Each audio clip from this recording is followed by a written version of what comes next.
Hello and welcome to this comprehensive SQL course for beginners by MindMajix. I am thrilled to have you join us in this journey into databases and data management. In today's data-driven world, SQL is the backbone of data management. A recent analysis revealed that SQL is the most sought-after programming language in 2024, surpassing even Python in demand. Mastering SQL opens door to multiple career opportunities. In the United States, the Bureau of Labor Statistics projects on 8% increase in demand for roles such as SQL developers and database admins. Throughout this course, we will cover essential topics including database fundamentals, SQL syntaxes and queries, data manipulation, and advanced SQL. By the end of this course, you will have a solid foundation in SQL, empowering you to manage and manipulate data effectively. Before starting, if you have not subscribed to our channel, then please subscribe to our channel. And if you have any questions, feel free to comment below. We will answer all your questions. And if you want to learn SQL Server, our certified technical trainers will make you work on real-world data sets to help you get Microsoft Azure SQL certification and well-paying job roles like SQL Server developer, database developer, and others. Link in the comment section. Without any further delay, let's get started. Hey guys, welcome to this SQL tutorial. In this tutorial, we are going to talk about how we can work with a SQL Server, and we'll see all the components of the SQL Server which are very useful in manipulating or querying the data which is saved in the database. But before I start the discussion, let's see the agendas that we're going to cover for the next few sessions in terms of understanding the SQL Server basics. The things that I'm going to cover in this particular tutorial is related to database management system, installations, type of database architecture, introductions, SQL, tables in SQL. We'll see how we can work with the various SQL command like create, use, drop database. I'll also talk about the data type in SQL, what are constraints, how relational database plays an important role, and the work of primary and foreign key. Apart from this, there are a lot of other topics that I'm going to be a part of this discussion. I hope you will be benefited by the end of this particular discussion, and you can work extensively with the SQL Server, and you can query any data from the database, and you can get the desired result of the output. Now, what is a database? A database is nothing but an organized collection of data stored in an electronic format. Now that sounds quite technical, right?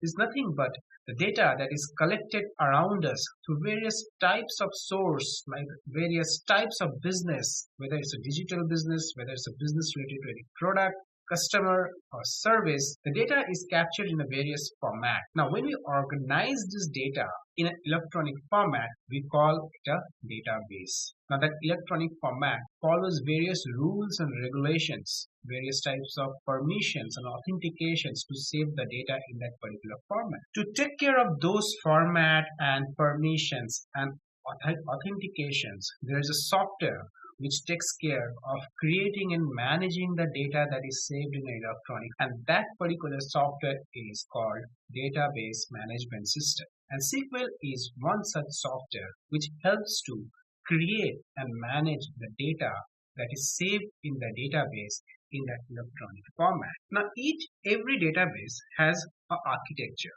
Now let's understand what is the architecture. Database architecture are divided into two forms, the file server and the client server. Now what is a file server?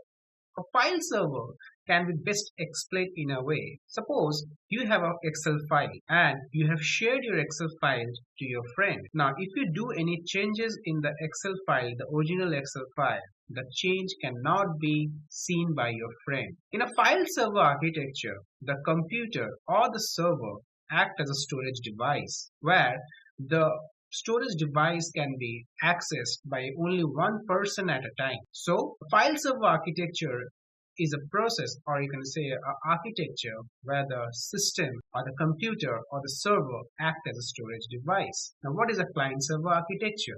A client server architecture can be best explained by this particular image, where you can see three client server in the left hand side, or you can consider it as a client system or the end user system, and The system which is in between can be considered as a network system which is interacting with the database. Now let's understand this client-server architecture with the help of a very simple example. Now suppose there are three users who are accessing the IRCTC website. Now these three computers are the user computer where they are querying or they have requested to know the timings of a particular train. Now when the request is generated by its end user computers, the network computer process that request and fetch the information from the database and provide it to the end. Now over here there can be n number of end user. Now this particular network server which is between the end user and the database process each and every query, and the database simultaneously takes the request for each of the users and sends the required query in terms of the request made. Now this was the client-server architecture. Now let's come to the important part for which this particular discussion has been started. Now, in order to take care of these queries, we use language, and SQL is such a language you can say, or you can say such a software which interacts with the database. Now SQL stands for Structured Query Language, which is used for accessing and manipulating the data. So SQL is a software which helps to talk with the or interact with the database and helps to access or manipulate the database, which is available in the form of tables in the database. Now what is a table? A table is a database object which comprises of rows and columns. A table is always in a tabular format which is made up with some rows and columns. Now a table has two important components. One is record and the other one is field. As you can see in the image, a record is an individual entry of a table, and a field provides a specific information about the data in the table. To be very precise, a record is a single entry or a row, and the field is a value that is available in a particular column. Now we use certain command in SQL to interact with the database. Now there are four important commands that we deal with. The first is the data query language. The second is data definition language, and the third is the data manipulation language. Fourth is data control language. Now these four important commands are used for interacting with the table and the data that is stored in the database. Data query language like select, data definition language is used for creating, altering or dropping the table structure. Now to manipulate the data in the table, we use the data manipulation language, which is like insert or updating the table data or deleting a table data. And the last one is related to the data security, where we work with the concepts like permission or authentications which are allocated to the end user or the person who is going to work on the database. So this was the basic of SQL that we need to know for this particular session. I hope you have learned about a good idea about the basics of SQL and what are the things that we are going to talk about in the upcoming sessions. In my next discussion, I'll be talking about a detailed process of as how we can install a SQL Server into our system. Different types of data types that we use in SQL Server. In SQL Server, we use three main kinds of data types: the numeric, character, and data type. Now let's understand what is there for each of the data type that we can handle the queries. So why we need data type? Data type actually states the type of data a particular record or a table contains in a database. Data type is a very common term in technical field where people working with different types of programming language or any backend scripting, data type holds a very important place over there. Now, talking about data types in SQL, it defines the type of data a particular column or a particular record in a table can handle. Is a record the data type particularly shows the what kind of data a particular record or a column is holding. To start with, the first data type is numeric. Under numeric data type, we deal with big int, small int, tiny int, and decimal.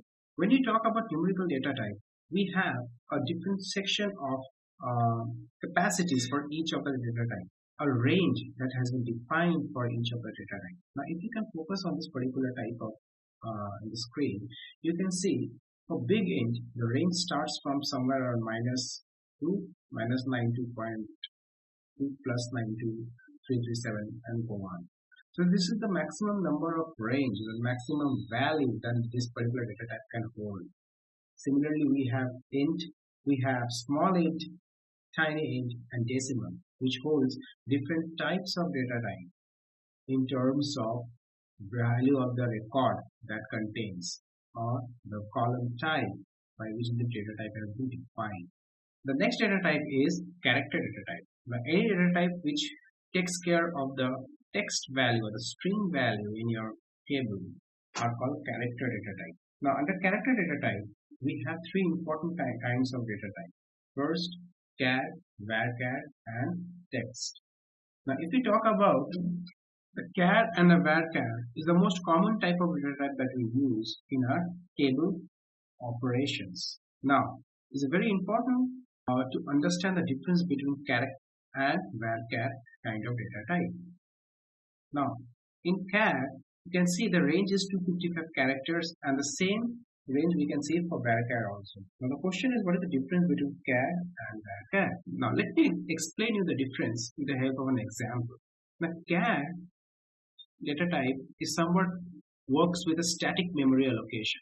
For example, if you define char 30, that means, and you supply a value of 2 or 3, that means in that case only 3 memory will be used out of the 30 memory size that has been allocated to the char data type, and the rest 27 memory blocks will be, or the memory allocation will get wasted. But the same thing if we do through varchar, if we define our data type as varchar 30, then even though you have been allocated 30 blocks of memory, and if you use only 3 blocks of the memory, the rest 27 doesn't get wasted. Only 3 block of memory will be in use. So a char data type is a static data type, you can say, it works on a static memory allocation, and a varchar data type works on a dynamic memory allocation. And similarly, we have text, which has a memory range of, it can hold a capacity of 65,535 characters. The next is date and time. So we have three important type of data type in terms of date and time in SQL. So we have a date, time, and text. The date holds the date format in the form of year, month, and days. The time holds the format in terms of hour, minutes, and seconds. And the text holds the format in terms of years. Now, it's very important that you should understand where, when, and where we have to use the date data type, because date is related to the time component in your table. So it should be used very carefully where you are dealing with some time aspect of the data. Apart from data type, there's one more important thing that we deal in SQL, that is constants. Now what are constants? Constants are nothing but the limitations that we use in a table in SQL. There are mainly 4 kinds of constants: not null, default, unique, and primary key. Now, talking about not null, when we define a constraint as not null, that means that particular column cannot hold a null value. Default stands for an option where we need to give a default value for a specific column. Now, for example, if I'm making a table and if I set the employee age as default to 25, that means that particular column in the table will always hold a 25 as a value. Unique means a column in a table will always hold a unique value. It cannot hold a duplicate or ambiguous values. And primary key is the combination of not null and unique key. Means a column which has been marked as primary key in SQL cannot have a null value, and all the values in that particular column should be unique. The next thing that I'm going to talk about is relational database, the most dominant database model in SQL or database world. Now, relational database works on the concepts of tables. where we use structures that allow us to identify and access data point in relation to another data point in the database. Means data in a relational database are organized in the form of tables. The relationship that can be created among the tables enables a relational database to efficiently store huge amount of data and effectively retrieve the selected data. And that's the reason that relational database is the most dominant database model in the database concept, because it is the design of a relational database allows you to work with multiple tables, and as a result of which we can effectively store a good amount of data in a structured way, and we can use queries to retrieve those selected data. Now we follow certain process while designing a relational database. The first thing that we need to take care is we need to define a purpose for the database. Then we have to gather the data and organize the tables and specify the primary keys for the table. Now in my upcoming sessions, we will clearly see how we can work with defining a primary key, working with constraints and options. And after we are done with gathering and organizing the data, we need to create the relationship between the tables. There are mainly three key relationships that we work in a relational database. First is one-to-many, many-to-many, and one-to-one. Next, we have to normalize the design of the table. A relational database allows you to normalize a design of the table. And when we say normalization, means we can add more columns, create new tables, and we can split a large table into smaller tables. Now, when I talk about tables in SQL Server, in tables we work with two important constraints. First is a primary key, and the second is a primary key is used to ensure the data in a specific column doesn't hold a null value and should be unique in nature. Whereas a foreign key is a column or a group of columns in a relational database that provides a link between the data in the two tables. It's a column that references a column from another table. Now let me explain it with the help of an example. Suppose you have an employee table and a department table. An employee table, the employee ID column is a primary key, and in department table, the department ID column is a primary key. Now, for any reason, for a specific reason, if I use the department ID column in the employee table, then that particular department ID column is a foreign key for employee table, which can be used for establishing a connection between the employee and the department table. So, this is the concept of primary and foreign key. Now in my upcoming discussions, I'll be discussing about every concept starting from data type, constraints and keys in detail. I'm going to discuss about the various SQL commands. In my previous videos, I have explained you about how we can install SQL Server and different types of options that we have in terms of data type, constraints, and how those constraints plays an important role in working with SQL Server. In these sessions, let's dive into some practical examples and let's dirty our hands with some queries and see how we can work with the different SQL commands. So when I talk about SQL commands, there are 4 different types of command categories that we use in SQL. It starts with data query language, then I'll talk about data definition language, the data manipulation language, and the data control language. Under each of the SQL commands, we have different types of commands that we execute. As you can see on the screen, for the data query language, we use the select command, the most powerful SQL command and the most frequently used SQL command that we have in SQL Server. The next is the data definition language, where we use commands like create, alter, and drop command. Now, the most important feature of the data definition language is that with the help of create, alter, or drop table command, we actually work on the structure of the table.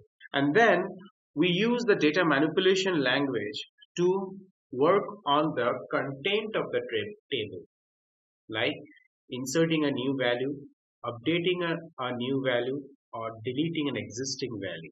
And then comes the data control language, where we work with the commands like grant and revoke Now this data control language actually focuses on giving authentication or authorization to the end users or the users of the SQL Server. So let's see how we can work on some hands-on examples to understand these concepts of the various SQL commands. Now for this example, what I have decided to work on a database, or we'll see how we can work on a database or how we can create a database and a table under that particular database. So during this particular example, I'll show you on a hands-on basis as how we can implement this kind of SQL commands. So let's see. Now for this, what I can do, let me initialize my SQL Server Management Studio, which I have discussed in my previous sessions, where how to install it.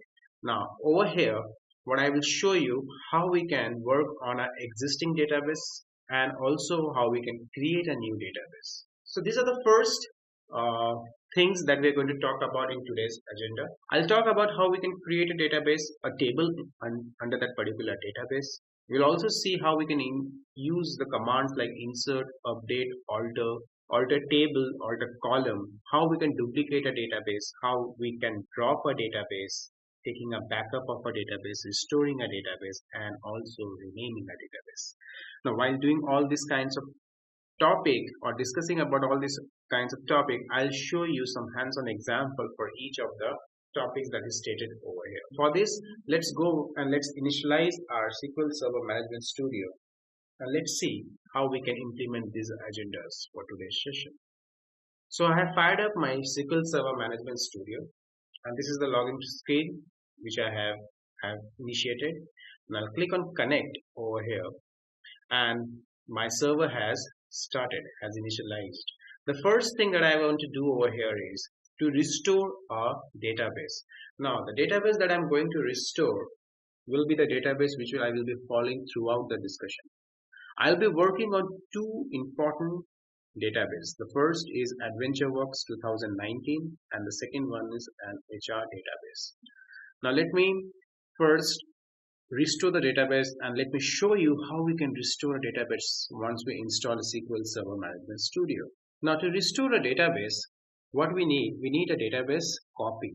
Now these are the copy of the database. You can see the AdventureWorks 2019 and the Human Resource database. Now database backup has a format of .bak. So you can see the format of this two databases is .bak. Now what you have to do, you have to copy this to database instance which we have, or the copy of the database, and I'll go to my C drive. In C drive under program files, now if you can focus on this particular area, this path area, you have to go to the program files in Microsoft SQL Server folder. Under that folder you have to click on the server name, the star server that I have created. Under the star folder we have the MySQL folder, and under this MySQL folder we'll have backup folder. In this backup folder you have to paste these two database over here, and we have to go to the SQL Server Management Studio and you have to right click on the database over here. Now when I right click on this database after I initialize my SQL Server Management Studio, I'll get an option over here called Restore Database. When I click on Restore Database, this particular pop-up menu will come over on your screen, which have three categories: the general, the files, and the option. When you click on device, you have to click on this particular device. You'll get this option over here on these three dots. You click on this three dot, again you have to click on add, and you can see those two databases which I have copied in the backup folder. You can select the first database over here. Now remember one thing, you can restore one database at a time. You cannot restore all the database at one go. So to select the database over here, click on OK. Again click on OK. You can come to this database folder option, the destination option, and you can change this human resource database name into HR database. You can come to the file. In this particular page or in this particular step, cannot do any changes over here. Then you have to go to the option, and over here you can check mark this particular option, override the existing database, and you can click on OK. Now the moment you click on OK, you'll get a message over here on your screen as database HR has been restored successfully. And now to see the effect of this restore, you have to right click on this database folder, click on refresh, click on this plus sign, and you can see the database over here. In the same way, I'll restore the AdventureWorks 2019 database into the SQL Server Management Studio. I'll do a right click on the database, click on restore database, select device, click on add, select AdventureWorks 2019, click on OK, and then you have to come to the option, check mark this, click on OK, and you can see the AdventureWorks 2019 database is also restored successfully to the SQL Server Management Studio. Now that I have restored two databases, the HR database and the AdventureWorks database successfully, let me start working on the various SQL commands. The first thing that I'm going to do over here is to create a database. Now for that, I'll go into this new query option, click on it, and there will be a new, you can say a new window will come up or a new screen will come up. Now this particular screen is the place where we write and execute all the SQL commands. So this will be the area where we'll be working in most of the time in our SQL discussion. So what I can do, I can write the first command to create a database, and it's very simple. I just need to write create database, and let me name the database name as d_tably. Now to execute this particular query which I have written, the output of this query will return me a database. Now there are few ways how we can execute a query. Either you can click on this execute option, or you can press F5, or the most common way that I do is you can select this particular query from your keyboard, press Ctrl E. I can see there's some error over here. Let me see what is the issue. Okay, so this particular name already exists. So let me give a database as Lucifer, and let me execute it, and you can see the command has successfully executed. So we have just created a database with the name Lucifer, and to see the effect of this particular database command, I can right click on the database, click on refresh, and you can see there is a database created d_Lucifer. Now that we have created a database, we have to tell the SQL Server Management Studio that we will be working on this particular database. Now if you can focus on this particular area, you can see at present it's showing us AdventureWorks 2019. So the current database which is in use is AdventureWorks 2019. But for us, we have to work on this particular database because I'm going to create a table under the d_Lucifer, and we'll also see how we can create a table and a column under the database over here. Now to do that, we have to tell SQL Server Management Studio that I want to use this particular database for creating a table under this. So again, we'll accomplish this particular task with a query. So I'll write use b_, and you can see in the drop down the database name has already appeared. So we'll select it and again press Ctrl plus E, and now you can see the name has changed from AdventureWorks 2019 to d_Lucifer. Now that I have created a database and I have initialized that particular database, let us quickly create a table under this. So what I can do, I can write create table emp data. Now whenever we are working on creating a table using the standard SQL commands like create table, you can see these are all data definition language which is actually affecting the table structure. So we can see the create table emp data over here, and whenever we are creating a table over here, we have to always mention the first column of the table. Now how to do that? We'll open a bracket and we'll write the first column name as emp id, and the column type will be, and we can close the bracket.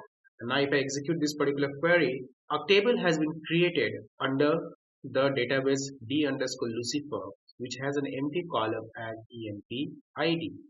Now I can do a right click over here on the database name, click on refresh, and now if I open this particular, expand this particular database, under the table folder, you can see there is a table created, that is emp data.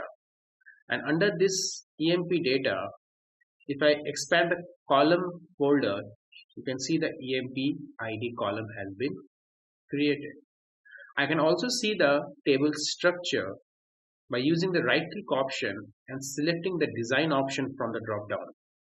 And you can see the design of the table, where you can see the table name and the column structure or the column design of the table. So this is how we can use some of the data definition language or the SQL commands you can use while creating. Now that we have created a table, let's insert some values inside that particular table. Now how to insert a value inside a table structure? Again, we'll use the SQL command that we have, the insert command, for inserting some values into the table. So for inserting, what I can do, I can write insert into table name, that is EMP data.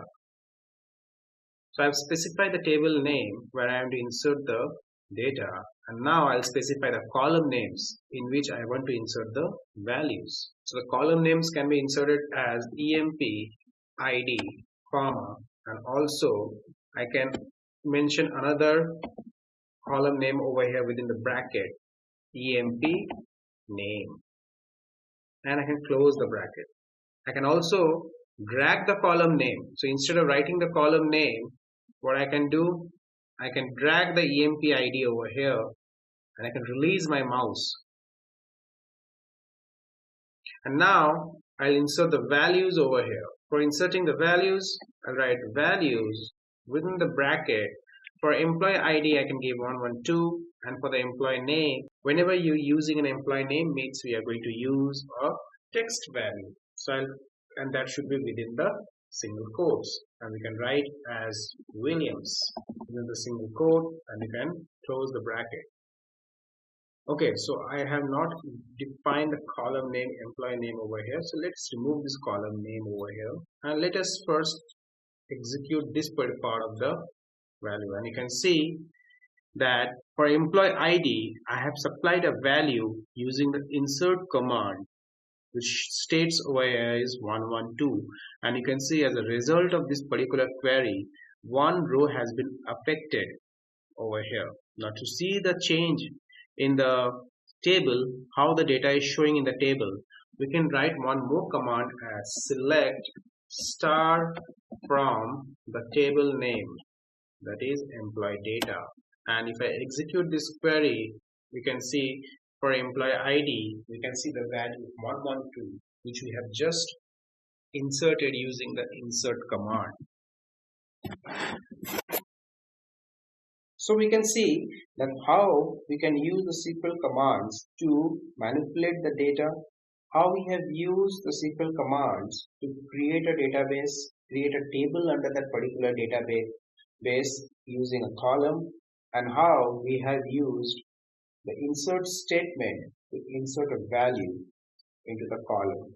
And then we have used the select statement to fetch the data from that particular table. So this is the type of queries that we write on a day-to-day work, and this is how we work on the table which is created under the SQL Server. Now one interesting thing that I want to talk about over here is we have used the select star from EMP data. Now what we can see, this star actually symbolizes all the record. So whenever we use a star symbol along with a select statement, what it will do, it will select all the records from the table. So star over signifying means all the data from the table. So let's see how we can take up the next important command, that is our update command. Now if you consider the update command, this command is used for data manipulation. So it comes under the SQL command, that is data definite or data manipulation language. Now the scenario is I want to replace this 112 value that I had just inserted into the employee ID column with a different numerical value.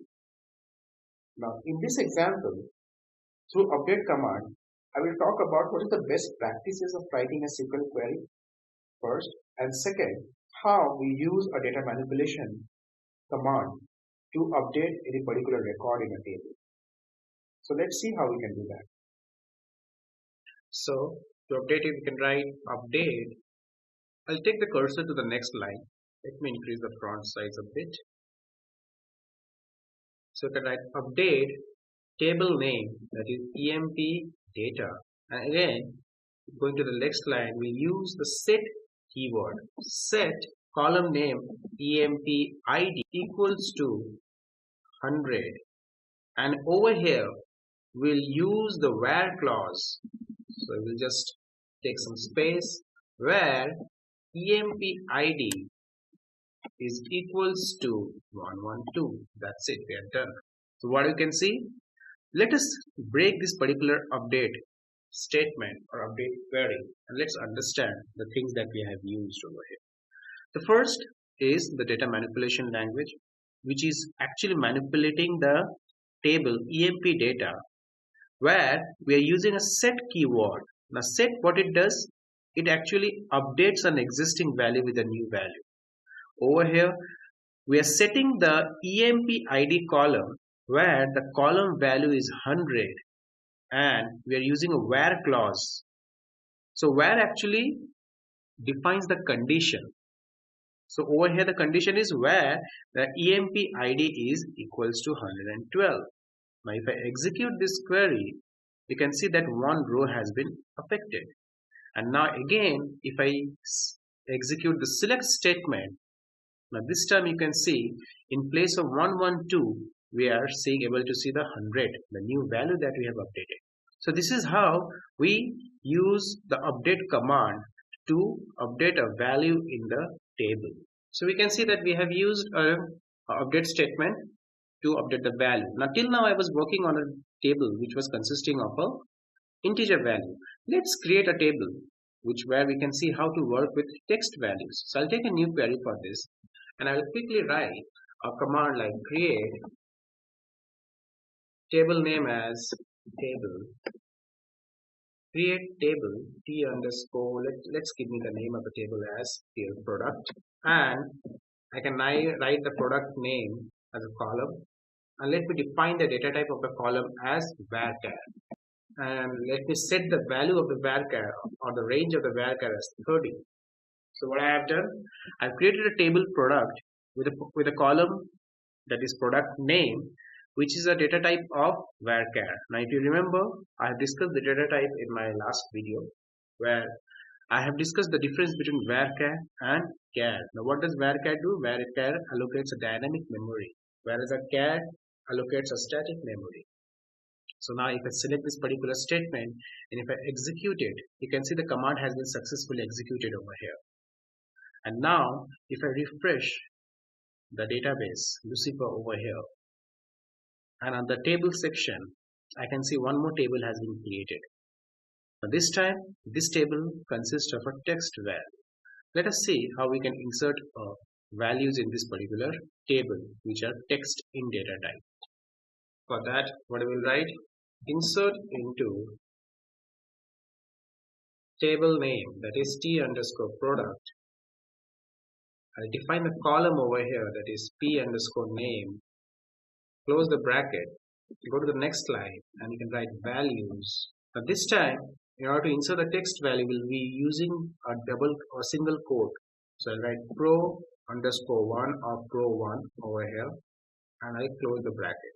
Now what I can do, I can select this particular statement, press Ctrl E over here, and again I'll use the select statement to see whether I was able to successfully insert the value under the t underscore product table or not. So I'll write select start from the table name, and over here the table name is product. I can select this particular statement, I can execute it, and you can see that I have successfully created a table which can hold text value. And one important takeaway from this example is you have to always mention the text value within single quotes, and that's a very important thing that you should be keeping in mind. Whenever dealing with text values, you should always use it within the single quotes. The next example that I'm going to talk about is how we can alter a database. Now, one important thing that we need to keep in mind for altering a database is that we cannot alter a database which is currently in use. So if I want to alter the database name as D underscore Lucifer, we cannot do that because D underscore Lucifer is currently in use. We can only alter the name of a database where the database is not in use. Let's see how we can do that. What I can do, I can come to the next line and I can write alter. So I'm again using one more SQL command over here. Alter database. Let me give the name of the database as Adventure Work 2019. So I can drag this database name over here and we can write as modify name as equal to, let me give it as Adventure Work 2019. And if I select this particular command, if I execute it, you can see the database name has been changed. Now to see the effect, what I have to do, I have to come and I have to refresh this database folder over here. And you can see the name of Adventure Works 2019 has been changed into advworks underscore 2019. So this is how we can use another data manipulation command or you can say statement under the SQL command which can be used for altering or modifying the database name. The next example that I'm going to talk about is how we can alter a table. So we have seen how we can alter a database, right? Now to alter the table, I'll go back to my previous example of employee data and I'll write a command over here as alter table name. So I'll write the table name over here as emp data. Or what I can do, I can bring the table name from here. Now what I want to insert a new column into this particular table as a part of my alteration. And that particular column should have a special feature. Now what is that particular special feature? That any data that comes into that particular column should have an auto increment. Now, for example, the scenario is, for example, we have an employee ID 100, and now if I insert a column as, so we'll use an add pro ID as a new column, and the data type should be int over here. Now this particular pro ID column, whose data type is int, I want that any data that comes into this particular column, pro ID, should have an increment of 5 each time a new data is inserted. If the first data is 1, the next data should be an increment of 5, that is 6. Now how we can achieve this kind of scenarios while altering a table? So you can use a clause called identity. Now how to write that? We'll simply write identity and within bracket I'll define the first initial value, that is 1, and second initial value as an increment value, and you can close it. And now if I execute this particular statement, you can see this command has been successfully inserted. And now if I use this select statement again, you can see beside employee ID, the pro ID column has been inserted and the value is 1. And next time if I insert another value, for example, if I repeat this particular, copy this query, and this time I insert 113 as employee ID, and if I execute this query, and again if I execute the select statement, you can see as a part of this identity command keyword that I have used over here, the next employee ID is 113 against which the product ID is 6. So this identity actually is adding an increment value, where the value starts from 1. Each time a new value is inserted, the increment will be in terms of 6. Now again if I insert a new value to this particular table, like 114, now if I execute it, and again if I execute the select statement, you can see 6 plus 5, 11. Now this is how we can alter a table, but I have showed you example with a real life scenario where we want a product ID to be allocated to each of the employee ID with the increment of 5. The next example that I'm going to talk about is how we can alter a column. For that, let me go back to my previous example where I have defined a table T underscore product with a column name as P name varchar, whose range of value is 30. Now we have seen how we can alter a database. We have seen how we can alter a table. But now we'll see how we can alter a column in a table. Now to alter a column, let's discuss a scenario. What I want for this particular table, T underscore product, the column name P underscore name, which data type is varchar, I want to reduce the value from 30 to 12. So instead of defining the varchar range as 30, I want to reduce it to 12. So over here what I'm doing, I'm actually altering the column over here. So what I can do for that, I can write a simple query as alter table name. I can bring a table name from here. Again, I'll come to the next line and I'll write alter column column name. So let me bring the column name over here as P underscore name, or I can drag column name from here. So I can write column name over here.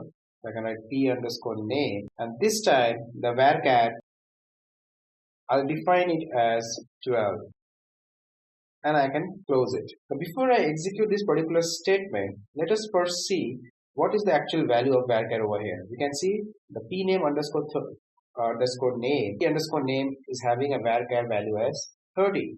So what I want, once I execute this particular statement, it will reduce to 12. So I can select this particular statement, press Ctrl E, and you can see the command was successfully executed. And now, if I refresh this particular table, and if I come to the column, you can see the varchar value has reduced to 12 from 30. So this is how we can alter a column in a table. So we have started from altering the database, the table, and the column, and we can alter the column to the detail of modifying the data type of any column by using the alter. The next topic that I'm going to talk about is how we can create a duplicate database. Very interesting topic. To create a duplicate database, what I can do, I can just come to this particular database, and what I want to create a database, a duplicate of a database called D underscore Lucifer. So what I can do, I can come to this new database, right click on this database folder, select new database option over here, and let me give the name as D underscore Lucifer underscore copy, and I click OK. Now the moment I click OK, you can see a copy of a database has been created. Now that the copy is created, the next thing is that I want to copy all the tables and data from this D underscore Lucifer to D underscore Lucifer to D underscore Lucifer underscore copy. For that, I do a right click in the duplicate database, that is D underscore Lucifer underscore copy. Go to task option, and over here I'll select the import data option. Now this particular wizard will open of import and export wizard. I'll click on next, and from here I have to select the option that is SQL Server Native Client 11.0. In the server name, I have to give the name of the server as MSI star /star. You can see the same server name over here. In the authentication, you can select the level of authentication that you have given while installing the SQL Server. From the database option, I have to select the source database, that is D underscore Lucifer. I'll click on next, and again I have to choose the destination database. So I'll again select the destination. For this, I'll select the SQL Server Native Client, and you can see the server name has been automatically updated for the destination database, and you can see over here the destination database is D underscore Lucifer underscore copy, and again you can click on next. In this particular section, we'll keep the copy data from one or more table or views option as checked, and then we'll click on next. And I have to select the data or the table which are available in the source database, and you can see there are two tables, emp underscore data and t underscore product, available in the source database. So you can select it, click on next, keep this screen as it is, no changes required for this particular save and run package screen. Click on next, no changes required over here also, and then you can click on finish to initialize the process, and you can see there are 3 rows from the emp data and 1 row from the t underscore product has been successfully imported from the source database to the destination database. You can click on close. Now if I write a small query over here, let me take a new query over here, and let me select the copy database from here, and if I write a select statement as select star from D underscore Lucifer underscore copy, and if I execute it, okay, so I have to write select emp from emp data. So I've given the database name by mistake, it's fine. So we have to give the table name over here, and if I select the table name, and you can see the table emp data is showing us all the data from the database called D underscore Lucifer underscore copy. So this is how we can copy a duplicate we can create a duplicate of a database. Now there can be various reasons for duplicating a database, maybe due to security issues or maybe taking a backup of a database. But this is how we we create a duplicate database and we input all the required tables and data from the source database to the destination database. The next example that I'm going to talk about is how we can drop a data. Now, again, we cannot drop a database which is in use. So over here we can see d underscore lucifer underscore copy is in use. So we cannot drop this database. Now, for example, if I select another database like d underscore lucifer, and now if I drop the database as drop database d underscore lucifer copy, and if I execute this statement, you can see the command has been successfully executed. And now if I refresh the database folder, you can see the d underscore lucifer underscore copy has been dropped from the server. So this is how we can drop a database from a server. So keep one thing in mind, that you cannot drop a database which is in use. So you have to always drop a database. You can always drop a database which is not currently used for querying your request. The next thing that I'm going to talk about is how to take a backup. So I have shown you how we can restore a database. I have shown you how we can drop a database. Now I'll show you how we can take a backup of a database. For example, if I want to take a backup of this particular d underscore lucifer, I'll do a right click over here, go to task, select backup option over here. From here, I'll select the database as an option. We have three options over here: general, media options, and backup option. I'll select the database option over here and I'll keep the database type as full. This is the path where the backup will be stored. So you can see in the backup folder, the same folder from where we have restored the database, the backup of the database will also be added to that particular folder itself. From the media option, I will change the override media to override all existing backup sets. So whatever backup will be taken, the recent changes will override the old changes and a fresh copy of the backup will be stored. From the backup option, I'll not change anything from over here and I'll click on OK. And you can see the backup underscore the data d underscore lucifer database has been successfully stored. Now to see the changes, we'll go back to the backup folder in our C drive. And you can see the d underscore lucifer.bak format has been restored or backed up into the backup folder. So you can go to this particular path and you can check whether your file has been properly backed up or not. So this is how we take a backup of a database. So this is how we can work on some of the aspects of SQL Server. In today's session, I have shown you how we can use some of the SQL Server commands. Now for my next video, I'll be discussing each of the SQL command in details, and I will start the discussion with select statement.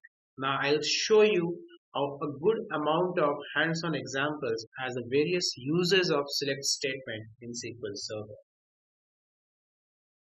Now, select statement is a data query command of SQL Server. The select statement has a very detailed implementation in the SQL Server domain.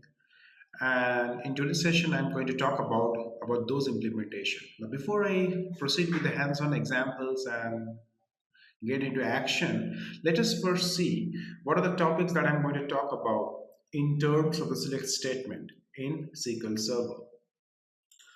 When we talk about select statement, today I'm going to talk about how we can implement select with from, clauses like where, operator like and or, how we can use the select statement with in, between, how we can use the select statement to check for the null values, how we can use a select statement along with an alias, how to find a distinct value from a set of data using a select statement, how we can use as with select, how we can sort our data using a select statement, and we'll see the uses of case, year, and some time intelligence component or time component along with the select statement.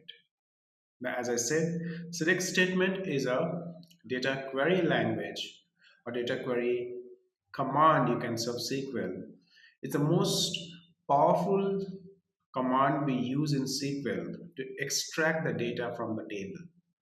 Now, select statement is the most commonly used statement in SQL, but it has lot of implementation in terms of conditions, operators, functions, alias, data management. And in today's session, we are going to see some of the implementation in terms of the select statement with the other constants or components of SQL Server. So let's jump into the action and see how we can use this select statement in various forms. In my last video, I showed you how we can restore a database. So for today's session, I'm going to work on this AdventureWorks 2019 database that I have restored yesterday. Now what I can do, I can click on new query, and what I can do, I can first initialize the database, or first getting connected to the database on which I'm going to work.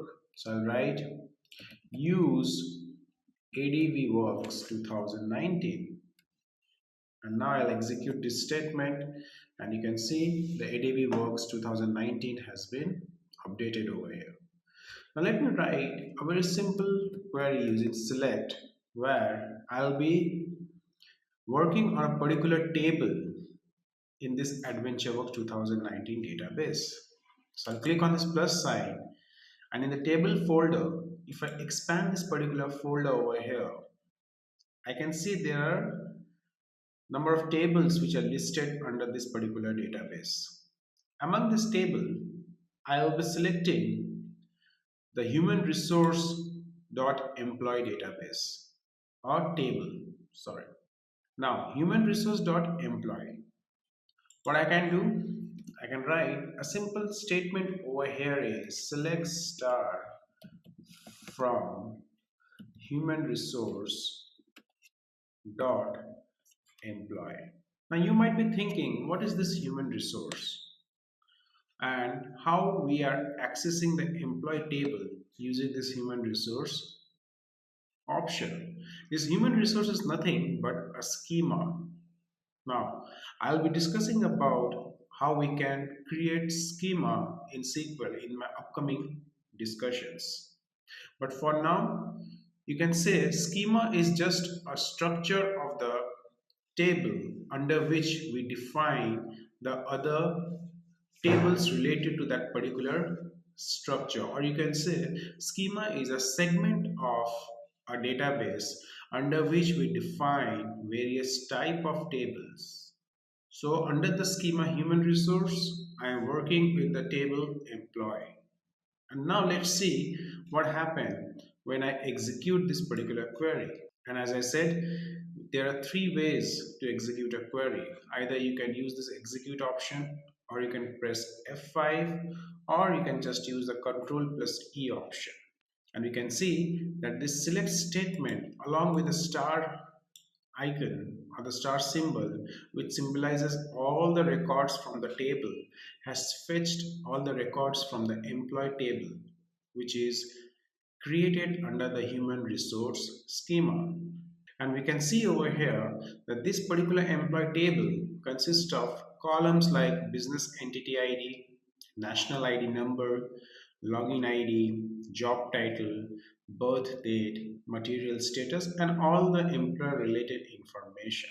Now this is the most basic implementation of select statement, which is followed by a star symbol and a from keyword. Now what if I want to associate a condition with this select statement? For example, what if I wanted to know, or I wanted to fetch only those data where the gender is equals to male?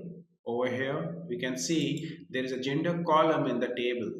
Now what I want to fetch only those data where the employee gender is equals to male. Now before I proceed forward, whenever we are working with a condition in SQL, we have to use the keyword called where, or you can say we have to use the clause called where. Now where clause allows you to define the condition within the query. It holds or it states the condition under which the particular query will be executed. So how we can define a where over here? So the requirement is that I want to fetch all the record from this particular table employee where the employee gender is equals to male. So I'll come to the next line and write where gender is equals to male. Now what I have done, I've defined the condition. Now if I execute this particular statement, you will see that I have got all the records which is selected with the star symbol where the employee gender is equals to male. Now what if I want to work with multiple conditions under the where clause? Suppose I wanted to understand or I wanted to know about the vacation hours of the employees. So there's one column over here stating the vacation hours in terms of the employees. Now I wanted to get an information where I'm looking for those employees whose vacation hour is more than 40. So there might be any compliance in the organization where an employee, if the vacation hour during a specific period is more than 40, then there will be some set of rules applicable for that particular employee. Stating that particular condition in mind, let us find out the employees who are male but have a vacation hour more than 40. So for this, what we have to do? We have to work on multiple conditions. Now, whenever we are working with multiple conditions in SQL Server, we have to use certain operators, certain logical operators, certain greater or less operators. Now over here, what I can do, I can modify this particular query and we can add more information as select star from the employee table where gender is equals to male and vacation hour is greater than 40. And now if I execute this statement, you'll get all the male employees details where the vacation hour is more than 40. Now what if I want to extract certain particular columns from the table in terms of the specific condition or in terms of the stated conditions in this query? Now suppose I'm interested to know about some specific columns in the table. I don't want to fetch the whole data using the star symbol. I wanted to know the job title. I wanted to know the material status. I wanted to know the, you can say, vacation hours of the employee where the employee is male and where the vacation hour is more than 40. So what I can do, I can remove this star, I can bring the from in the next line and let us state the columns. So I want to fetch the job title, comma, I want to get the material status of the employee and I want to know the vacation hours column also. Along with this, let's also get the let me check what else I can get from here. Okay, so let's keep this particular information to 3 columns. Now what I have done, instead of fetching all the values from the column, I have selected 3 columns from the employee table where this specific condition has been mentioned. And now if I execute this, you can see that I have got the job title, the material status, and I've got the vacation hours as per the stated conditions over here. So you can see I started with a very simple select statement and then I have added more and more conditions and have made the select statement more and more specific in terms of the requirement.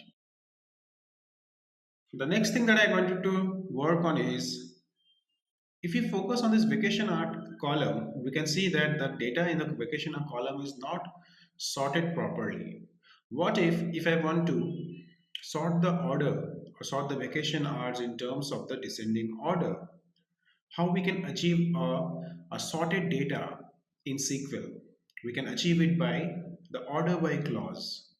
Now, for example, if I add order by clause in this particular existing select statement where I want to sort the vacation or column in descending order, and now if I execute this statement, you can see that the vacation or column has been sorted in descending order. Further, we can add more columns to it. For example, instead of male, let me add a gender column over here.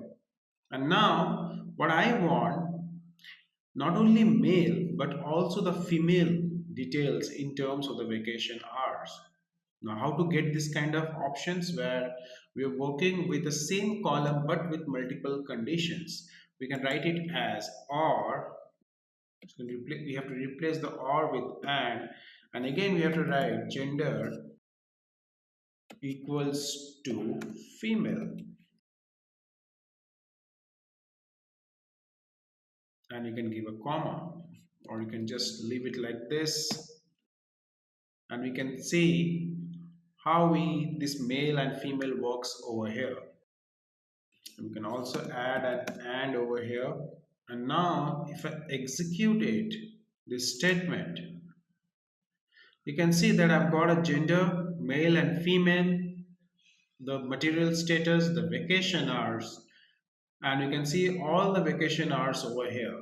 But wait, what I can see over here, even though I have able to fetch the male and female from the gender, but in the vacation hour, the specific conditions that has been stated in the query where the vacation hour should be more than 40, we can see the data where the vacation hour is showing less than 40. Now how to work on this kind of errors? Now this particular query is not actually giving an accurate result. Now how to fix this kind of issue? Now whenever we are working on this kind of issues where the data is not correct in terms of a specific conditions, we have to follow the concept of order of precedence. Now what is an order of precedence in SQL? It's nothing but using the concept of PEDMAS. Now in maths, we have learned the concept of PEDMAS where the calculation starts from the parenthesis, then it goes to exponential, then divisions, then multiplication, then addition, then subtraction. The same concept we'll be using over here in SQL, which is known as the order of precedence. Now how we can implement the order of precedence? We just need to put a bracket around the gender, and now what will happen under the concept of or under the rules of order of precedence, the bracket will be executed first and then the vacation hours will be extracted.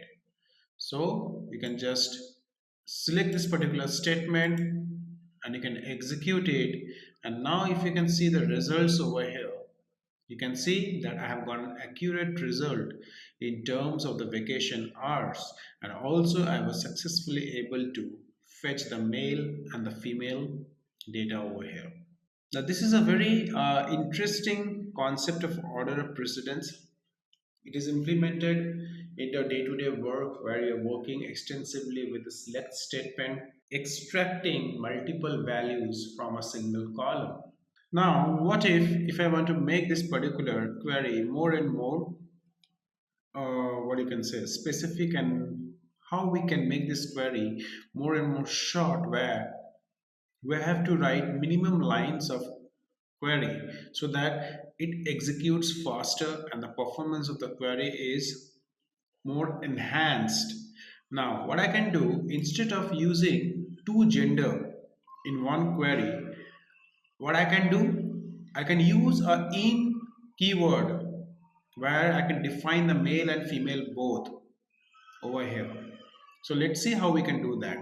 So what I can do, I can remove this particular, I can use a comment over here, comment icon over here, and under gender where clause, I can add the gender column, and I can use an int statement after gender, and then within bracket, I can define the male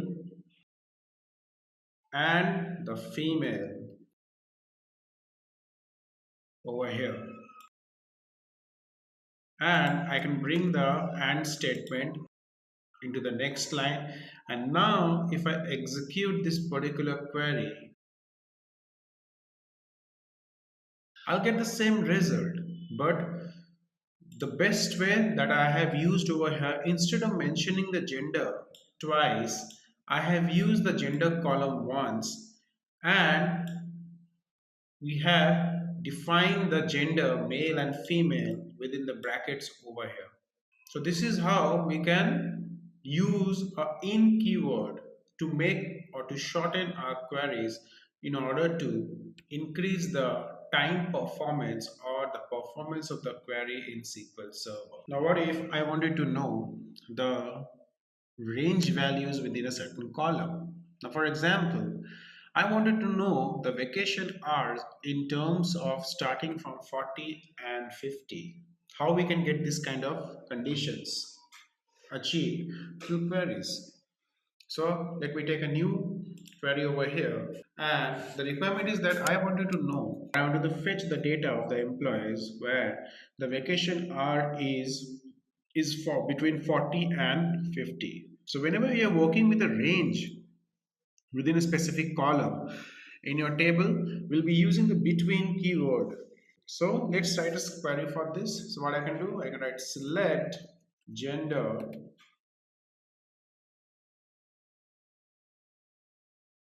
so I'm going to write select from human resource dot employees, and let me select the columns. So what I can do, I can write select gender,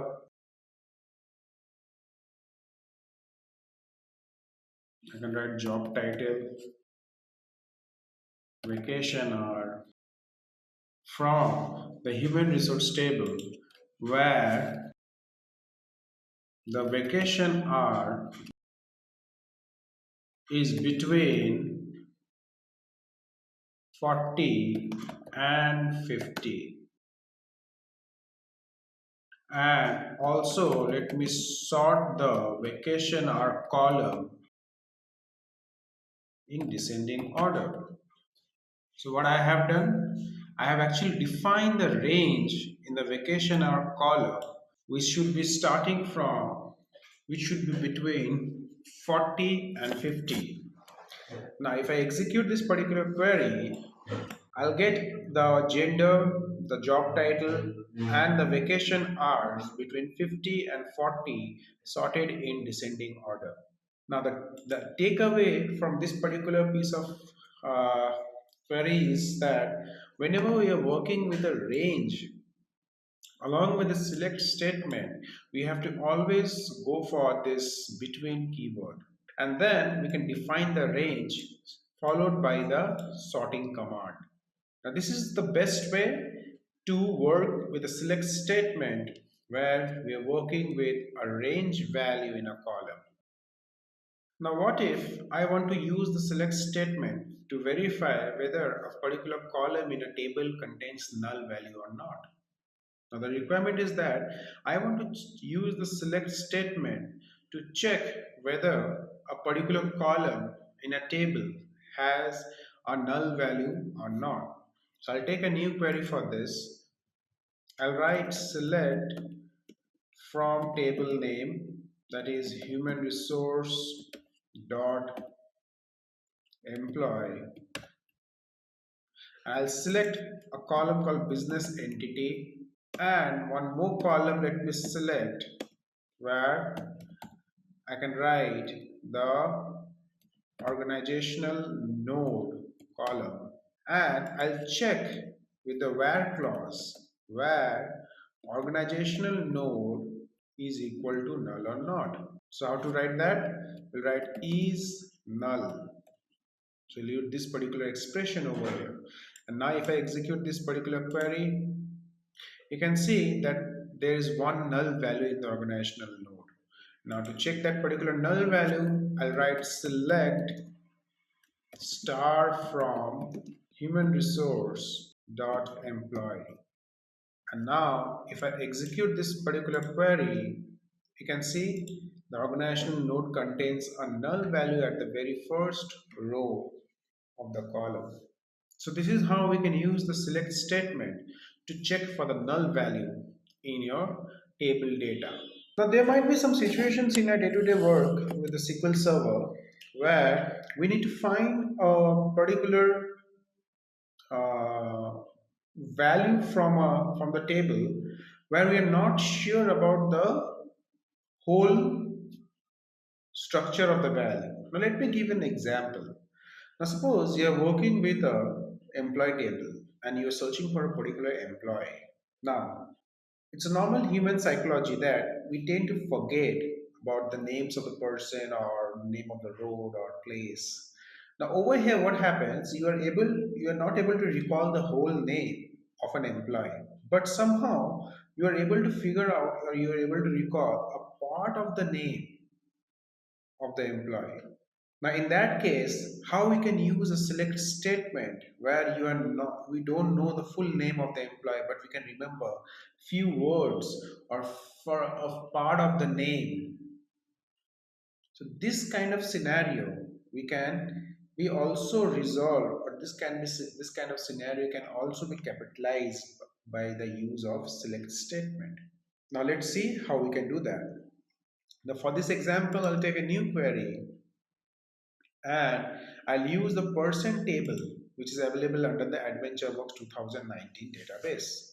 Now let us first see what are the contents of this particular table. So I'll write select star from person dot person, and now if I execute it, I can see this particular table contains the details of the person starting with a person type, title, first name, last name. Now what is the scenario that I want to search for a person whose name is Terry, but somehow I'm not able to figure out the whole name. I can only figure out few words of the name, a part of the name like ERRI, but I'm not able to recall the whole name of Terry. Now, how can I use a select statement for this kind of scenarios? So I can write select, so I can remove the star symbol from here, and I can write select first name, last name from the person table where first name is like, I can write a single quote started with a underscore and then a single quote. So I can just figure out a part of the name over here, right? Now what I can do, I can select this particular statement and I can execute it. And you can see that the select statement has given me the whole name of the person, that is Terry Duffy, whose there is a first name and the last name is Duffy. So with this like keyword, it allows us to find a estimate, or it allows us to guess a part of the name, and the rest of the things can be taken care by this like keyword.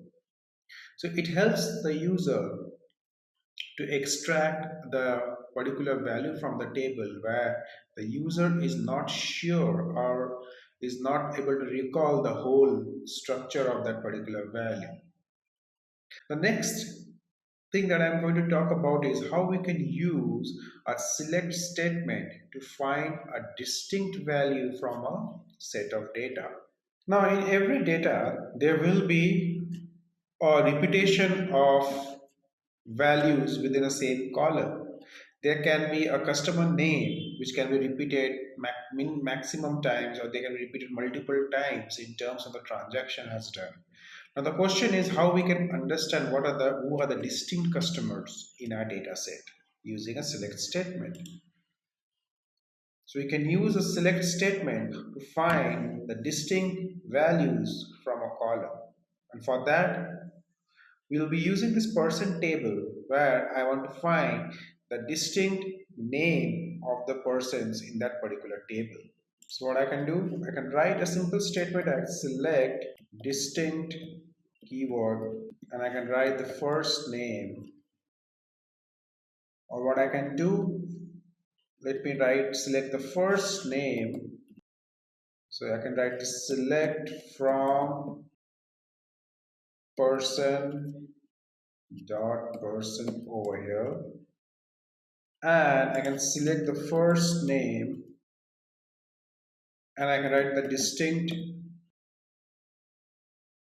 keyword in front of the first name. And now if I execute this particular query, I've got all the distinct name from the first name of the column.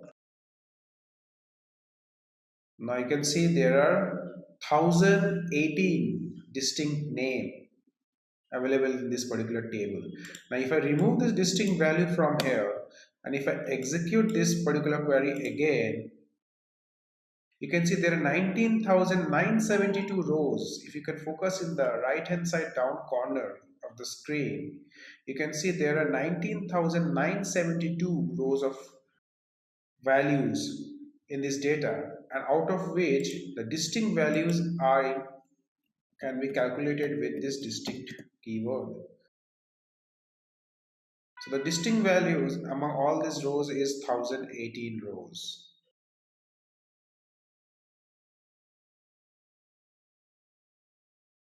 So we have seen how we can use a distinct value with a select statement. The next thing that I wanted to discuss is all about having an alias name. Now how we can give an alias name to a column by using a select statement. Now if you can see in this particular query, we have seen the column name as first name. Now what if I don't want to have this particular column name? Instead of this, I want to have employee first name as column name. So how I can give a different column name using a select statement? Now we can give a different column name means we want to give an alias name to the column. Alias is a concept where we have alternative names for a specific value or a specific expression. Now to have an alternative value means allocating or assigning an alias name. Now in SQL we can assign an alias name with the keyword called as. And now if I select the distinct first name as emp underscore first name, and now if I execute this particular query, you can see the column name has changed to emp first name.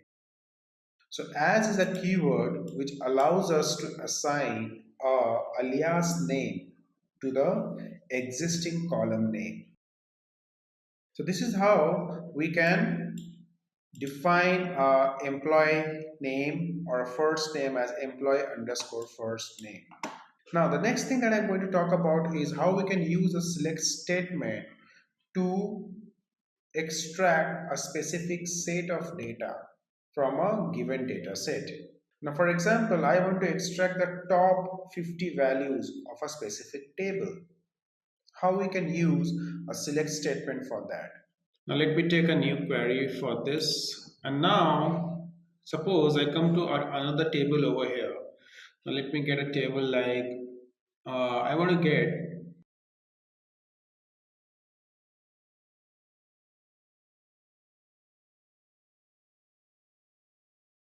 okay, let me take this particular table, sales order detail table. Now what I wanted to know the top 50 order quantity. Now if I right click on this particular table, I can use some predefined function of predefined option in SQL to extract the top 200 rows or top 1000 rows. So I can see there's an option over here, select top 1000 rows. I can see this particular query is selecting the first 1000 rows from this table. Now how we can make this particular data more dynamic? I don't want to go for 1000 rows. I want to go for 50 rows. So how I can do that? I can write a select statement, select from sales dot sales order details, and I want to select the top 50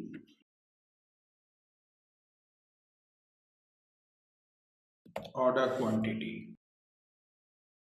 And if I execute this particular, I have got the top 50 order quantity.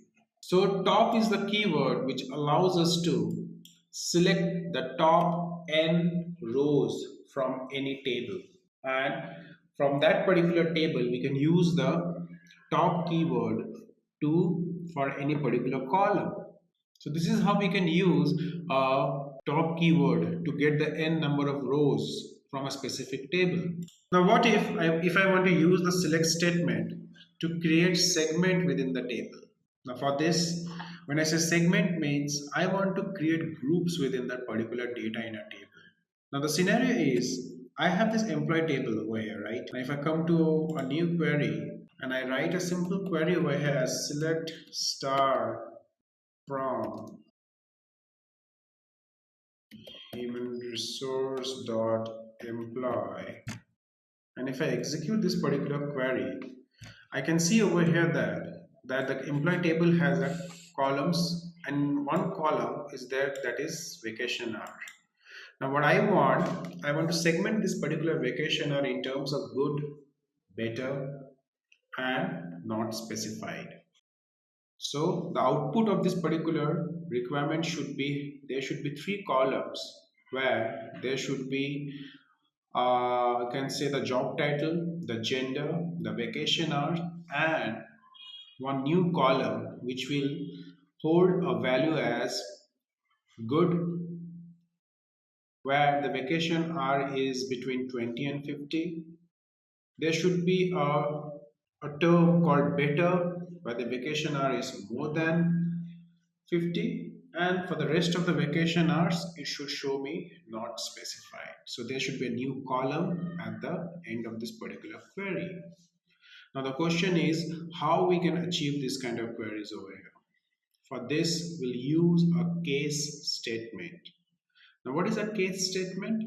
A case statement is a special kind of provision in SQL which allows you to define multiple conditions, and if any conditions gets fulfilled, then we'll get the desired output. Over here the requirement is that I want to create a new column which will show me good, better, and not specified for each of the condition defines in terms of the vacation hours.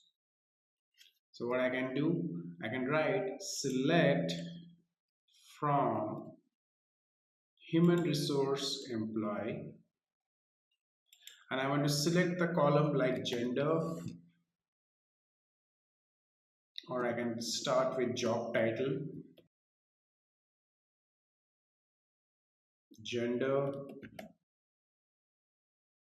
vacation hour, and I'll use the word case where the vacation hour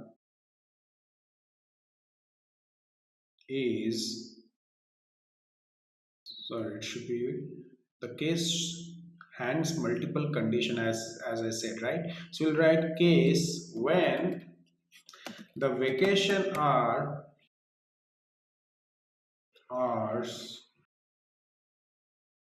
So I can drag the vacation hour column from the employee table. I can just open this particular table quickly, and I can drag this vacation hour. So when the vacation hour is between 20 and 50, then mark it as good. So I created the first segment. And then when the vacation hour is greater than 50, then mark it as better. Else mark it as not specified from the employee table. Now, one important thing that we need to keep in mind whenever you're working with a case statement, it's a piece of statement which should have a starting point and the ending point. Now, whenever we have defined a case statement, we have used a case keyword at the beginning, and now we have to end this particular statement over here with the end keyword. And now, what I have to do, now that I have segmented this vacation hour, I want to show this particular vacation hour in a new column.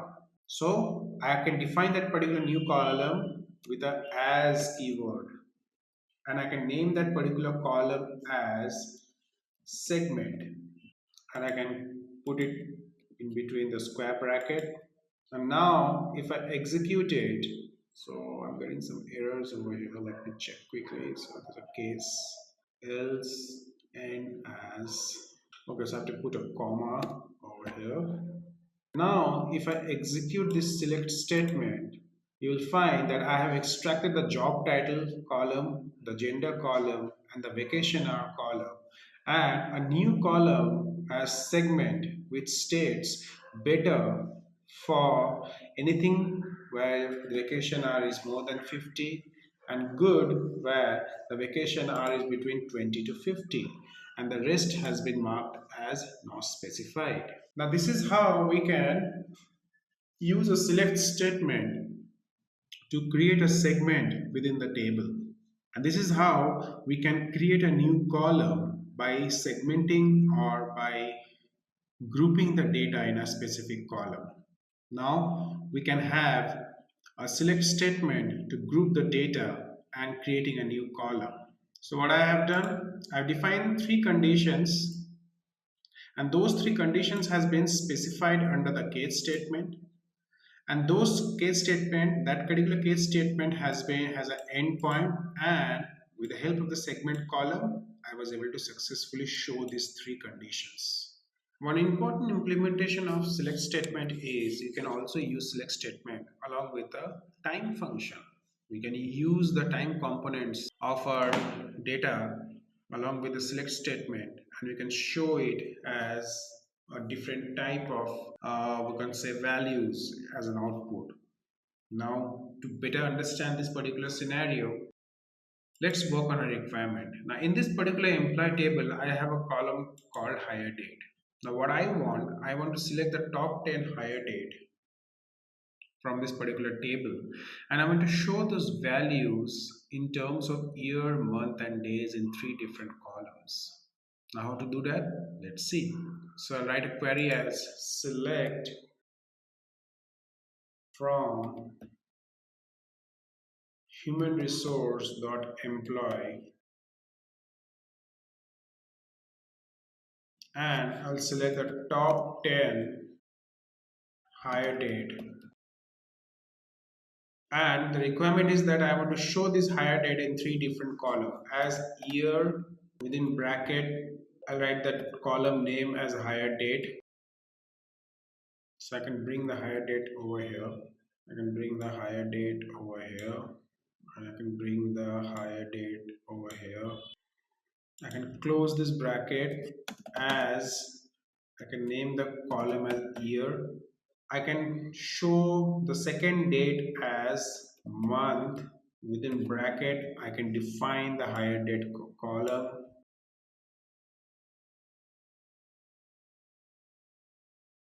as month,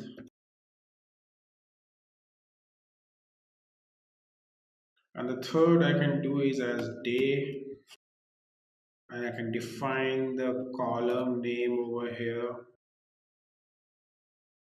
as day, and I can use a comma over here.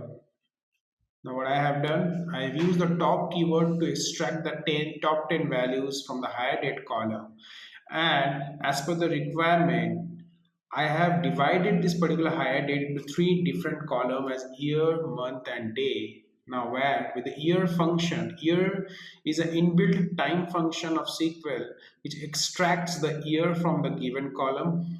Month is an inbuilt function which extracts the month from a given date, and day extracts the day from the given date. And all the three functions have an integer return type. Now, if I select this particular statement and if I execute it, I can see that the top 10 hire date has been extracted along with the year, month, and day column consisting of the year, month, and day from this particular date format. So this is how we can use a time component along with a select statement. How can I use the select statement to find the date difference? So for example, in this particular employee table, I have the birth date and the hire date. Now what I want to find the difference between the birth date and the hire date to find the age at which the person has joined the organization. So I'll use again a select statement for this, and I'll use select from the employee table. And what I will select, I can select the job title, I can select the gender, I can select the what I can go for, I can select the birth date and the joining date, or I can select the hire date from the employee table. And now we can use the date difference function to find the difference between the birth date and the hire date. So I can write over here date difference. So this is an inbuilt function of SQL which takes three arguments: the interval, which should be in terms of year, the start date, the end date, and I want to show it as joining age. And now if I execute this statement, you can see for each of the employee, the different job title, gender, and the hire date and birth that has been showcased in terms of join age. So this date difference function is also an inbuilt time function of SQL which can be used to find the difference between the date. And over here, we are using it to find the difference between the birth date and the hire date of the employees. And we can find the join age of the employee from this particular table. So this is the way we can use the select statement on the various scenarios or use cases in our day-to-day work in SQL. I have discussed the different implementation of SQL statement in today's session, where I have used the operators, I have used the case statement, I have used segments from the table. Now, joins are very important aspects of learning SQL. Why we require join in SQL? Now, join allows us to access multiple data which are resided into multiple tables in your SQL Server database. Now, over here, we'll be learning the most important aspects of joining, where we'll be working extensively on inner join, left join, right join, and full join. Now, the question is why we require join in SQL. There will be a lot of scenarios in your day-to-day work where you have to extract data from multiple tables. For example, if you have two tables like employee or department, and you need to understand that there is a data resided in department table and a data resided in the employee table. Now, for some reasons, while working with the employee table, there might be a requirement where you need to get some information in terms of the department from the department table. So in that case, we have to perform a join operation to get the data from the respective tables and to proceed with the options of working with different types of data. So let us understand the different types of join with an example. So I'll be talking about the inner join, the left join, the right join, and the outer join. So let me initialize my SQL Server Management Studio and let us see each of the joins with an example. So the best way to understand join is understand it visually. So what I will do, before I discuss the inner join, let us understand what is inner join with a visual approach. So I have opened my the Paint application, and what I can do, I'll take two tables. So consider this is a table A and this is table B. Now if I want to perform an inner join, now there's a universal law that we follow while working with joins. In order to establish a join between two tables, there should be at least one column of similar data type available in both the table. The column name doesn't matter, but the column data type should be same. Now for example, in employee table, employee ID, and in department table, department ID should be of the same data type, but in case of establishing a join, in both the table, at least one column should be of the similar data type. Now, for example, if the employee ID column is available in the department table, then we can easily establish a join between the employee ID and the department ID. Now the question is, what is an inner join? In inner join, the join operation takes place on the basis of the matching criteria. Now when I say the matching criteria, I mean to say in both the table, at least one column should be similar in terms of the data type. In inner join, on the basis of this matching criteria, only those data will be extracted which matches with the matching criteria. Now let us understand this particular join with the help of an example. So as you can see in this particular picture, in inner join, only the matching data on the basis of that particular matching criteria will be extracted or will be selected from both the table. Now how we can achieve this kind of join through queries? So for that, let me go back to my SQL Server Management Studio and let me click on New Query. Now, for this particular example, I'll be working on the Adventure Work database. So let me initialize this particular database. Now, as we all know, this database is listed under the database folder. First, let me use this particular database. And now, let us select two tables on which we can apply the inner join. Now if I expand this particular database under the table folder, I can see all the tables listed under Adventure Work Database 2019. Now let me select two tables from here. First, let me go with the employee table. So let me write a query to see the data in the employee table. Select star from human resource dot employees. And now if I execute this particular query, this is the employee table. Again, let me write another query. Select star from. Let me take another table over here as the table which I am searching for over here can be. Okay, let's not work on this particular Adventure Work database. Let me work on the human resource database. So I'll select the human resource database from here, HR database. Let me remove these queries from here and let me use the human resource database. And if I execute this query, and now in the human resource database, if I expand this particular database and go to the table folder, I have this employee table and the gender table. Now let's understand, let's see what data we have in the employee table. So select star from table name, that is employee.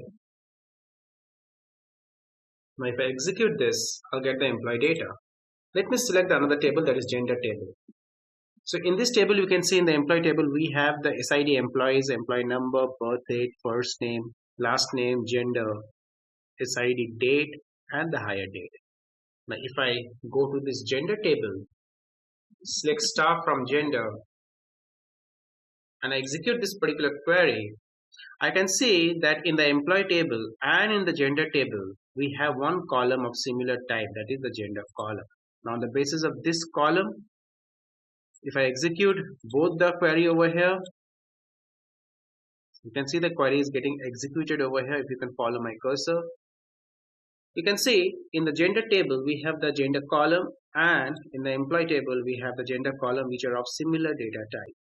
Now we can establish a connection between these two tables. Now what I want to select the employee number, the birth date, the first name, the last name, and the gender on the basis of these two columns by implementing a inner join.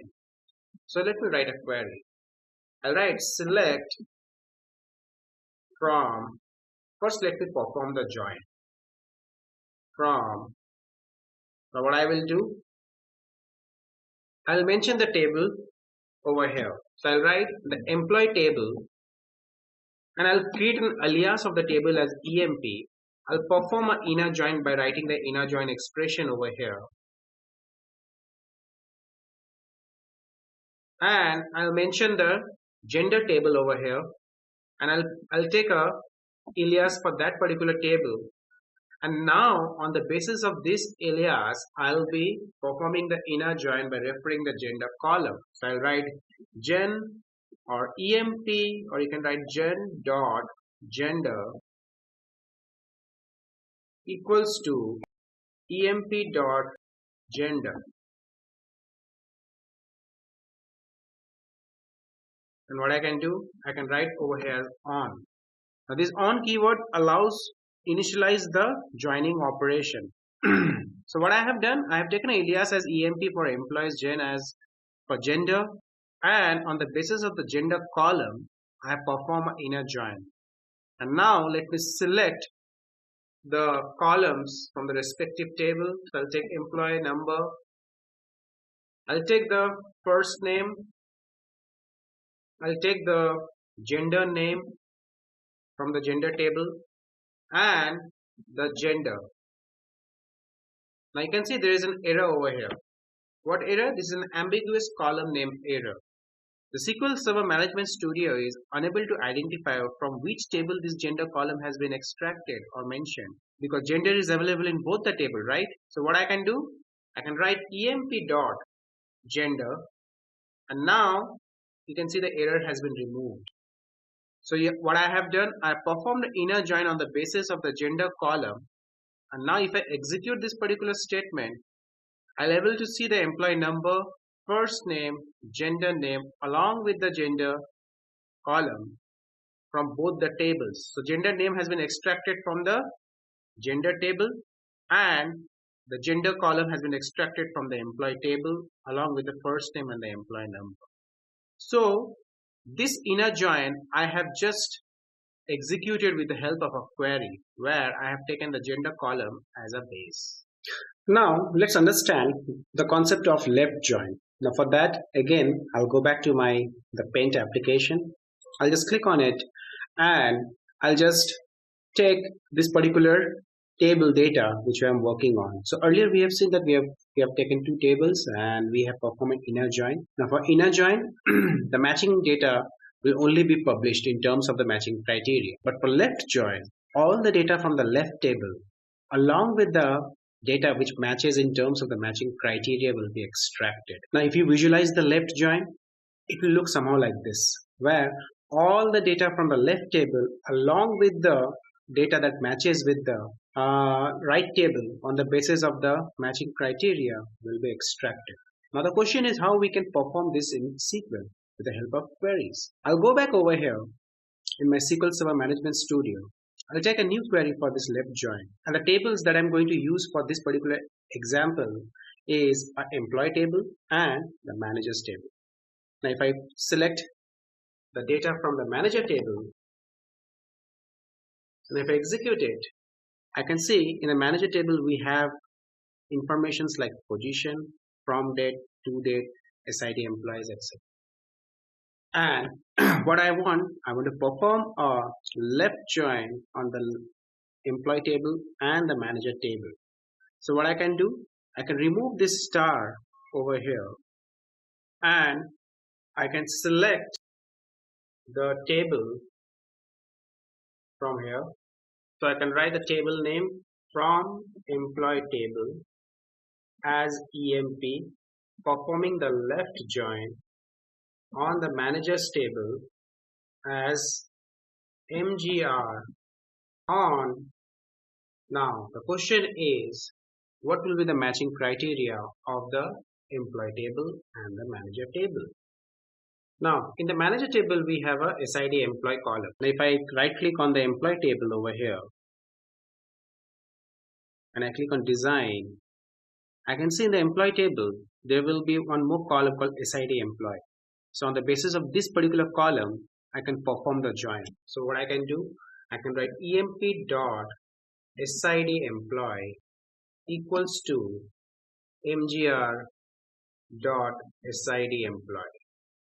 And now the column that I want to select from the employee table will be, let me select the columns like first name, last name. So you can select employee number, first name,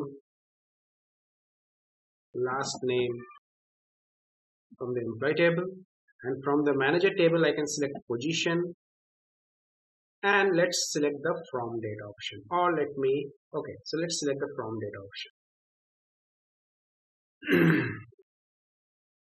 Now if I execute this particular query, I can see that from the employee table all the data has been selected on the basis of the matching criteria, that is SID employee, and where the data is not available, you can see there is a null value over here. Now what I can do, I can sort this particular query, or I can sort this particular column so that I can check whether is there any values in these two columns or not. So how can I do that? By using the order by clause. Now what I can do, I can perform a sorting operation on the position column. Now we can sort this particular column by also specifying the column position. Now over here, the position column is located at the fourth from the left. So position column is the fourth column starting from the left, that is employee number column. So what I can do, I can specify the column position number and I can just sort it in descending order. And now if I execute this query, on the basis of this particular position column, the data will be sorted in descending order. And now we can see that after applying the left join, all the data from the left table and the data from the right table on the basis of the matching criteria has been populated and sorted in descending order. Now the key takeaways from this example is that we can sort a column by defining the position of the column, and over here this particular column position is located at the fourth position from the left. So this is how we can perform the inner and the left join. In my next video, I'll be discussing the join in depths, where the other categories like right join and right join and outer join will be discussed. Apart from this, I will also discuss about the advanced operations that we can perform by using join. As I discussed in my last video, join is a very crucial part of SQL learning. In our day-to-day work with SQL Server, we have to work with various data which are resided in the various tables in the different parts of the database. To access those data, we use the concept of join, where the universal law of join states that to join two tables, there should be at least one column of similar data type available in both the table. Keeping that in mind, I have showed you how we can work with inner join and left join. In this session, I'm going to discuss about the other categories of join. To start with, let's start with right join. A right join is a type of join where all the table data from the right table is extracted and the data that matches the matching criteria from both the tables are extracted along with all the data from the right table. And data which doesn't match the matching criteria will always be showed up as null value in a table. To visualize this kind of join, let me take you to the Paint software, where I want to show you it visually as how right join works, and then we will work on the query part, where I'll perform a query to perform a right join between two tables. So we have say over here that there are two tables over here. Now what happens in right join, all the data from the right table along with the data which matches in both the table as per the matching criteria gets extracted. So this is how we can visually visualize a right join. Now, if I go back to my SQL Server Management Studio and I want to perform a right join, then I'll take a table where I'll be working with employee and the gender table to perform this right join. Now, as I said, the employee and the gender table has a column which is similar in both the table. So if I write a query over here, select star from employee, and again, if I repeat this query, and this time I mention a gender table, and I copy and execute it, I select and execute it. So you can see there will be two output coming up. One will show the details of the employee table and the other one will show the details of the gender table. Now in both the table we can see there's one column, gender column, which is similar, which is available in both the table. So over here we can see that on the basis of this gender column we can perform a join operations. So let's perform a right join, and as per the definition of right join, all the data from the right table and the data which matches the matching criteria from both the table will be extracted. So let me write a small query over here as select from employee table, employees table as EMP, performing a right join on gender table as GEN on zen dot gender equals to EMP dot gender. Now over here, Zen and EMP are the alias name which is been given to the table like employees and gender. Now that I have performed the join operation, the output of this join operation will be extracting all the rows from the right table and the matching rows in terms of the matching criteria. Now what I can do, I can write the column names over here, gender. And you can see the moment I've written a column name, I'm getting an ambiguous error because the SQL Server Management Studio, this query editor, is unable to recognize this gender as from which table this gender belongs to. So we have to specify the table name, and we can do that by specifying the alias name that we have given to each of the table. And then again, I can write gender, gen dot gender name, and let me give the first name from the and last name and the EMP number. And now if I execute this particular query, I can see that I've got the gender column. Okay, let me take the gender name. And you can see I've got the gender name, first name, last name, and employee number. So as a result of this right join, all the data from the right table has been extracted and the data which matches the matching criteria. And over here, the matching criteria is gender. On the basis of the gender column, which is of similar data type in both the table, the data has been extracted. The next topic that I'm going to talk about is a full join. Now, what is a full join? A full join is a type of join where all the data from both the tables will be extracted on the basis of the matching criteria. So let us see how we can perform a full join. So let's first understand the full join visually. If I open my Paint application, we have seen the inner join where only the matching data will be extracted. We have seen the left join where all the data from the left table along with the matching data will be extracted. We have seen the right join where all the data from the right table along with the matching data will be extracted. Now we'll see the full join where all the data from the left table, the right table will be extracted along with the matching data. A word of caution, full join will always return a very big result. Another thing that I want to highlight over here is a full join is also known as full outer join in SQL. Now let us see how we can perform a full join in SQL Server. Now take a new query, and for this example, I'm going to work on the current personal table and the geography table. Now, this current personal table under HR database consists of all the employees who are currently active in the organization. They are currently working in the organization. And the geography table contains the demographic details of all the people who are a part of this particular organization. Now, if I write a query to understand what kind of data this tables contains, we can write select star from current personal table. And if I execute it, you will find the details of the SID employee, employee number, current salary, current location, along with the department ID, location ID, and position ID. And now if I check the geography table,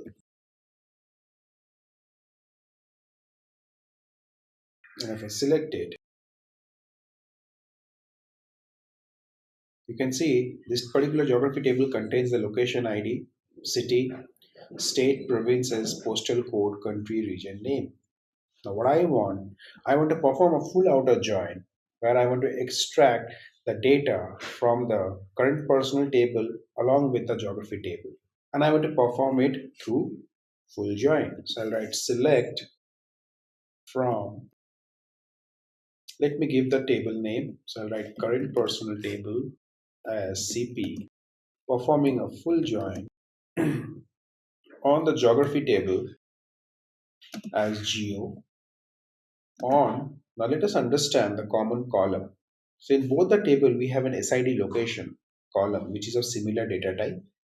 We have seen in the current personal table and in the geography table that we have a similar column that is SID location. So on the basis of that particular column, I'll perform the full join operation where I'll take geo dot SID location. And now let us select the columns. I'll write EMP number, comma.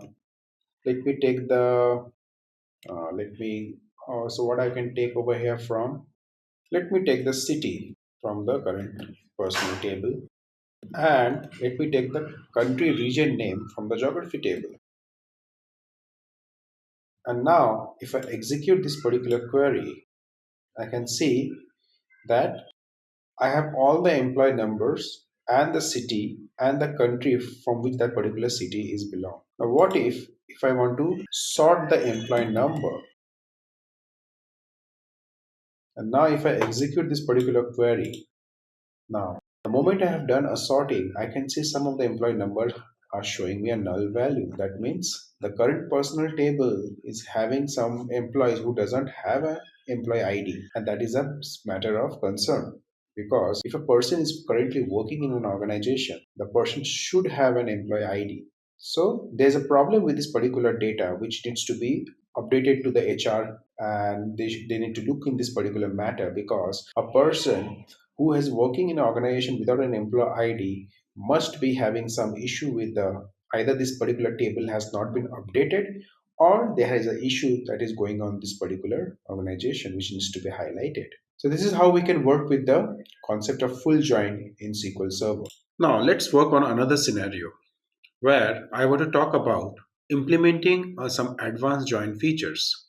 For example, if I want to apply multiple joins on multiple tables, for example, I want to perform an inner join on three multiple tables. Now for this, let me take a new query, and I have three tables over here: the employee, the manager, and the salary history. Now this employee table can be considered as a master table which consists of all the employees who are currently in the organization and also who has already left the organization. The manager table can be considered as a table where the roles and responsibilities and the details for the managers in the organization are being stored. And the third table is the salary history table. Now, this particular table consists of all the salary history of the employees in an organization. Now, when I say salary history, every employee in any organization goes through a process where the salary is increased from the previous amount of salary that is given to the employee. So this particular table keeps a track on the salary history for each of the employees. Now, let us see how I can perform a join on these three tables.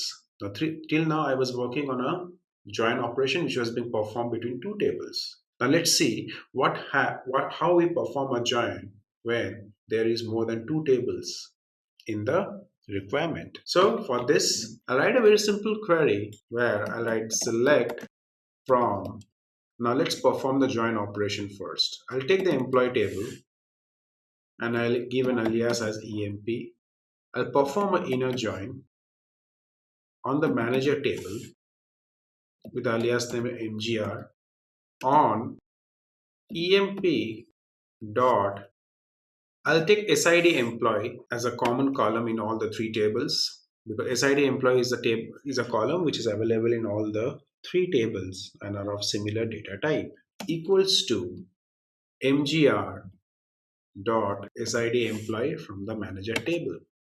Again, I'll perform an inner join, and this time I'll take the salary history table and I'll name it as SLR, and I'll perform an inner join on the employee table emp dot SID employee equals to SLR dot SID employee. And now it's time to select the columns. So in terms of columns from the employee table, I'll select the employee number, the first name, last name. Now you can see over here, we can see an ambiguous. That means the employee number is available in more than two tables. So I'll write emp.employee. And from the manager table, I'll select the position and from date. And from the salary history table, I'll select salary history, salary from date, and sal to date. What I can do,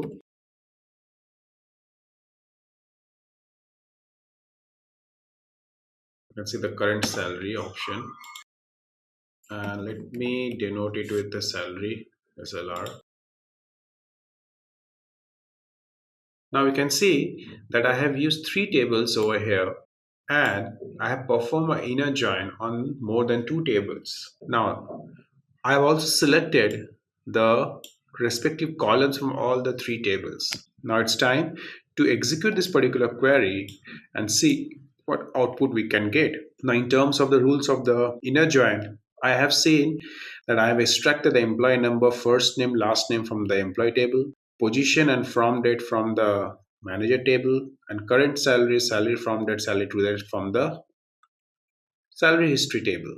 Now this is how we can see that how we can perform a advanced level of join operations where we have involved tables, more than two tables in the query level execution. So this is how we can see that how we can perform our advanced level join operations. What if I want to perform multiple join types with multiple tables? Over here, the scenario was that I have performed a similar join type. So I have performed an inner join in more than three tables. What if I want to perform multiple join types with multiple tables? Let us see how we can do that. Now the scenario over here is that I have three tables. First, the employee table, second, the employee location table, and the geography table. Now, there is a scenario, there is a situation in the organization where I want to verify that what information that is stored in the employee location. Now, this employee location table is the table which consists of all the information about the employees working in the organization. And this geography table is the master table, where it consists of all the details of the employees, which is there in the organization, or also which are people who have left the organization. Now there is a situation where I want to verify that the employee location table, the details supplied by the employees, is the information is matching with the geography table or not. So the scenario is that I want to verify that the location, which is the information that is available in terms of the postal code in employee location table, is that postal code correct by comparing it to the geographical code. And I will extract the employee number and the employee details from the employee table. So there will be three tables: the employee table, employee location table, and the geography table for this scenario, where I'll be applying multiple join type, the inner join and the left join, to verify the information stored in the location table with the information stored in the geography table. For this, I'll take a new query and I'll start writing the join operation. So I'll write select from, and the first table is employee, which will be alias as EMP, and I'll perform a inner join with the employee location table, which I can name it as employee log, and I'll perform a inner join on the basis of SID employee equals to emp log dot SID employee, performing a left join on the geography table, which is aliased as geo, and I'll perform a left join with the geography table, considering the table as. So what we have to do, we have to perform a left join as on the employee location table along with the geography table, because we are verifying the employee location table along with the geography table. Now if I open this geography table over here and if I check the columns of both the table, I can see in both the table the postal code column is of similar data type. So let's use this particular column for this particular join. So I'll write employee log dot postal code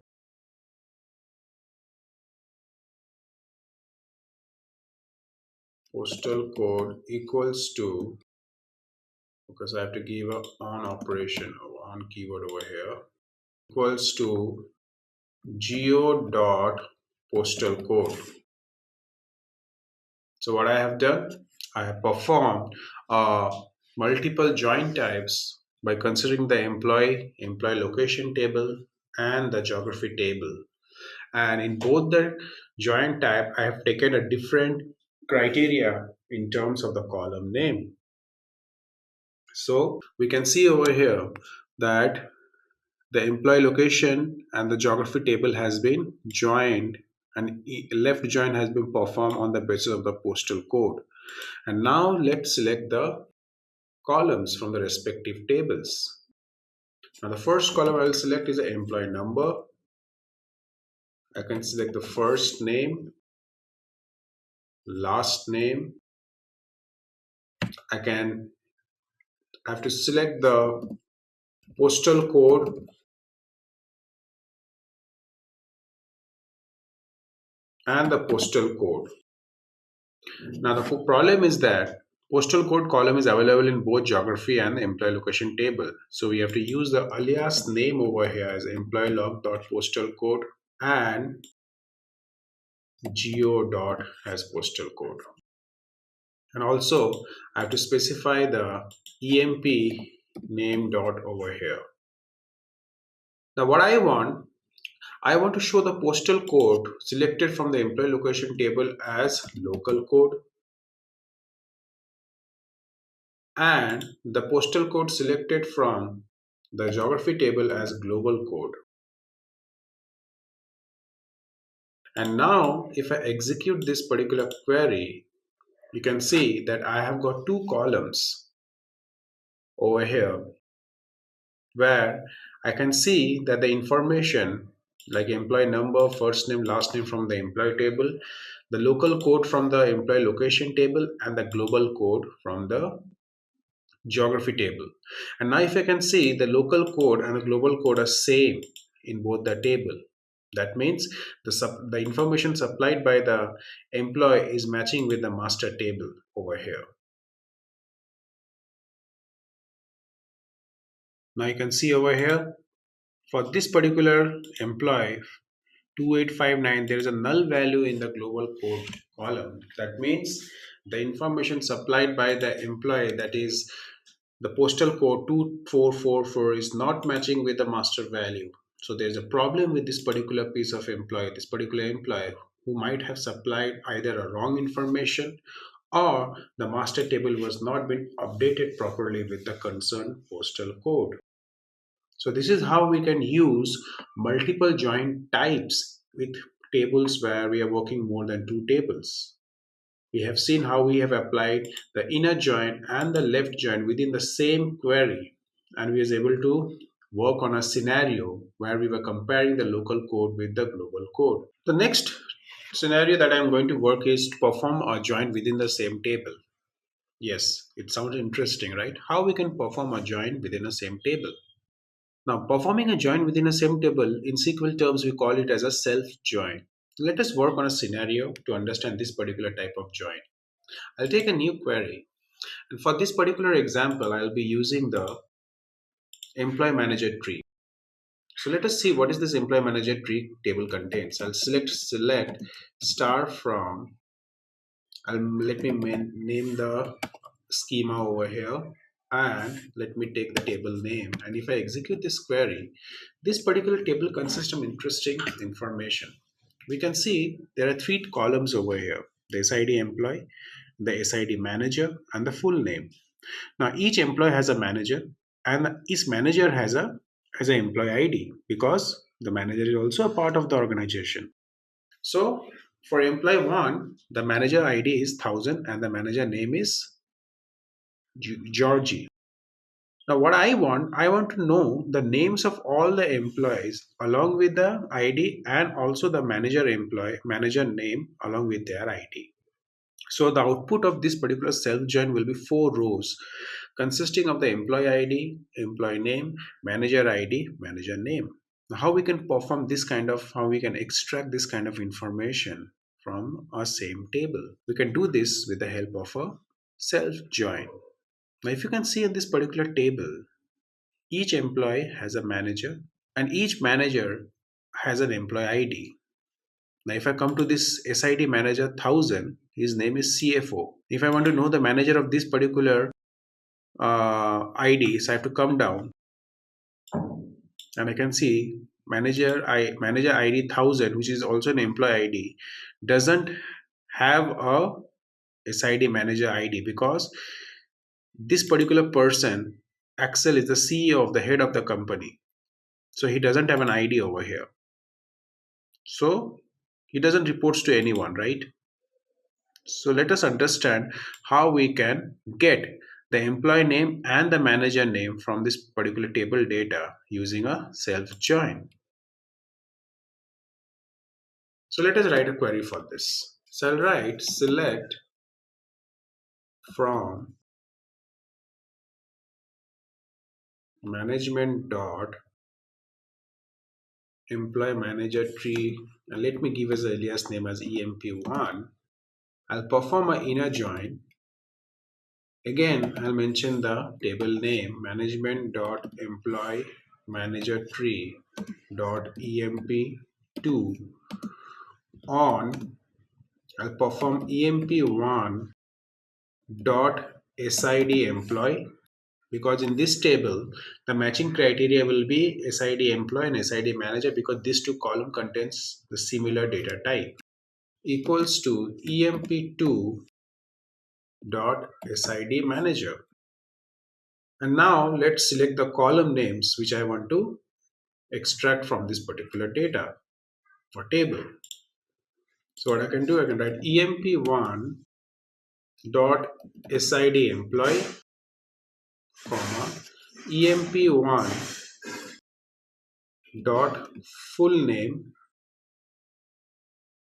emp1 I'll write, and I'll select the SID manager, and emp2 I'll select the full name of the manager. And now if I execute this particular query, I have got the SID employee and the full name of the employee, and the SID manager and the full name of the manager. So this is how we can perform our self join within the same table, and we can work on this kind of scenarios where we need to relate the IDs in terms of multiple position available in the table. Now this was all about joins and advanced joins that I want to discuss in this particular video. So the first thing that I'm going to talk about is views. So what are views in SQL? Views are some virtual table which we create by using one or more tables. It's just like the same table that is available in the database. Now, for example, for this human resource database, we have a view over here, and we can see that this particular human resource database has tables like calendar, employees, employee position, history. Now, what if I want to create a virtual table using the existing table which is available in the database, and that particular table will behave the same way that the other tables are there. We can perform all the SQL operations on that particular table, and we can also write the same queries to extract the data from those tables. Now, what are views? Views are just nothing but a virtual table which are created by using one or more tables. We can use the columns for one or more tables to create views. Now, if you come down over here under if you see this human resource database, there's a folder over here which is aligned as views. So this is the place where we create those virtual tables by using the existing table, and those existing tables are already available in the database of human resource. Now over here, we can either create a view from a single table, or we can create a view from a multiple tables also. Now when I talk about views, there are two approaches that I follow for view. First, we use the available options in the SQL Server Management Studio to create a table in views, or we create by writing queries. Now the question is why we want to use views in SQL. Now view sometimes allows you to create a table with a specific segment of the data. Now let me give you an example. Suppose if there is a let me give you an example of a coffee shop. Suppose we have a coffee shop. There's a coffee shop which is running. The owner of the coffee shop suddenly wants to know the trend of sales for a particular day. So what he can do, he can create a separate view, a virtual table, which will only contains the columns, the data for that particular day. And that particular owner can analyze those data for that specific day by creating a virtual table. Now, what are the advantages of virtual table? Obviously, if you create a separate virtual table for that particular day, then the queries will run faster because we'll not be considering the past records for the table. So it's a very fast experience while working with a SQL data or working with the SQL tables. Now the question is how we can create views. As I said, there are two approaches for creating views. First, we use the options available in the SQL Server Management Studio, and the second, we write a query for creating that. To create a view is very simple. Right click on the view, and there's an option over here, this folder, and you get a new view option. And the moment you click on new view, you can see there are tables available here, and these tables are nothing but the tables which are already available in the database. These are the tables which you can see over here. So if you click on new view, you can see these are the tables which you can see over here.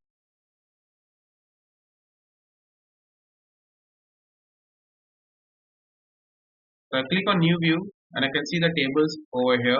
Now what I can do, I can select the tables from which I want to create a view. Suppose let me select the employee, add the employee table.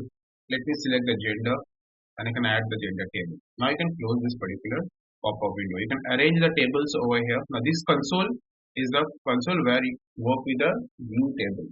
So I'm creating a view using the employee and the gender table. I am showing you the first approach where I'm going to create the views using the available options in SQL Server Management Studio. Now that I have brought the two tables over here, let me arrange this table properly so that it can be properly viewed. Now let us see what kind of operations we can perform. In order to create a view, you can select the required columns from the tables, and you can see that I'm not writing a single query in SQL, but you can see the queries are already getting created the moment I'm selecting the column. And this particular part section, which is called a table pane, you can say, is getting updated with the column name, the table name.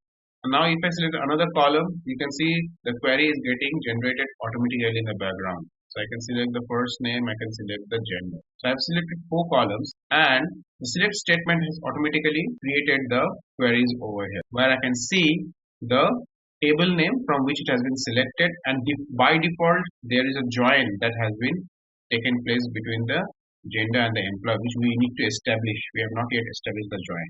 As of now, I have selected the 4 tables. Now, once I select these 4 columns from the table, we can further add more information. Now, suppose I want to add a filter on the gender column. So I can come to this filter column and I can add a filter like male.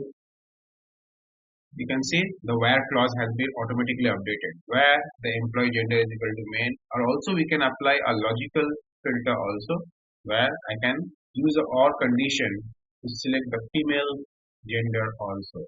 Now you can see the where clause is automatically written. I am not writing a single line of query over here. I can also sort the columns. If I want to sort the SID employee column, I can come to this sort type column and I can select the option from the drop down. Now this sort order is the order in which the sorting is done. So this is number 1. Now if I sort the employee number column, it will become under the second sort order 2.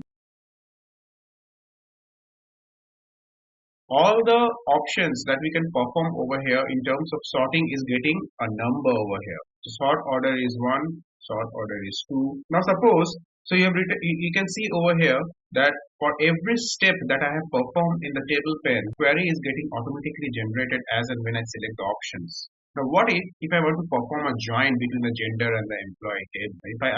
For that I need to select this particular gender column, I have to drag and I have to release my mouse over here. And you can see by default there is an inner join that has been established between the employee and the gender table. I can also manipulate, I can also edit the join type. If I click over here, right click on this particular option over here, I can see the left and right join are also available over here. If I select all the rows from the employee table, that means there will be a left join. You can see this is a left outer join that has been established. Now again, if I come over here and right click on this and I select all the rows from the gender table, then there will be a full join. If I again right click over here and if I remove the option right and full outer join, the default join will again come to inner join, which is done on the basis of the gender column. So we are using the available option, the point and click options from this particular pen, this particular view console, to create a table, which is a virtual table, which I am creating from the existing table from my database. Now what if I want to execute this query? What if I want to verify this, whether I have performed a correct query or not, whether I have selected the correct values or not? For that, I have to come to this particular query pen. This is called a query pen over here. You have to come over here, you have to do a right click and you will find 2 options over here, execute and verify. If I click on verify the SQL syntax, I'll get a verification message over here showing the SQL syntax has been verified against the data source. Now if I want to execute it, I will again to right click on this particular query pen and I need to click on execute SQL query. And you can see in the execution pane over here at the last, all the rows of the table are getting executed in terms of the SID employee, the employee number, first name, gender, the 4 rows that I have selected. I can also stop retrieving the data process and we can have it. So we can see that we have executed this particular query over here and we can see the query has been successfully executed.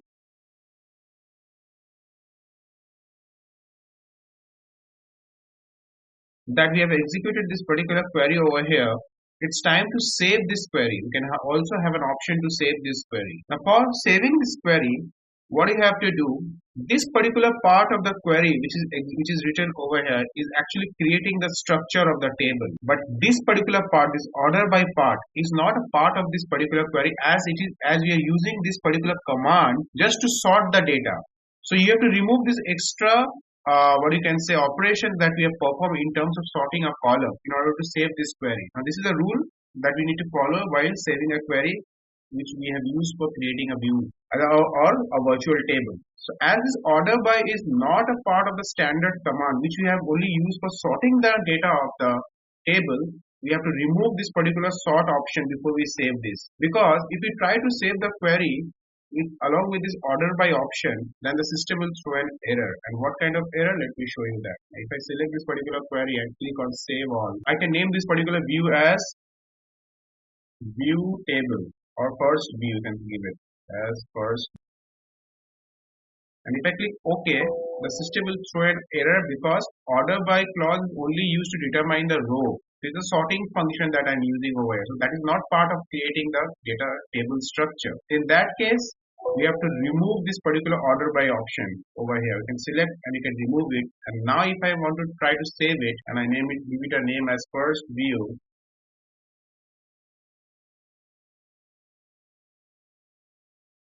you can see I am able to save this view over here. And now if I refresh this view folder, I can see the first view. And now if I write a query over here like select star from first view,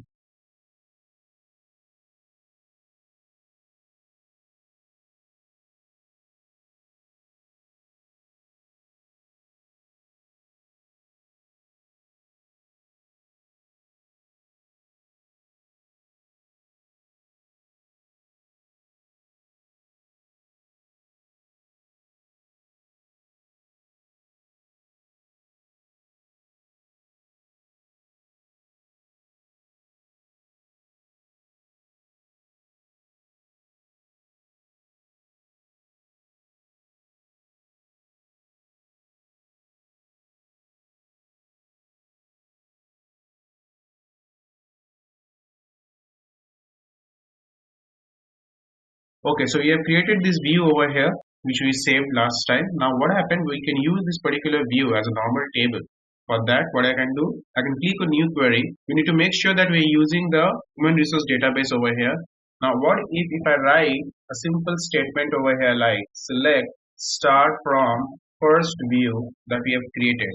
And now if I press execute this query, you can see this table is getting executed where I have selected 4 tables from the employee table, along with the where clause which we have used to extract the gender male or female.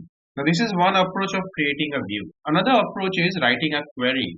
Now we have the first approach that we have done, we have done right click and selected the new view option. What if I want to create a view by writing a query? I'll click on new query and I'll write as a simple query as create view. Let me name this as second view.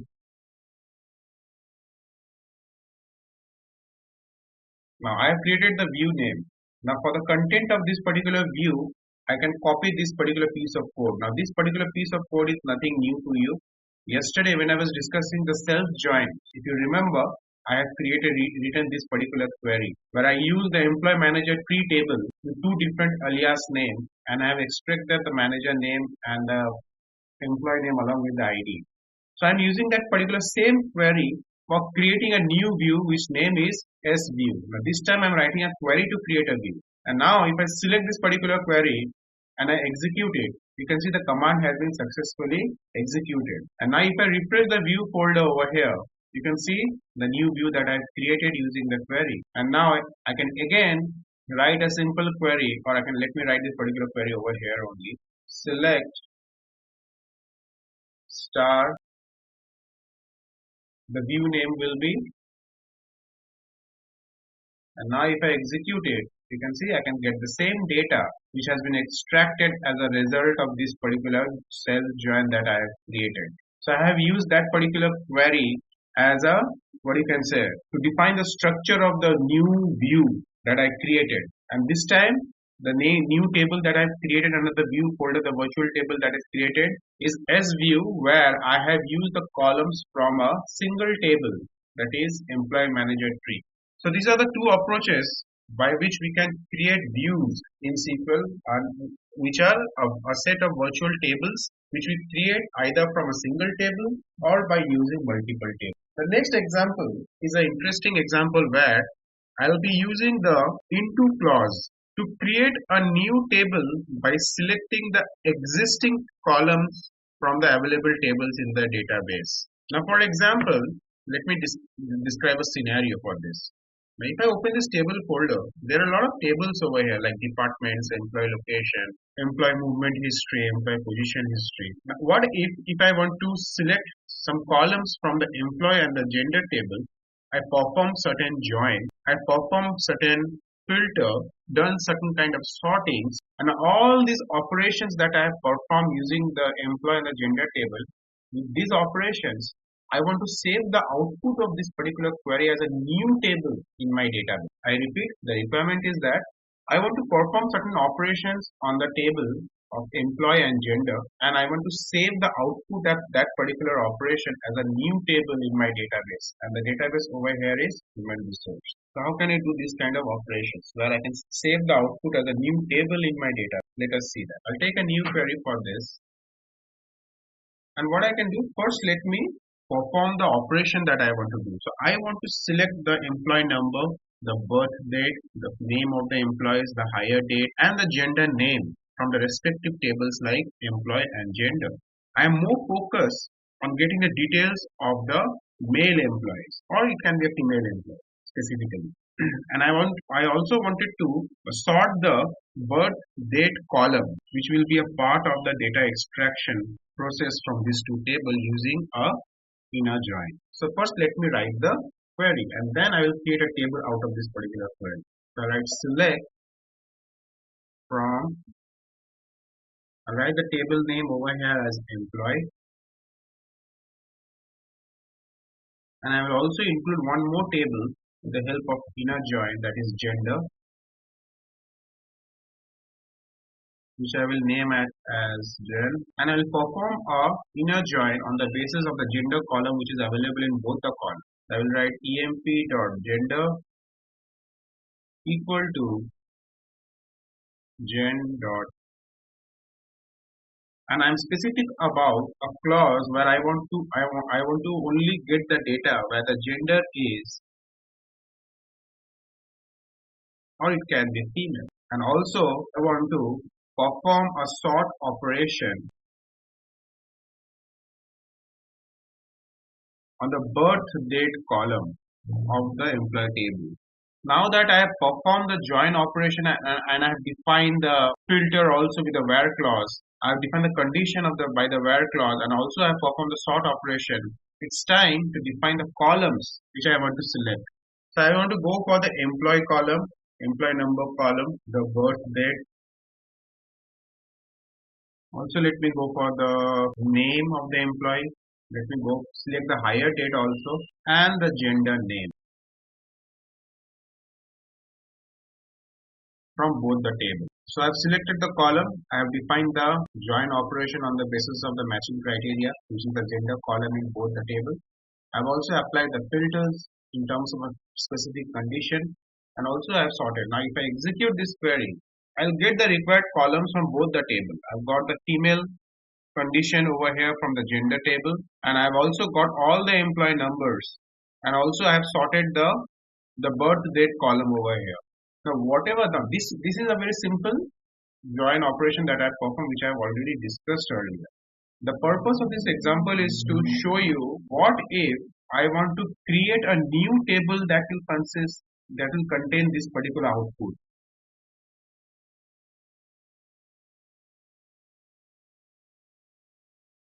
For that, what do you have to do?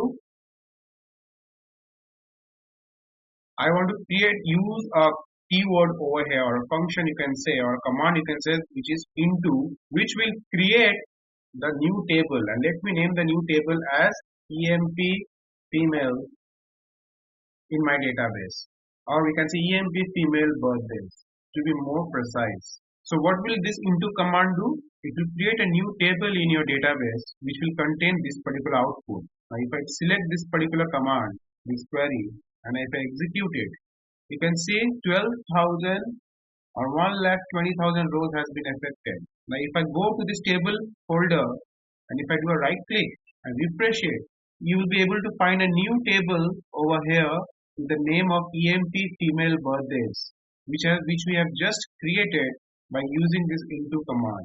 What it has done nothing. First it has selected all the columns in terms of the conditions and the filters, and then with this help of this particular command, it has created a new table in my data. And now if I use the select star from command emp female birthday, and if I execute this command, you can see I've got the same set of information which you have got by using this command query. So yesterday I remember someone was asking me whether we can save it as a part of a table or a new table. So this is how we can do that. Now the next example is going to be a very complicated and a very big example where I'm going to discuss about using the insert option, some advanced level implementation of the insert command that we have in SQL. Now insert, as you all know, is a very common command. I can easily show you that insert into table name values and that's all. But that will not serve the purpose over here. Whenever we are discussing an insert, there should be a proper scenario where we will use the insert option to update a record in a table in such a way that we do in our day-to-day work or where we interact with the SQL Server. Now for this example, I want to discuss about a scenario where an employee who has left the company after working for a couple of years and again came back after a few years or again came back after a certain interval and wanted to join back the company. And there can be various reasons for that. An employee, they can come back to the company. There can be various obvious reasons for that. Now, how will the HR people or the database person will manage this kind of queries? Because the employee was already a part of the system. The particular employee left that particular system, and after a specific interval, he came back. The employee came back, and the employee wanted to again work in this particular organization. Now the question is, after a lot of discussion, it has been decided that that particular employee ID will be activated into the database, and this is a very common practice in many organizations where the employee leave and again they try to come back after some time. So what happens? The employee ID becomes deactivated, and again when the employee comes back, the ID of the employee needs to be activated. Now the conditions can be many. There are many conditions in terms of activating an employee ID. The conditions may be whether the employee wants to join with a new salary slab or the employee have accepted the last salary slab.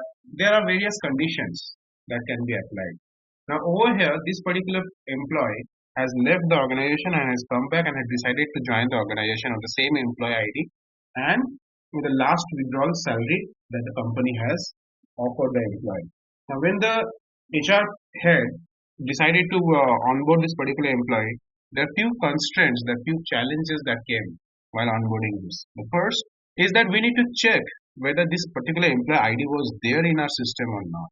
Now in this particular human resource database, there are two sets of information in terms of employee. First set of information is the employee table, and the second set of information is the current personal table. Now this employee table is a master table where all the employee, whether it's a current or whether it's an ex-employee, data is available. But this particular current personal table only consists of those data of employee who are currently active in the organization. Now what we can do? This particular employee number is what I am going to work is 100. We have to check the presence of this particular ID in two tables before we proceed to bring back this employee to the system. The first thing that we have to check is whether this particular ID is available in the employee table or not. Now if I write this particular query, this is a very simple query where I am searching a particular ID in the table, the master employee table. Now if I execute it, I can see this particular employee was a part of the organization. But the moment I check it to the current personal table, I can see there is no such ID. That means this employee was there in the system but presently not active. Now the requirement is that as I have hired the employee back, I have to update the current personal table with this particular ID, which is not there at present. Now this is the scenario. Now it's not an easy thing because if you go and check the current personal table now, select, or what you can do, you can select a part of this particular query. When I execute it, this current personal table contains information in terms of SID employees, employee number, current salary, current location, department, SID location, and SID position. Now this looks quite simple, right? But no, these columns are actually also available in the master tables for each of the employees. For example, this particular ID is also available in the employee table, This particular 100 ID should also be available in the employee location table. This particular ID should also available in the employee movement. This particular ID should also be available in the employee position history table and also into the salary of the salary table, salary history table. So all these columns are related to the salary history, geography, employee. So I need to check all the tables over here whether this particular ID is available or not. So I have to verify all the tables which are related to the current personal table. Like for example, current salary column is also available in the salary history table. So I have to check the salary history table also for this ID, whether this particular ID is available or not. I have to check the employee position table. So there's the employee position table over here. I have to also check the employee movement table. So there's a employee movement history table, because when this particular employee was there in the system, all the tables were containing this particular ID. So I have to check whether this ID is also available on the other tables or not. And then after getting a confirmation, I have to start working on updating the current personal table with this particular ID. So let's start writing a query for that. Now what I will do, I'll come to the next line and I will start selecting all the tables where these columns are available. So first thing what I will write, I'll write select employees as, let me give it an alias name as T1, and I will select all the values from that particular table employees where the EMP number, you can see there's the EMP column over here, right? EMP number 10021. Close this execution.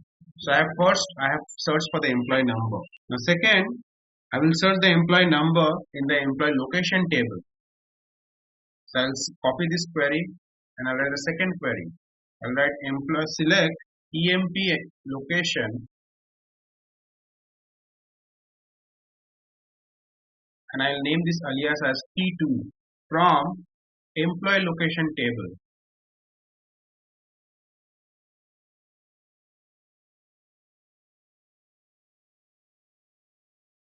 Where EMP number should be present, whether this employee number is available or not. So I'm checking for this employee ID for all the related tables. I'm now checking the location table, the current location, this particular column.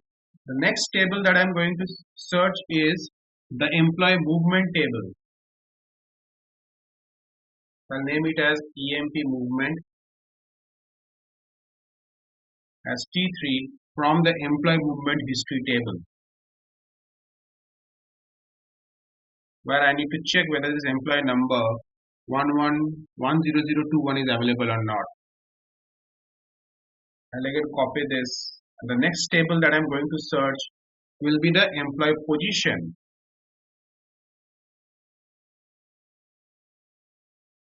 as T4. I'll give it an alias name as T4. And this employee position information in terms of this particular employee is available in the employee position history table. I'll delete this particular table over here and I will write employee position history table. And the last is I want to search the salary of this particular employee in terms of the ID from the salary history table. Over here, whenever we are searching a salary, we need to keep in mind as an HR that a salary of an employee also includes a salary history of the employee also includes the appraisal that the employee has received during the tenure in the company. Whenever you're working with the salary part, you have to always consider the last 5 salary slab that the employee was offered. Now, how to do this kind of query? Simple. You copy this particular query. To search this particular employee in terms of salary, I will write the employee salary, EMP salary option over here as T5 from the current or the salary history table,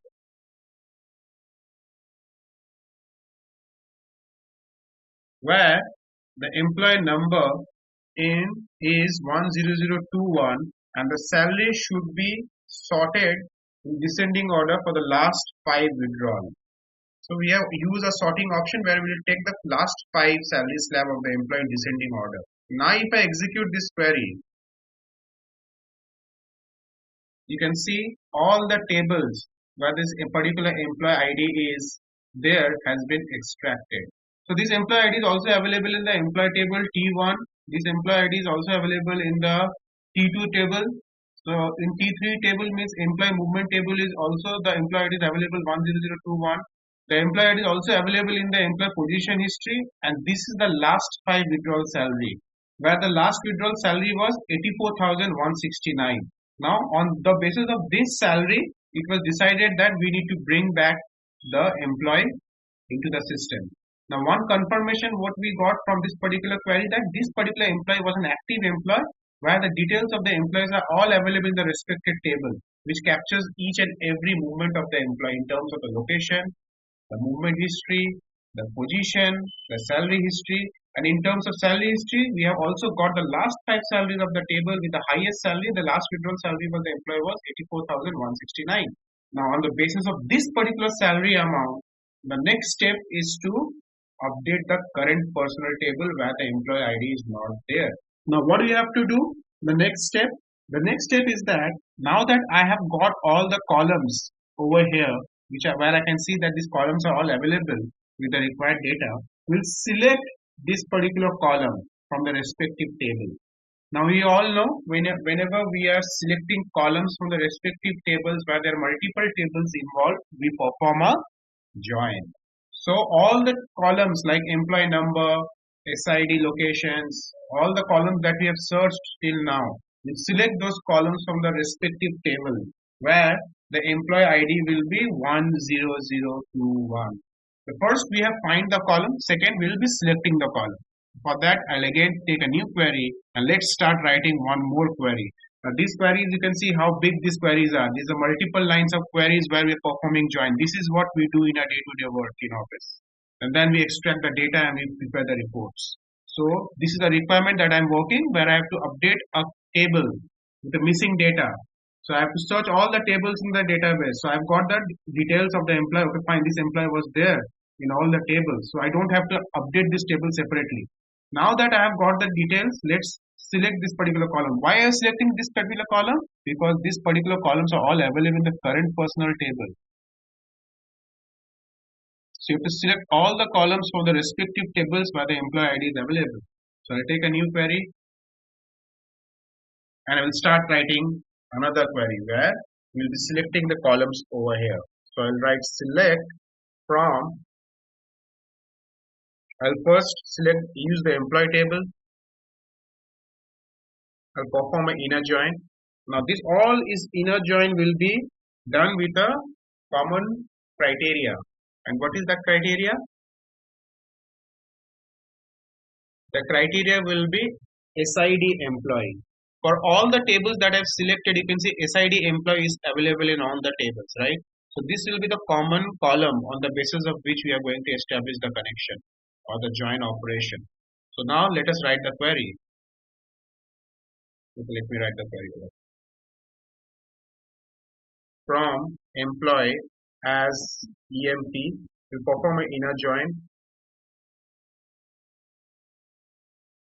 on the employee location table EL on EMP dot SID employee equals to EL dot SID employee. The next table that will be part of the join is employee movement history, which will be given a name as EMH, and it will perform a join on the employee table emp.sid employee equals to emh.sid employee. And again, we'll join this table with the help of an inner join with the employee position history table, which we can give a name as EPH on, and we'll perform the join operation again with the employee table. So we write emp.sid employee equals to EPH dot SID employee. So you can see in all the tables the SID employee column is common and the same data type. And the last table that we are going to use is the salary history table, which will be marked as SH as an alias and will be joined with the employee table on the basis of the SID column equals to SH dot SID employee. Now that we have selected all the columns, now that we have used all the table for joining purpose, it's time to define the condition. What will be the condition? Where the employee number will be 10021, and the columns which you are going to select from all these tables on which you have performed join are, now we'll mention those columns. The first column will be selected from the employee table, and that is SID employee. The second column that we are going to select is the employee number. The third column that you are going to select is the salary. The fourth column will be the city.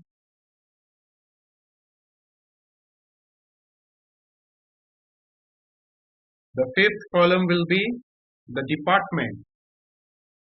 These all columns are part of the current employee salary, the current personal table basically. So we'll select the department column from the employee movement history, that is SID department. The next column will be SID location, which is in the employee location history table. You can see how big these queries are getting slowly. The next column will be the employee position, so which will be selected from the EPH, employee position history.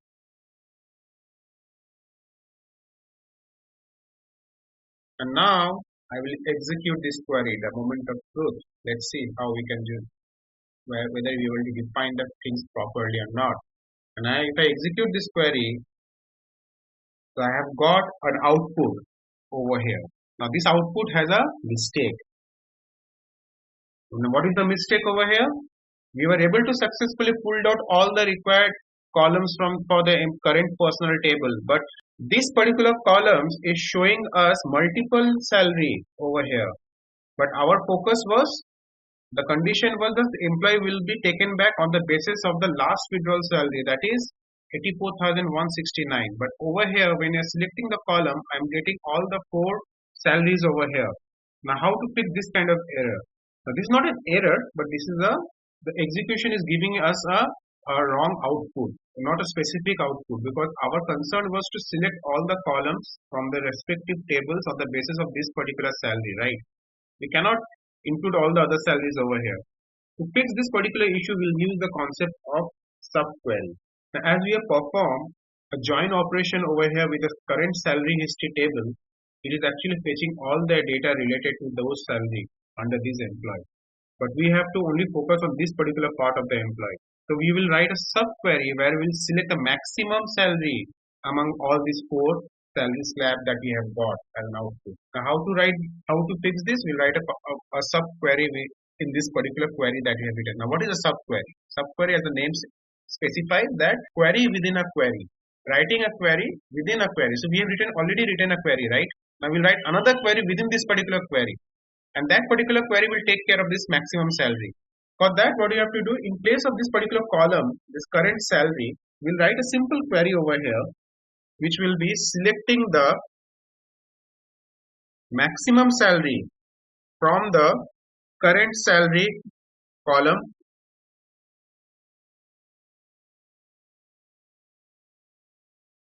which is available in the salary history table, where the employee ID is so simple, right? You can see where the employee ID is, or the employee number is equal to the employee number which is available in the employee table. and I want to show that particular column as current salary only.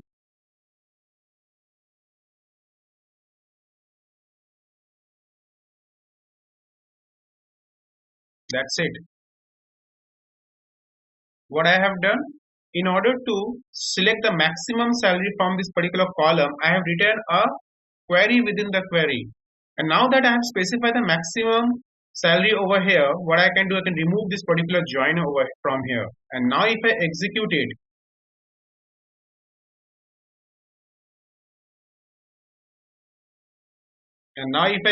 this query,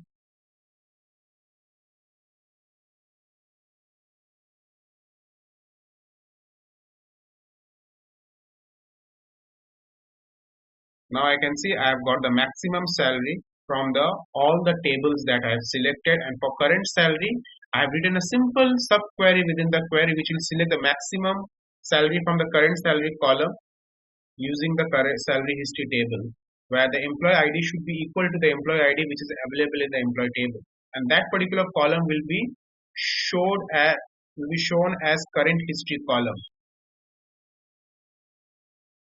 Now let's go back and let's see, because this particular employee table is a part of our whole query execution, which actually contains the data in terms of the employee number, the master table. That's why I'm referring that particular table over here. Now these are some things which you will come to know slowly and gradually over the practice.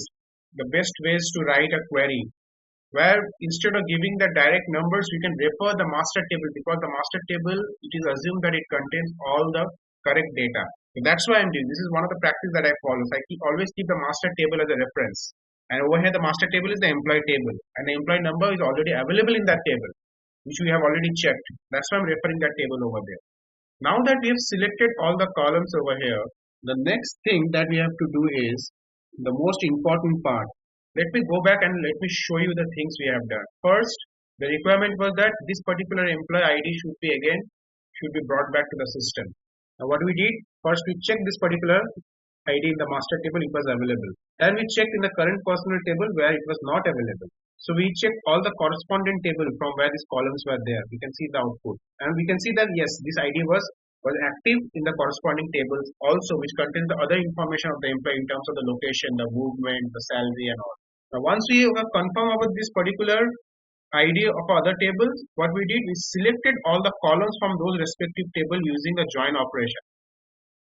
You can see all the columns has been selected, and also we fixed the salary issue, which are showing us the last salary slabs also, but we were only focusing on the highest salary, because on the basis of that condition only the employee was decided to brought back to the system. Now that I have selected all the required column, now it's time to insert this detail into the current personnel table. Now for that, what we have to do, we'll write a very simple statement over here. We'll write insert into,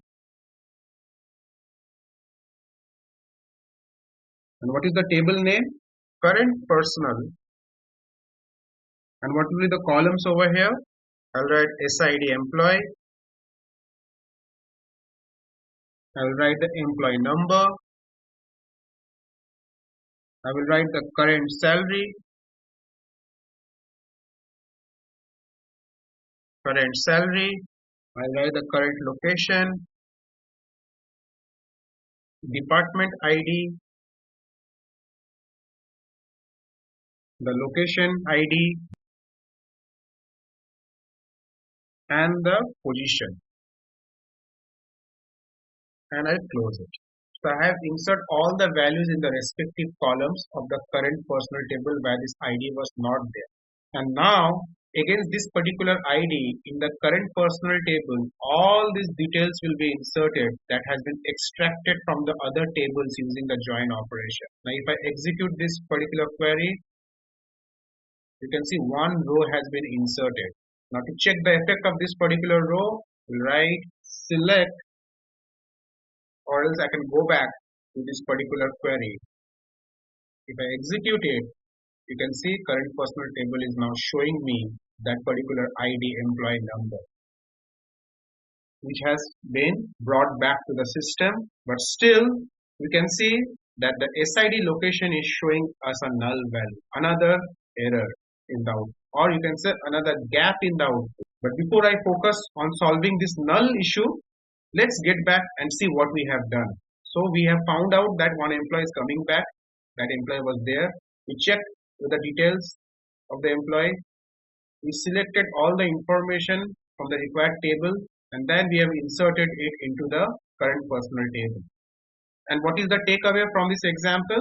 The takeaway is that for inserting a simple value in a employee, what are the things that you should take care of?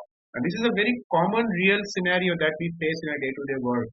Now, I'm not talking in terms of a data analysis, but the people who are into HR domain and all, who are actually actively maintaining this kind of systems in their organization, have to go through these steps, because they cannot just, now entering a new employee into the system is a very easy thing. You just create an ID and you can just update the required tables. But what if an employee comes back to the system on a specific condition?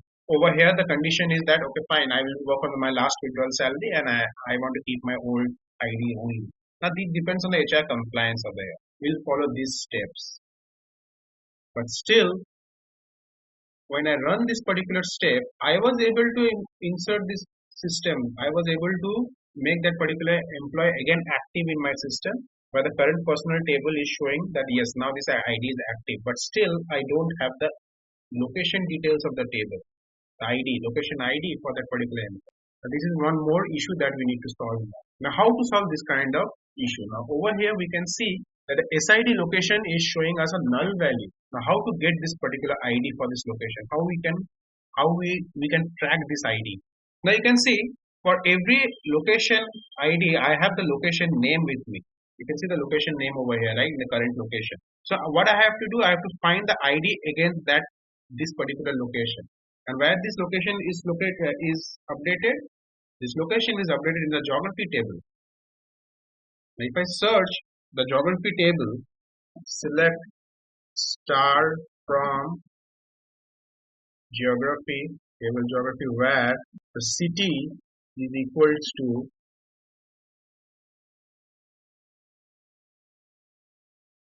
the name I have to give. What is the name?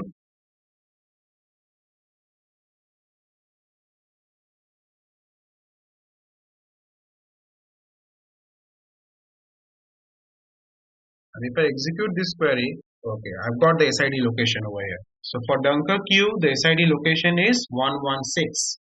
So I have to update this null value with 116. Now let's start the process of updating this null value. Now, how to update this particular null value? For this, I have got the reference, right? Okay, fine. This particular ID is 116, which is available in a geography table. Now we have to first get all the details in one place. How to do that? So for this, we will be using the current personal table and the geography table. So we'll write a query over here, right? Select star from, or you can just copy it, right? Star from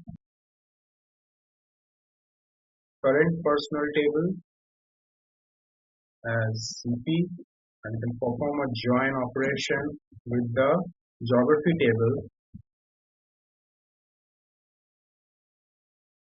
on the basis of the matching criteria. Now let me check the matching criteria. Now, I have this city over here in the geography table, right? And in the current personal table, I have the current location. So these two columns, the current location column from the current personal table and the city column from the geography table, are of similar data type. So we'll use these two columns. So we'll use as on, I will take the city column from the geography table, and from the current personal table, I will take the current location.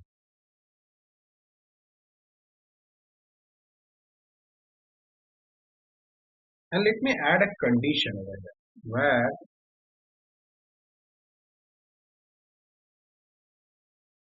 you can take the SID employee. Let me check if it goes to the SID employee, where the SID employee is equal to 21. Now if I execute this query, I've got all the columns from both the tables. Now what I have to do, let me study this. Now what I have to do, I have to update this null SID location column by selecting the value from the SID location column from the geography table. So I have got all the columns from both the tables. Now from the current personal table, this SID location column should be updated with this particular value 116. So what we can do? We can simply use an update statement, right? So that update statement, what we will do? Update the current personal table where the column ID, where you have to set the column ID SID location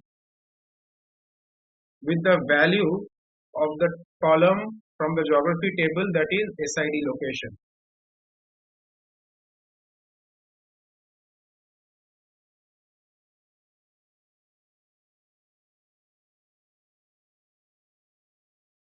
Now let me define the table from current personal table, that is CP, equal inner join with the geography table as geo on the basis of the city column and on the basis of the current location column from the current personal table. So over here we have used the current location, right? Yes. So current location, where the SID employee is equals to 21. Now if I execute this query, so I was able to insert a row over here, and now if I come back over here, I execute this select statement, fine. So you can see that SID location this time has been updated with 116. Earlier it was a null value.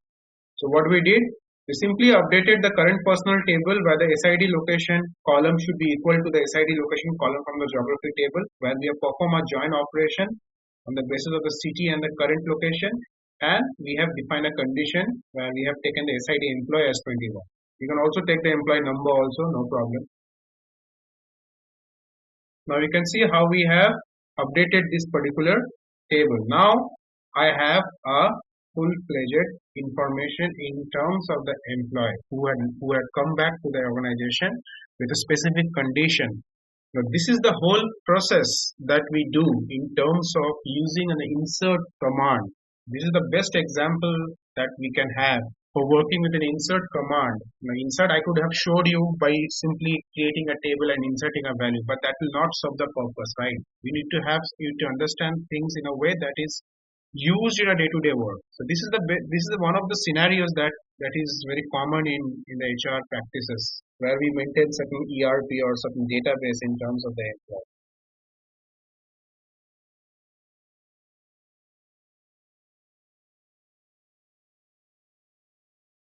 Now the next example, again it's a very interesting example. Now what happened? For this particular example, I want to take a table. So for example, if I select the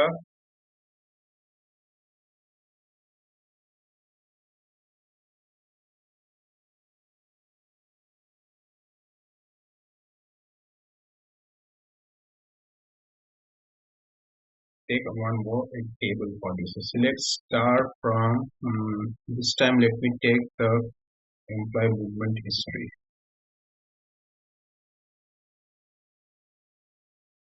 Now there is one more scenario that we work on day-to-day work is how to concatenate two columns from a table. This is also one of the important scenarios. Sometimes there are requirements where we have to work on concatenating two columns. You can simply update it 116, but yes, it's always you should refer the geography table over here, because that is the master table which contains all the required information.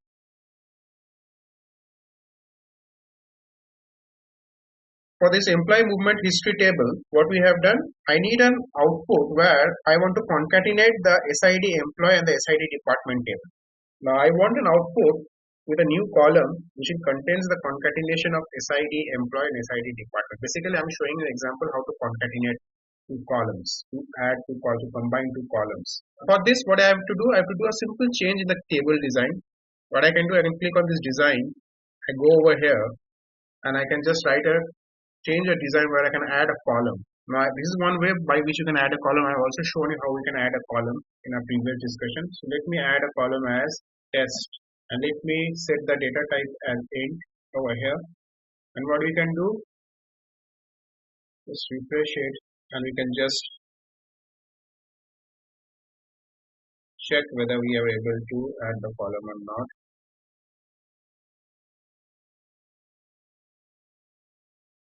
Yes, so we are able to add the column over here.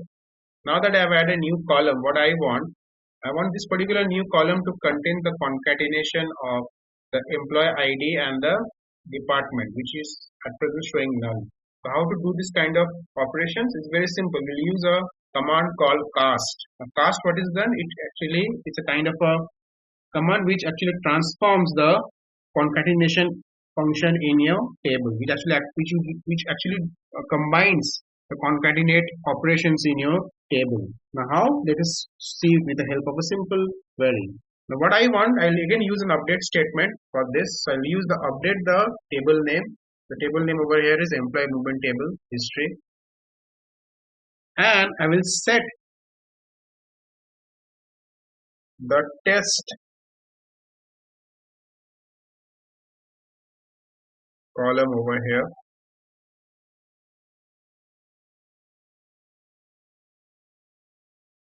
equals to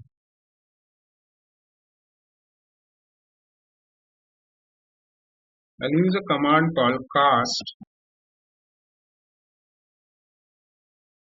and again I'll use a cast within it where I will use the SID employee column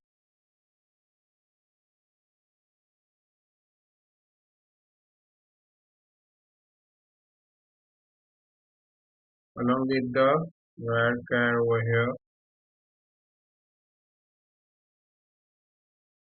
Add this particular column with again using this cast function with the SID department column where I have to mention the data type, and I'll update it as int value because I've defined it as int.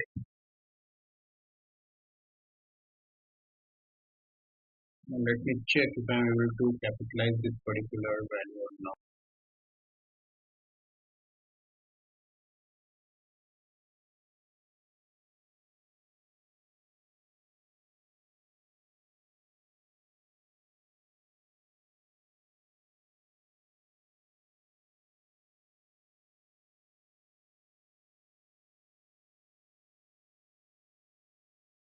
So we have affected 3 lakhs rows over here. Now if I select this employee history table again, okay, fine. So we have got a 4 new column. The test column has been updated as a result of concatenation of the employee ID and the department table with the help of this particular cast built-in function, which actually used for type conversion. So the type conversion in terms of data type was the employee table, which is in a varchar, and the department table also was having a varchar, so it converted this data type into an int, and we have concatenated these two column with a plus sign. Now this is a very simple example. However, this kind of scenarios will be very easy for you to handle where you have to combine 2 columns. Now you can easily use the plus sign to concatenate, but over here we are using this particular cast function over here as an inbuilt function just to convert this varchar from both the table into int. Fine. So we will be working on the human resource database for understanding the concepts like constraints, aggregations, stored procedures, variables. For that, let me first initialize the human resource database. So I'll take a new query and I'll write a simple statement over here, use human resource. So it's already been in use, I guess it's showing over here. But if it doesn't show over here, you can just use the human resource and you can execute it. And now let's start on the first constant is a primary key. Now what is a primary key? Now you have been familiar with this particular term in my previous discussions also. The primary key is a column in a table which cannot have a null value, which cannot have a duplicate value. All the values in that particular column should be unique in nature. Now the question is, can a table have more than one primary key column? Yes, it depends upon the use cases. If you're working on specific use cases where we need to have 2 primary key column, yes, you can have. But a primary key column should always contain a unique value and it cannot accept null values. So A primary key is a kind of a column in any table. Now, for example, I have given in my previous discussions, I have talked about that there should be at least one column which should contains a unique value, and that can be considered as a primary key column or a primary key for that particular table. Now, the question is how we can create a primary key column in SQL Server Management Studio. Now, there are two approaches that we follow. First is we can create it through the data definition language, where we can use the select or you can use the update function. And the another way is to use the design of a table to mark a particular column as a primary key. Now let us understand the approach where we can use the design of a table to mark it as a primary key in SQL Server. For this, I'll come to this human resource database and I'll click on this particular table folder. Over here, we are working on these tables. Over here states the details of the employees, the departments, and etc. So if I open this employee table and if I right click on this particular table, I can select the design option. Now you can see over here the SID employee is marked as a primary key. Now what if I do a right click over here and you can see there's a lot of options over here. Among this, we can see the option called remove primary key. So if you remove this column is no longer a primary. Now what if I want to make another column as a primary key over here? Now, for example, this employee number. Now let's first understand what is the difference between the SID employee and employee number column over here before we allocate one of the columns as a primary key. The SID employee column is a column which consists the ID of the employee which has been allocated by the system, a system generated icon ID. But an employee number is the employee ID which can be also be a system generated, but it has certain criteria in terms of employee number. But an SID employee will be any random ID which is created by the system for any referential, you can say, value for any future references or any other internal log reference for which this SID employee column has been created by the system. Now what if instead of using this SID employee column, I want to use this employee number. The employee number means if I go to a new query, let's first see what are the values we have in the employee number and the SID number. So I'll just simply write select start from employees and I'll execute it. So we can see there's a difference. There's some serial number that has been an indexed column has been allocated in terms of SID employee, and a number which starts from 1001, 1002 has been allocated to the employee number. Now what I want to consider this particular column as a primary key for the table employee. Now how I can allocate this particular column as a primary key? We can use the right click option from our mouse and you can select this particular column or field header. I can do a right click over here and I can select this option over here as set primary key. Now you can see the moment I select it, there is a key icon that has been created over here. And now if I save this, the save option over here, and now if I come to this employee table and I right click on this particular table and I refresh it and I open this column, you can see this employee number column, there is a key icon which is prefixed in the column name, which signifies that this particular column, this employee number column, is a primary key which data type is int in nature, which cannot accept any null values, and all the values in this particular column are unique in nature. Very important terms in terms of working with primary. Now this is one approach of a primary key. Another approach which I generally don't use because these approaches are mainly used for the database admin summary is a DDL approach, that is data definition language. That is by writing a query where we can allocate a column in a table as a primary key. How to do that? So this is one option I have shown you where you can use the point and click options which is available in the SQL Server Management Studio, where you can right click and you can set a column as a primary key. The another way is to write a query for example, we can write a query as create table name. We can write a query over here, create table You can write a table name over here. For example, I'm just showing you a sample how this approach works. I can write a table coffee, and I can name the column name over here as coffee ID over here, and I can set this, or you can name this particular column as CID. You can set the data type as integer, and I can write as not null and a primary key.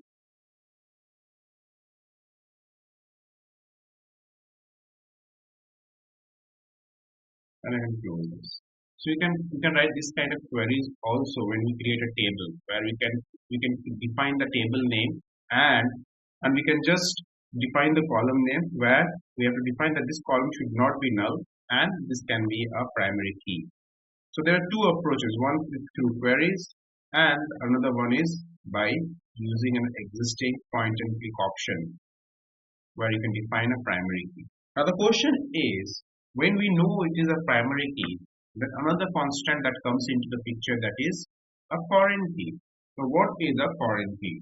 Now for example, if you remember in my previous sessions I have discussed that a primary key of table A can be a foreign key of table B. Now again the same things comes, that a foreign, is there any possibility that a table can have multiple foreign keys? Again, yes, it can depend on the use cases or the business case scenarios where you are handling. A table can have multiple foreign keys. Now, in order to understand the concept of foreign key and how we can create a foreign key in SQL Server Management Studio, let us understand with an example of two tables. Now, what I will do, I'll take two tables over here. The first table is an employee table, and the second table is an employee location table that we have in this particular database. Now what I want, remove this particular primary key over here and let me assign an SID employee as a primary key, and I'll let me save it. Now a foreign key is basically used for a referential identity, means we can refer a table to a foreign key. We can connect our table to a foreign key where we can use that particular foreign key as a reference connect with that particular table. But the question is how to create a foreign key in a SQL Server Management Studio. So what I have done, I have taken two tables, the employee table and the employee location table over here, where in the employee table I have actually made the SID employee as a primary key. If I refresh this particular table over here, you can see now SID employee is the primary key over here. Now what I want, in the employee location table, you can see the SID employee column is available over here. I want to use this particular column. I want to refer this particular column as a foreign key. Now how to do that? Now in this employee location table, if you come down, there is a folder over here called keys. If I right click on this particular folder, this keys folder, you can see there's an option coming up over here as columns. If you right click over here, you can see there's an option coming up, a new foreign key. Now if I open this particular key folder, there is no such keys available as of now. So what we will do is create a foreign key with the help of this particular folder. So I'll do a right click over here, click on new foreign key, and there will be an option coming up where we have to exactly set a procedure to use the SID employee as a foreign key in the employee location table, which is a primary key in the employee table. And you can see over here, now you can see over here the options like general, identity and table designer. Under general option, you can see there are option called table and column specification. This is the option through which we'll create the foreign key. Now if I select this particular option over here, you can see there's three dots over here. Now if I click on these three dots, over here we'll have two sections. The first is a primary key table and the second is a foreign key table. Now if you think logically, guys, the primary key table over here will be the employee table because that is the table where the SID employee is a primary key, right? So what I will do, I'll select the employee table from here. And if I come down to the action area, I have to select the column name. Now we can see the primary key table, I have defined it as an employee table and the column name is SID employee. Now let me come to the foreign key table. The foreign key table over here should be employee location. And the column in this employee location table which I want to convert or use as a foreign key is SID employee. So I have defined a specification in terms of creating a foreign key within the employee location table with the help of the primary key table, that is an employee table. And now if I click OK, I click add and I click close,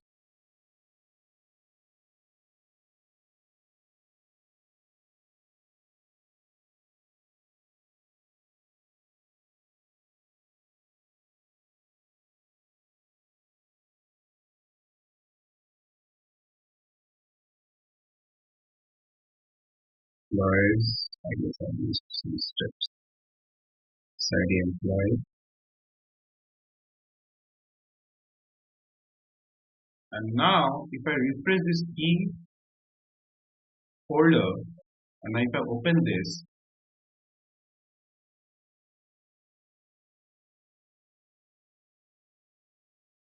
if I save this,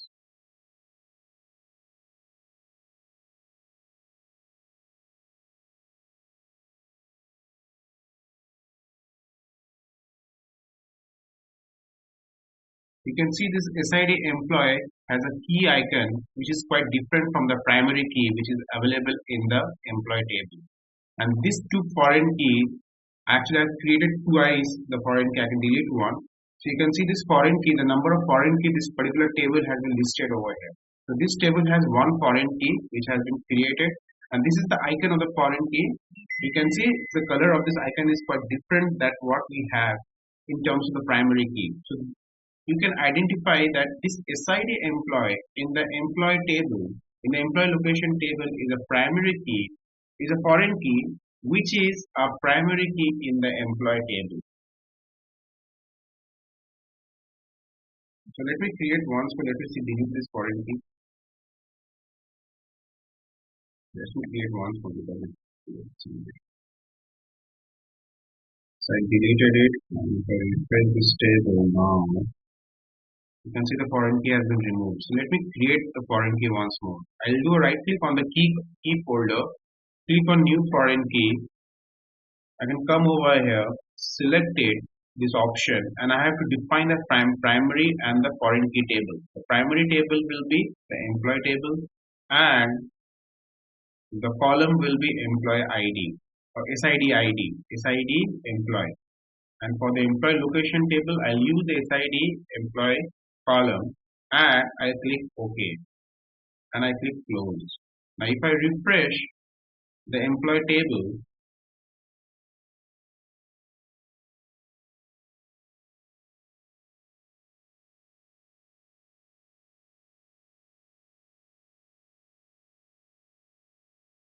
now I have to save it first. If I refresh the employee table over here, I can see the SID employee column has been marked as a foreign key, and this particular foreign key is also available under keys column. So these are repeated values which are created because I'm using the same option again and again. So you can choose to have a one option and you can remove one, and you can change the name of this particular instance of the foreign key that is available under key folder. Now you can see the difference between a primary key from the employee table and a foreign key from the employee location table. So this is some of the constants that we can create. This is some of the rules or limitations you can see we can create in terms of the foreign key and the primary key. The next constant that we can discuss is about a default constant. Now default, as the name implies, that we can set any column as a default in any table. Now how to set a default? For example, if you have a table over here, for example, let me take the manager table. If I right click on this particular manager table and I click on design, so I can see this particular manager table has four columns: the SID employees, the position, the from date, and you can say the to date. Now what I want that any particular column, I want any one of the column in this particular manager table to contain a default value. Now that particular value can be any value. It can be a default value, can be a blank also. So if I specify that particular column, okay, it should not contain any value. The value should not be specific. then we can use that particular column as a default value as a not specific. Now how to do that? How to set a column's value to default? For example, now suppose if I come to this position column. In this position column, if I come down to this column properties over here, if I expand this particular property over here, you can see there is an option over here called for this column is default value or binding. Now if I specify this option as not specified, you can see the moment I press enter, this particular not specified column is delimited, means it has been covered under the single quotes. So what I have done, the default value for this particular column called position, I have made it at not specified. So whenever we will try to insert a value in this particular table, this particular column will be showing us as not specified. Now what if I want any particular value which I insert in this particular column in terms of date, that date should show me the present system date. Now how to do that? Now for example, if I select this from date column, for every column I have a column property where I can see this default value and binding option. This is the option through which we make a column value default. So we have just made the position column default value as not specified, and then I have selected the next column as from date column where I'll use the get date option to get the present system date over here. Now if I save this,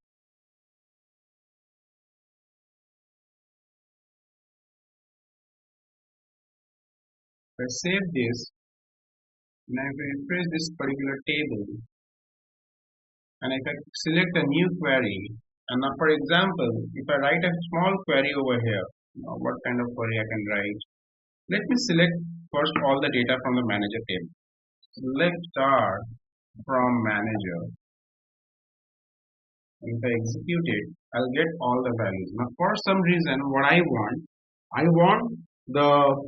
this particular SID employee 100617 to be updated in terms of the to date. Now what will happen? Let me insert a new value. So I'll write insert into managers. Let me define the column name as SID employee. Let me define the column name as to date, and the value which I want to update over here is, let me see what values can I insert. For the SID employee, I can define the SID employee first, 100617, and for to date, let me insert a value like what date I should insert. Let's insert 2001.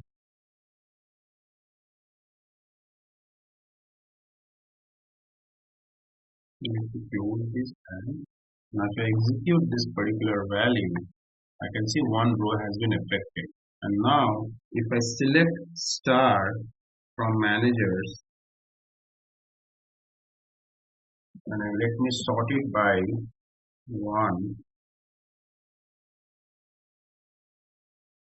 and if I execute it, you can see the second column where we have set a default value in terms of the position as not specified, and where I have set a default value for from date to get the present system date from my system. You can see the present system date over here, that is 2021-0206, which is today's date, and the to date value is 2001-0101, which you have tried to insert over here to the insert statement. So what does the default constant does? Whatever column you set as default, and whatever value you can set, whatever function you set for inbuilt function, like for example I have used for the date column, it will capture the present system date and it will mark the position column as not specified. Now this is a kind of a constant after primary key, foreign key, default, which we can apply to the table as a constant for any table data. So this is one of the constant. The next constant is also very simple constant, that is not null. Now not null you can see over here. If I come to any system table design over here,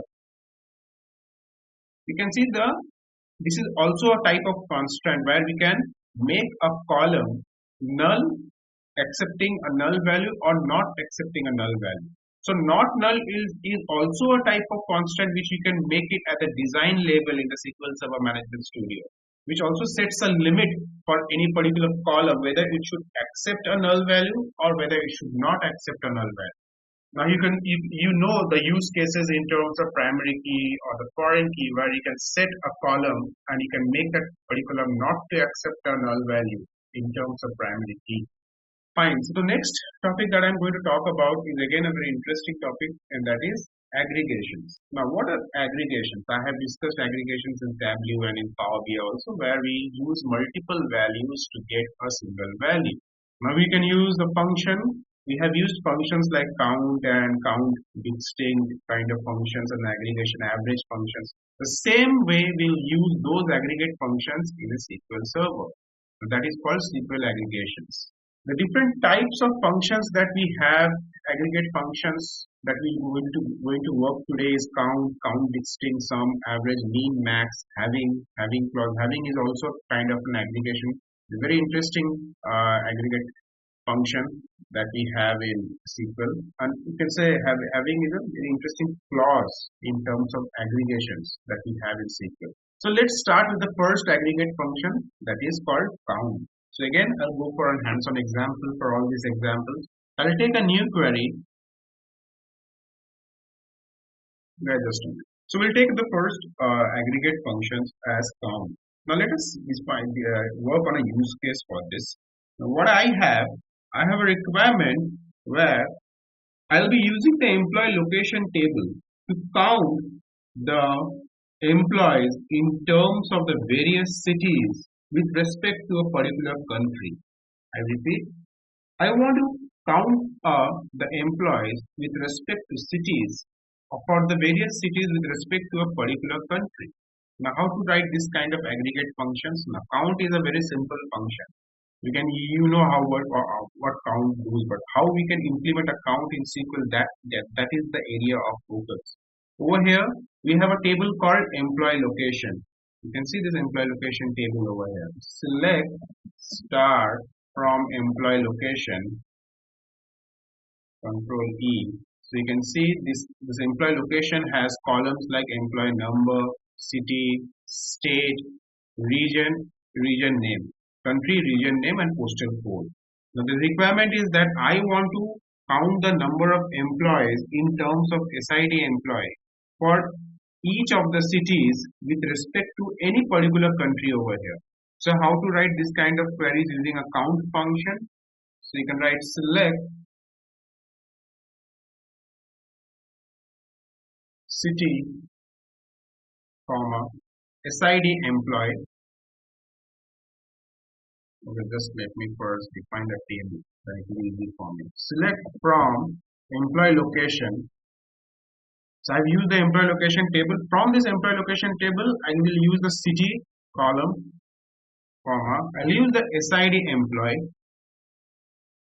Now what I want to count the employee on the basis of this particular column. Before I implement the aggregate function, so I have selected the city and the SID employee from the employee location table, and I want to count the employees with respect to the country. Let's name it as Australia, where the country region name is equal to Australia. And now what I want, I have selected the required columns, but I want to count the SID employees, the employee ID, the employees for each of the city from this particular country. So I'll use a count function for this particular column, and I want to show this particular column as employee count.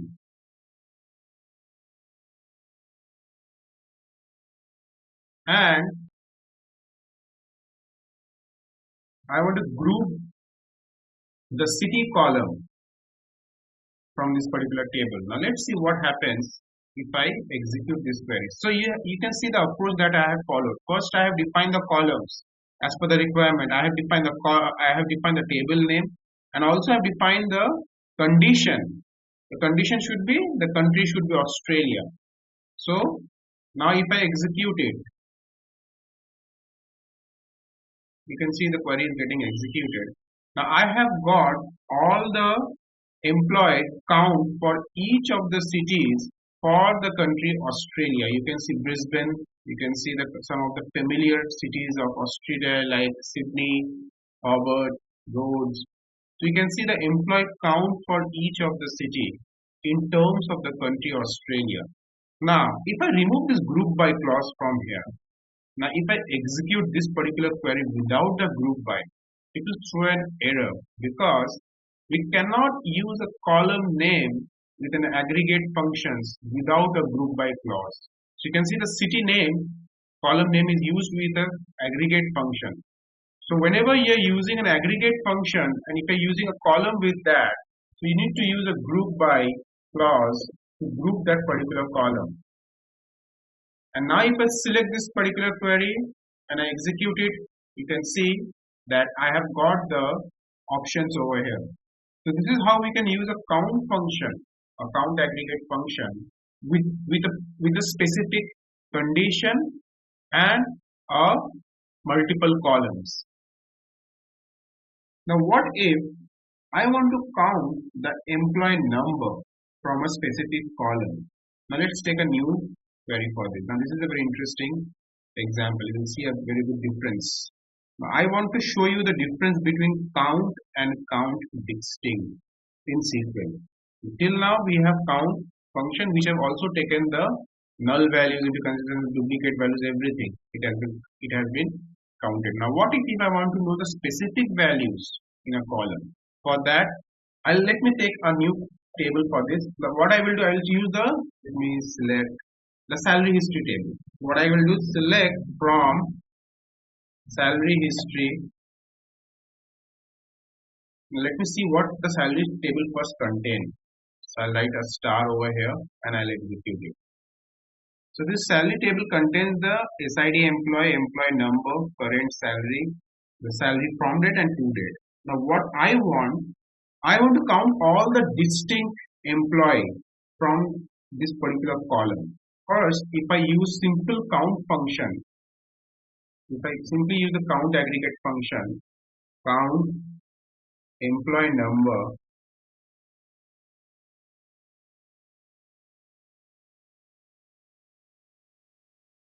you can see EMP count. Let me take it again. And now if I execute it, you can see over here that I have got a number as 9 lakh employees over here. So 9 lakh 1617 employees are there in this particular column. What if I apply a distinct function with this? Just keep an eye on this number. So this particular count function has taken all the rows into consideration, but the moment I apply a distinct with employee number,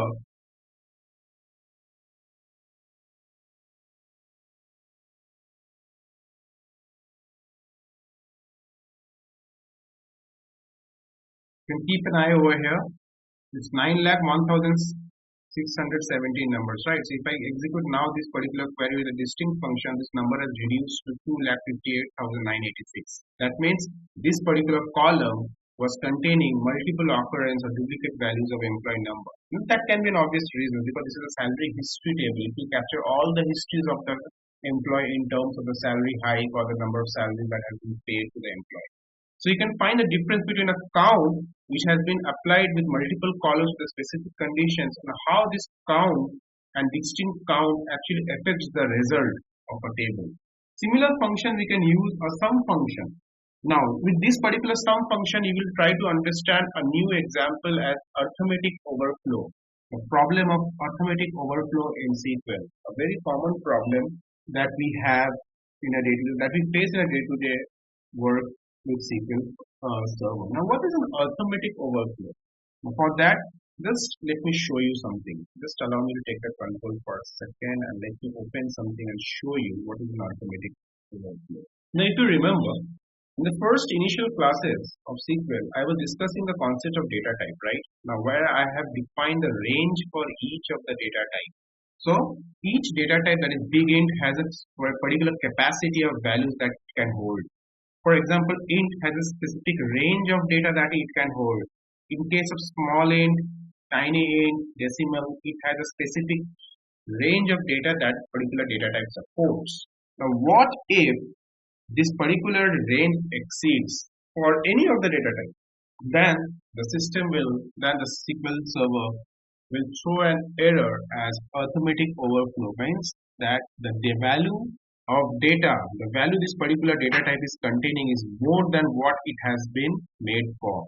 And if you understand logically, from the word itself means arithmetic overflow means the range of value for this particular specific data type is more than what it is meant for. Now let's understand this particular error with an example. So I'll go back to my SQL server and I'll take a new query. And through this example, I'll show you another aggregate function that is called sum.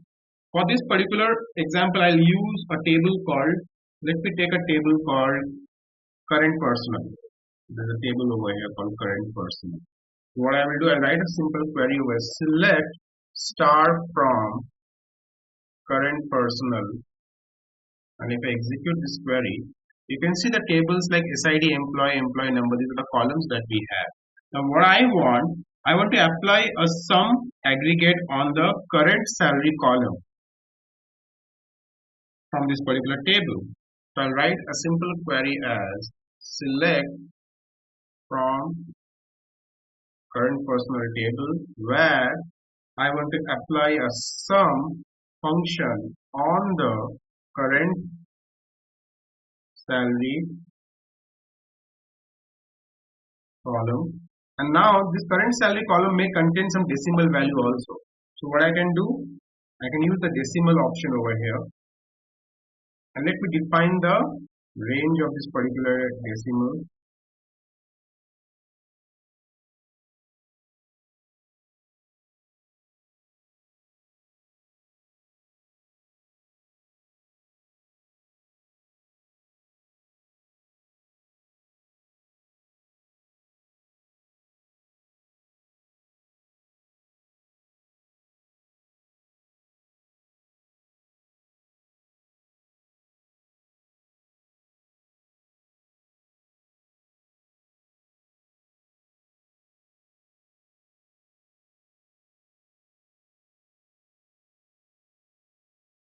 Decimal, yes, current personal, okay, salary, yeah.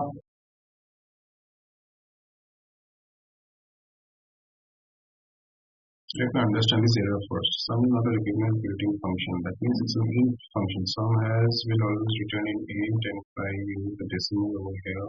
Okay. Let me convert the decimal into int. And now, if I close this, I execute it. Okay. So you can see this conversion of decimal into, because sum is an inbuilt function which returns an int kind of data. Now if I use a cast, what it has done, this current salary column which contains can contain a salary into decimal point, it has allowed this particular conversion of decimal into int. Now if I can execute it, you can see that I have got a value of this particular sum from the current salary table. Now whenever you are using this kind of options, you might have a chance to get an arithmetic overflow error over here. Now as I explained you, this is a common error that we face in this particular stage while working with these aggregation functions. So we can understand this arithmetic overflow functions at this particular. This is a very common stage where you use a sum function to calculate this kind of aggregate values, and then there is a possibility that the system can throw you an arithmetic overflow error. So in that case, you have to be very careful in terms of defining the data types. Now this cast function is what it does is converting this decimal into an int data type, because sum may return a int value which is int in nature. So this cast function plays a very crucial role over here while working with the sum value. Similarly, like sum, we have an average. We can use the same column as an average to calculate the average for the salary over here. So you can take a new query and I can just paste this particular column. I can just simply change it, the sum, into an average.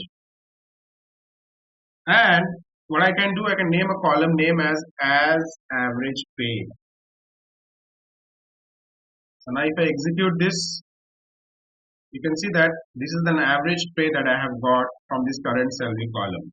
Similarly, we have one more very interesting, you can say, aggregate function is called mean and max. So mean max, as the name implies, is used for handling the minimum and the maximum value. For example, if I want to select the minimum salary and the maximum salary from the salary history table, in terms of the employee number, how we can do that? For example, I can write a simple query: select from employee history table or salary history table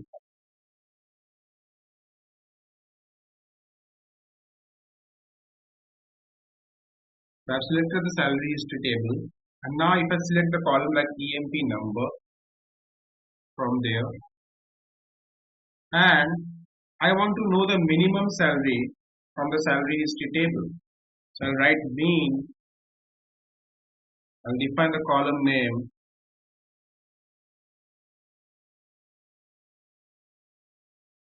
and let me name that particular column as minimum salary. I'll take another function called max on the column name current salary, and I'll name that as a maximum salary.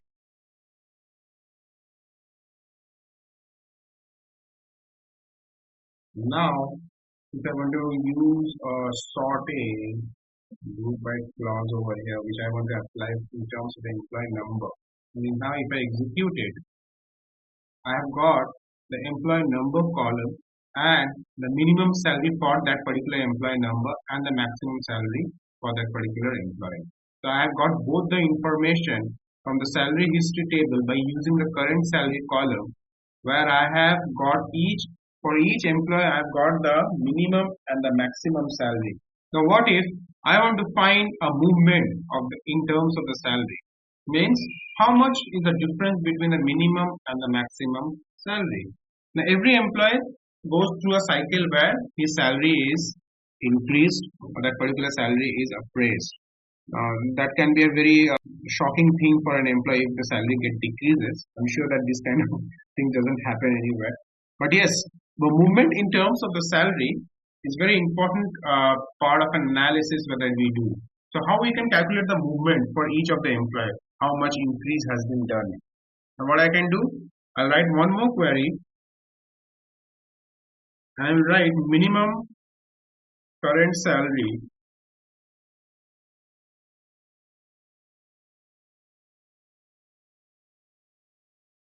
minus max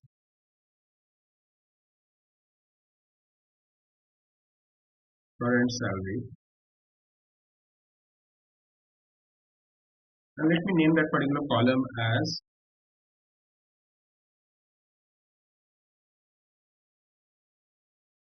Now if I execute this particular query, I've got another column salary movement. But over here, you can see that each of the movement value over here is showing a negative value. So you can remove this particular negative value by using one more built-in function that is called absolute function. So for applying absolute function, you have to type ABS, and I can put this particular two values within this absolute function. And now if I execute it, you can see all the negative values has been removed, and you can see the actual salary movement. So for each of the employee, the actual hike in terms of the salary movement has been captured in the fourth column, and we have removed the negative by using the absolute function over here. So this is how we can use the min-max aggregations in SQL. The next is a concept called having. Having is not a function; it's a clause that we use in SQL. Now, why we use having clause in SQL?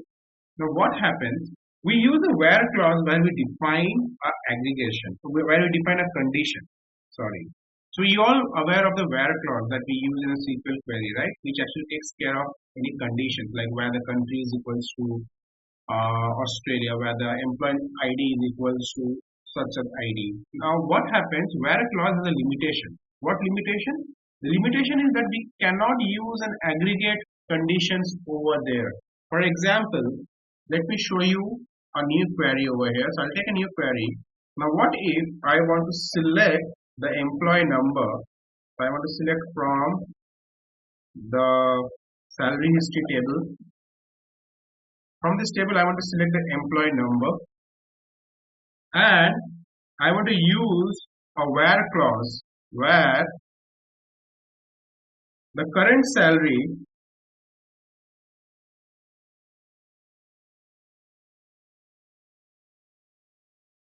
is greater than 6 lakhs. I close it, and if I execute this particular, so you can see there is no error over here, right? What I have done, I define a condition, which I always do for the where clause. But this condition has an aggregate function. Now if I execute this particular query under where function, the system will throw an error. And what is an error? An aggregate may not appear in the where clause unless it is a subquery in a having clause. So we have to use a having clause to handle this kind of conditions where we are using aggregate functions within that condition. And now if I replace this where with having, a having clause should always be aggregated with a condition where we can use a aggregate function. And whenever you are using an aggregate function within a having clause, we have to use one more clause along with having is that is called group by. And what I want to group by over here, the employee number. And now if I execute this particular query, you can see that I have got all the employees whose salary is more than 60,000. Okay, let me increase the value to 6 lakh. You can see these are the employees whose salary is greater than 6 lakhs. Over here also I am using a condition which can be easily used in the where clause, but the only limitation that this particular condition have is that we have an aggregate function. So this is how we can use the having clause. Now always you should remember, it's a very important interview question in terms of where and having. Where to use a where and where to use having. Both are handling conditions, but where cannot handle a condition where there is an aggregate function. For that we use having, but having clause should always be used with a group by clause. Few things, takeaways, that you should always use a group by whenever you are using an aggregate function within the columns also, as I showed in a previous example. Second, you should always know that you cannot use an aggregate functions with a where clause, so we have our option called having for that. The next topic, we'll talk about SQL programmability. So where you will be talking about variables and store procedure. Very interesting topic again. Now what are variables? A variable is an object that holds a value of a specific type. You can say it can be user-defined variable, it can be a system-defined variable. Now I'll talk about both the types of variable and how we can use variable in SQL. So variable is a kind of object that holds a value. That value can be float, integer, date. So that's why the definition states that a variable is an object which holds a value of a specific type. Over here type means data type. Now there are two types of variables that we deal in SQL. The first is user defined and the second is system defined. Now let us understand both the types of variables. So for this particular discussions we'll be using this particular folder over here, that is SQL programmability. I'll take a new query over here and let me first write a user defined variable. So you know what is a variable? It holds a value, right? Now in SQL we have two kinds of variables, system defined and user defined. A user defined, as the name implies, the user can create a variable and that user can use that particular variable to store a value. Now how to define a user defined variable? We use the word declare for that. Declare. Let me define a variable name as, so I will use the @ symbol to define a variable. So let me define a variable is my name. So I've defined a variable, and the definition says it's an object that holds a value of a specific type. That means I have to define a type also. So this particular variable will hold a data type of varchar. And the limit of this particular varchar, so you know what is the difference between char and varchar. So it's a dynamic, you can say, data type. So let me define the limit as 80 over here. Now that I have defined the variable, I have also defined the type of the variable. It's time to insert a value to this particular variable. So let me define the name as Amit over here. Now one important thing that I want to highlight over here, whenever you declare a variable always works within a batch. Now what is a batch? Batch is this particular statement. So whenever you are executing a variable, it should be executed within a batch. So I have defined the first statement of the batch as the variable name, the type of the variable, and the value of the variable. Now it's time to execute this batch. How to execute this batch? I'll come to the next line. I will simply write print variable name. And now if I execute it, you can see my name over here. But if I simply execute this particular part, you cannot see the result over here. So always you have to execute the variable within the batch. So this too is a part of a batch. So if I execute it now, you can see my name over here. Now the next variable is how we can use a number. Let me take one more example. To declare, again is the declare function @ my phone number. Now this time I will define my phone number as int. And this time I will not assign a value to this variable through a equal to operator. What I will do, I will take one more way to insert the value as I will take a set option and I will define the variable name, and now I will assign a value as my phone number as, and I will close it. And now if I want to show this particular number, I use a select statement and I can also call that particular variable. And now if I execute this particular batch, you can see the number over here. So these are all user defined variables that I am talking about. Now what if I want to use the system defined variable? These are all variables which is created by me. Now what if we want to use a system defined? Now system defined are inbuilt variables that SQL have. You can see these are local variables. User defined variables are, you can say, local variables which life cycle is within that particular batch. You cannot use this particular variable with another instance of a database. No. Now how we can use some of the inbuilt variables? For example, if I want to know the version of my SQL Server, I can write select @@. You can have to give 2 times @ and you can see the system defined variables over here. Now if I want to know the version of my SQL Server, I can write @ version, and also I can use the inbuilt variable to know my server name also. And now if I execute it, you can see the version of my SQL and the server name is star, which I am using. Now what if I want to use some system defined variable along with the tables that I have in my database? How we can use the system defined variable along with the database? For example, if I select star from, let me take an employee table, and now if I use select @ I want to count the number of rows of this particular table, and now if I select this to batch and execute it, you can see that I have got 2 outputs. The first is the table, the employee table data, and the second the number of rows from this table. So there are total 3,24 rows. Let me check. You can see 3,24 rows. So you can use the system defined variables along with the tables that we have.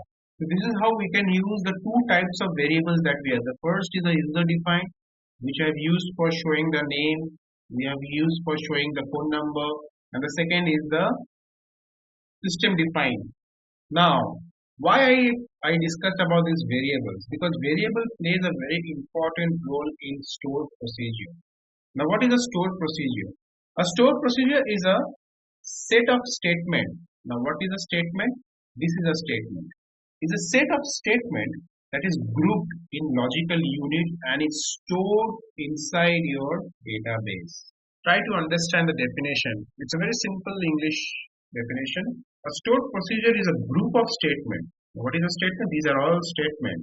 It's a group of statement which is organized in a logical unit and is stored within the database. Or you can say a procedure is a function that is written in SQL with the help of certain variables, with the help of certain data definition language, that is select statement or update statement. So a procedure contains a variable as an argument. It can contain a select statement. It can contain an update statement, insert, but it should be organized in a logical unit which can be stored within the database. That's why it is called stored procedure. Now the question is how we can write a stored procedure in SQL. First, what is the benefit of writing a stored procedure? Now, stored procedure is a very what you can say, it improves the performance of your query. First, it can be referred, it can be used again and again for solving any, for working with any specific business or use cases. It makes your query more and more fast, and it's very easy to maintain a stored procedure in a SQL Server. Now these are all the terms that I'm using which are used by a database administrator. So that is the purpose that the DBA always creates a stored procedure. So before we write a stored procedure today, it was very important for you to understand all the aggregate functions, because we use a lot of aggregations, we use a lot of constants, we use variables, system-defined variables, we use a lot of user-defined variables within a stored procedure. Now let us see how we can write a stored procedure in SQL. Now I'll take a very simple use case where it will be easy for you to understand. Now for example, we have to define a scenario. Now I'll be using employee location table. Now if you remember, I have used a count function where I was counting the number of employees from the employee location table. Now there are two ways, or not two ways, you can say there are two rules for working with store procedure. First, you have to define the store procedure. Second, you have to call the store procedure. Means you have to execute the store procedure. I repeat, there are two steps that we follow while working with store procedure. First, we have to define the store procedure, what that particular store procedure should do, and then we have to execute that store procedure. Now let us understand the end-to-end, how we can define and how we can execute a store procedure in SQL Server. For that, I'll take a new query.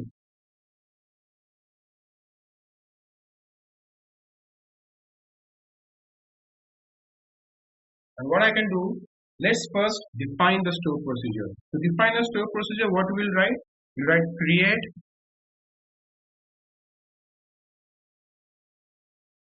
procedure, and we'll name this particular procedure as, you can see, let me name it as EC, for example. And I'll pass an argument to I'll define a variable in this particular procedure. So I've defined the procedure name, create procedure EC, and a variable which will hold a value as a part of this particular procedure. Now why I'm defining this variable, it will clear for you. So I'm defining a variable, for example, at country. As I said, it will always start with at symbol. The data type of the variable, let me keep it as varchar, and let me define the limit as 50. So what I have done, I have declared the procedure, and also I have defined the parameter or the argument that particular procedure should take. And now it's time to define the body of the procedure. I'll come to the next line and I'll use the word as.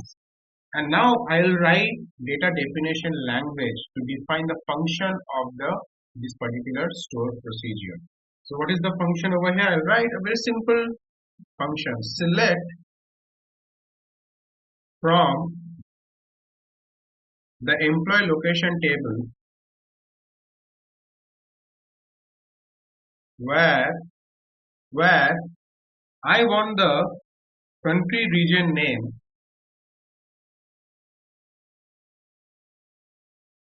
So we have the country region name column in the employee location table, where I want the country region name is equal to what I can do. I can define it as the variable name. Let me take the variable name over here. So country region name should be the variable name that we have defined over here. And now what column I should select from here? I select the employer, the city, and I want to count the SID employee in terms of the city as employee count. And now let me group by the employee, group the city, group by, and also I want to sort the employee count in descending order. Let me add one more clause. So I want to sort the employee count column, EMP count column in descending order.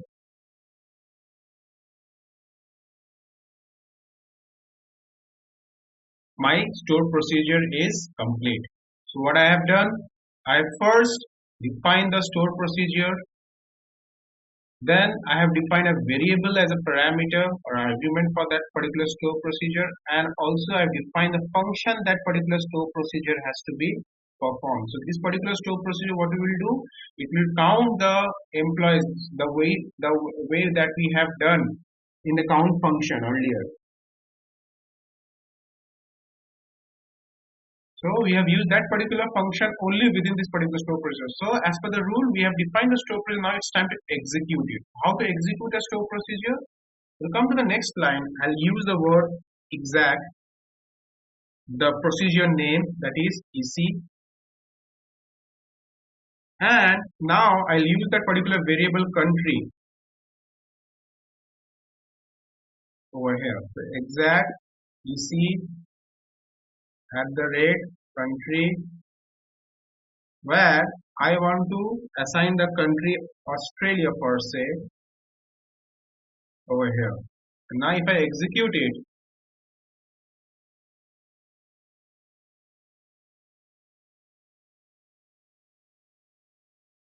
you can see the command has been successfully executed. And now where I can see this particular store procedure, if I refresh this programmability folder, you can see the name of this particular store procedure that I have created.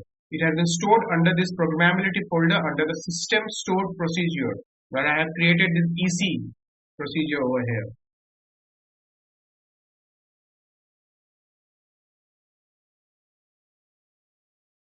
Now what if, suppose over here what I have done, I have used a variable which is I have already declared within this store procedure. Now what if I want to use another variable which is not a part of this store procedure? I want to select one more country with the help of a variable which is not a part of this particular store procedure. So till by now you know how to declare a variable, right? So let us declare a variable, another variable which is not a part of the store procedure. So write declare. I write another variable as country. I'll define the data type as varchar. I'll close it. And now if I define a country called France. So what I have done, I have defined a new variable which is not a part of this particular procedure called EC. So I have defined a new variable. I have defined a data type of the variable, and this time I've selected the country France, which is in the country region name column. Now if I want to execute this particular variable as a part of this procedure, what I will do, I'll go to the next line. I'll use the execute function. I'll use the procedure name. I'll use the variable that I have defined with that particular procedure, that is country.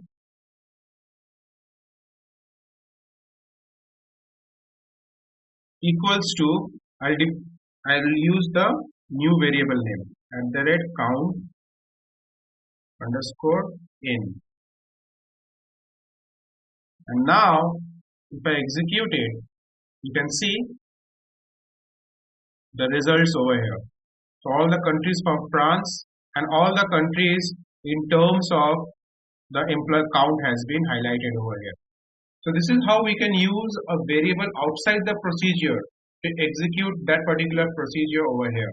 And this procedure will always save under the programmability folder under your SQL Server, under this particular database that we have. So you can see this procedure name, and this is how we can declare another a variable outside the scope of the particular procedure, and you can use that particular variable to execute that particular procedure. Now, this is how we define a store procedure, and this is how we execute a store procedure. The body of the store procedure can be any data definition language using aggregate functions, where clause, or select statement. But to execute a store procedure, you have to always follow this particular step, where you have to use an execute function, the exact function over here, to execute that store procedure. So this is how we define the store procedure in SQL. This is how we work with variables. Now, the concept of schema and indexes are very important in terms of working with day-to-day queries in SQL Server. I'll also talk about how we can use some techniques to optimize the query performance in SQL Server. So let's understand these topics with some simple examples. Fine. So what is a schema? Now, if you can see over here that for this particular database for human resource, you can see there are a lot of tables which are listed under the table folder. Now, over here, we can see that for each of the tables, there is a prefix written as DBO. Now, what is this DBO? DBO is a schema under which the table is created. Now, the question is, what is a schema? Now, we all know that database consists of tables, views, stored procedures, field, record, functions. Now, all these objects of a database follows a particular structure through which we can implement the security features, through which we can implement the authentications level to the end users. Now, these implementations of authentications or security is done to the schema. If you talk about the definition, a schema is a structure through which you can see it is a structure by which all the tables, views, and stored procedures are defined in a database. Now the question is how we can create this kind of schema. Now DBO means database owner. This is the default schema that we get while creating a table in a database. Now you can see there are schema like management, there are schema like payroll. Now if you want to see the schemas where the schemas are listed, we need to come down in the security folder. In the security folder, you can see that we have folders like users, we have folders like roles, we have folders like schemas, and under this schema, you can find this DBO schema, you can find this management schema, you can find this payroll schema listed. Now, the question is how we can create this kind of schema and how we can create a table under a schema. So the next example, I'll show you how we can create a schema like DBO, management, payroll, and how we can create a table under that particular schema, the way we are seeing it over here as DBO.departments, management.employee manager tree, payroll.employee payroll. Now, to create a schema, we follow an approach of a data definition language and the data control language. Now, if you remember, in my initial discussion, I talked about the 4 important commands, right? The data manipulation language, data definition language, data control language, where we use the different types of approach to work with the table structure, the table data, or the data query language. So we'll use such commands to create a schema, and we'll also create a table under that particular schema. Now, how to create a schema? For example, I'll take a new query and I'll write a simple statement over here, create schema. And let me name that particular schema as secure audit. And I'll use the word authorization. Now this is the steps that we follow to create a schema. DBO. That's it. And under this particular schema, I'll define a table called create table EMP audit, or I can use uppercase for this for the table name EMP audit. And as I've defined a table, I need to also define a column along with the data type and the acceptance of the null values. So let me define the column as SID employee. The data type will be int, and let me not allow any null over here. Now that I have created a table, let me define how we can use the data control language to to define the security level that I want to provide for each of the users who access this particular schema. Now to define the users, what I have to do, I have to first create two users and then I have to assign the security roles for them. Now the question is how we can create users and then assign the roles. Now what if I execute this particular schema? So you can see this command has been successfully executed. Now if I come over here and if I refresh this schema, you can see there is a secure audit schema has been created. And if I go up over here and if I refresh my tables or database, and if I expand my table, you can see the security audit.emp audit table has been created over here.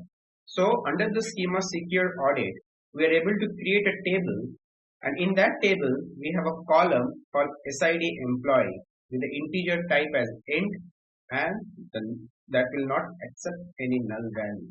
Now what if I want to assign some users for this particular schema with a specific roles in terms of authentication? How we can assign a users for this? So for assigning a user of this particular schema, I need to first create a user. So I'll just come down to the security folder again, and under the users folder, I have to create two users. I'll right click on new user, and I'll use the user type as SQL user without login, so he doesn't have to provide any credentials. And I'll create a user as, let me create it as staff audit, and I'll give the default schema over here as, let me give it as DBO only. And I click OK. So you can see first user is created. Let me create another user. Right click, new user. The login type, make it without login, and let me make it this user as business user.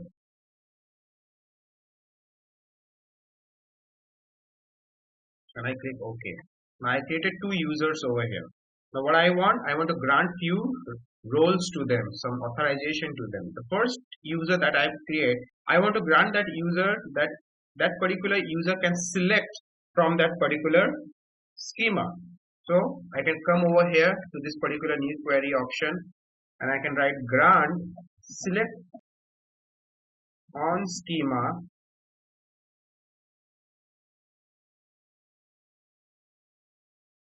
and the schema name is secure audit,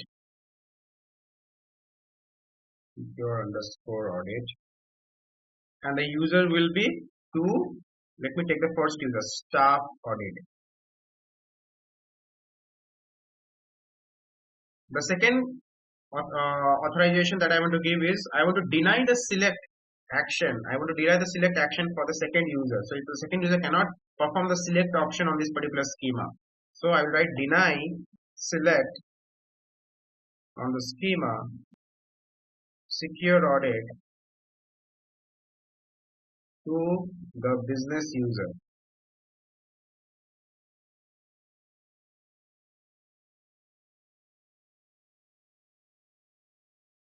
Now if I execute it,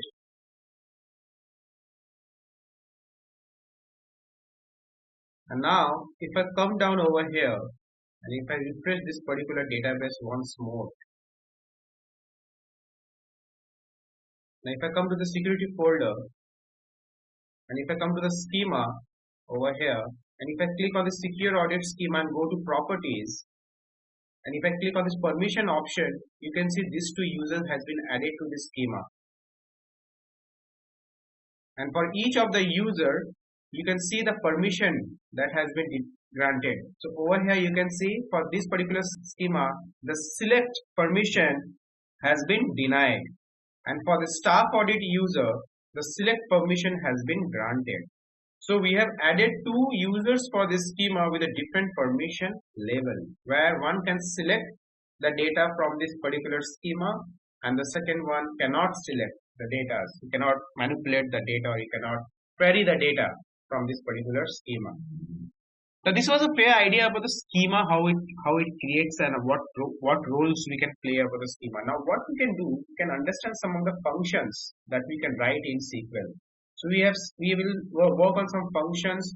We'll work on some loop functions, how we can use a loop to create a table and to retrieve a data into the table. And also we can see how we can use some functions like some length functions or some trim functions like left or right functions. We can also see how we can find the index of a character.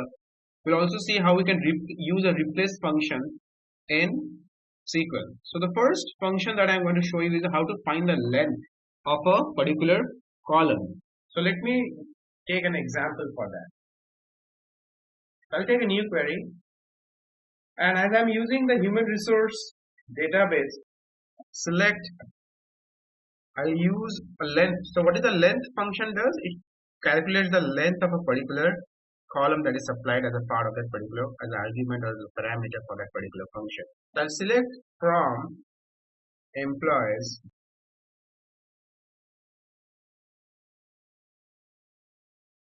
and what I want to select, let me select the employee number,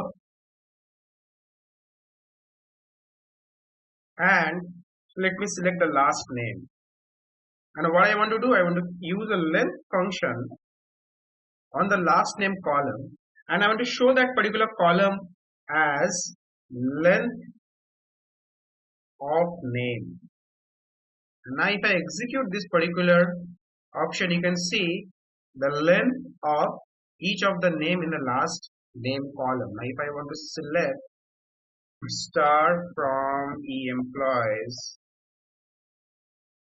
you can remember the first two length 7 and 6, right? So if I select, so the first length, the length of the last name of the first row is 1 2 3 4 5 6 7.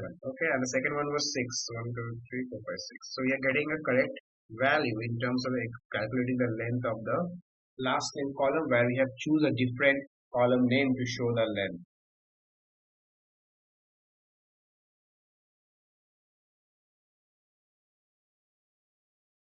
I'm getting a question over here. Guys, this database is already uploaded in the drive. This human resource database and all, everything is uploaded. Pinak, you have to go and check your dashboard. The link is already uploaded for the sample data set for SQL. It's long back. It's before the SQL session only. I guess I have updated all the sample data set. You can just download it from there and you can use it.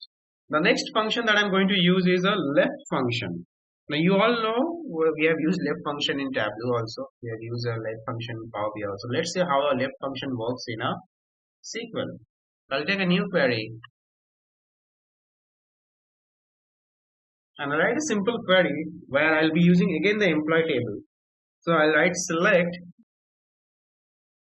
from employee table, and what I will select, I'll select the employee number, I'll select the first name, let me select the last name also. And what if I use a left function on the first name,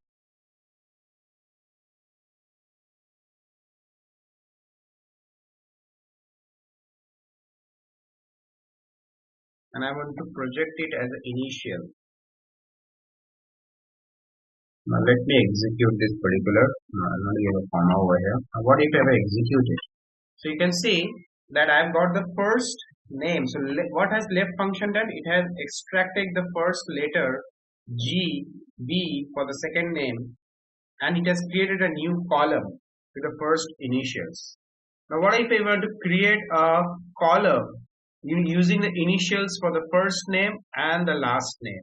Something like this. What if I go for an option like this? I'll get a new line and I write a function again using a left function on the first name, but I will extract the first character. I'll use a operator over here to concatenate these two particular value of first name and last name. So what I can do, I can take a dot and I'll again use a plus sign to join the last name, and I want to use it as a short name. Use a comma over here, and now if I execute it, I can see that this left function has extracted the first letter from the first name and it has actually joined the last name to get a short name for each of the employee in terms of the employee number, name, first name, last name, initial, and the short name. So this is how we can use some of the functions within a query. Some string function you can say within a query. Now what if I want to use a function like character index to find the index position of a character in a column? Now for that, let me take a new example. I'll take a new query and this time I'll use the current location table. So select star from current location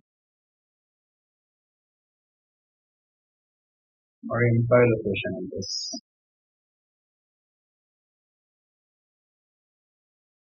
Now what I want to find the character index in terms of the, I guess let me select the current personal because I'm looking for a specific column over here, current personal. So over here in the current personal, I have a column called current location. Now I want to use the char index function to find the position of n in a current location column. So let me see how we can use this particular function. So I write current select star from, let me use this particular option. So I can use select star from current personal, where you can use a function called char index. The built-in functions to search or return a particular position of a character in a int value. So I'll use this particular function char index and I'll search a character position n dot in a column called current location.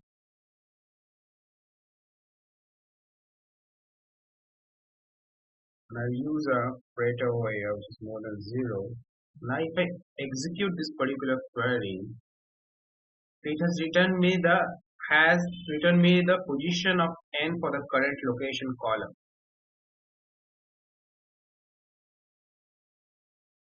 So we are able to see that for the North Vancouver, for the current location column, it has returned that particular value with this char index. Now what if you want to replace this n with North?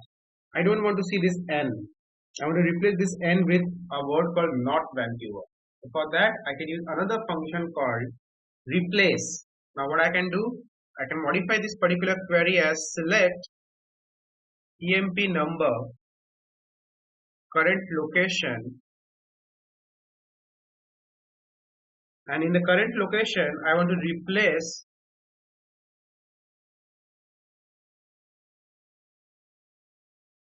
the n dot with North.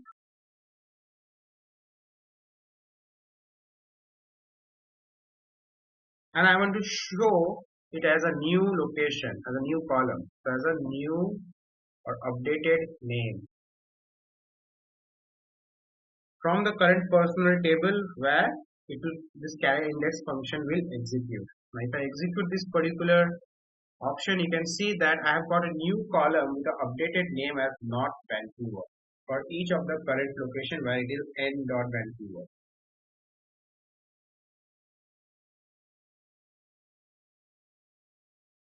Similarly, in case of, so we can see that how we can use some of the inbuilt functions in SQL to find some of the information from an existing table that we have in the database.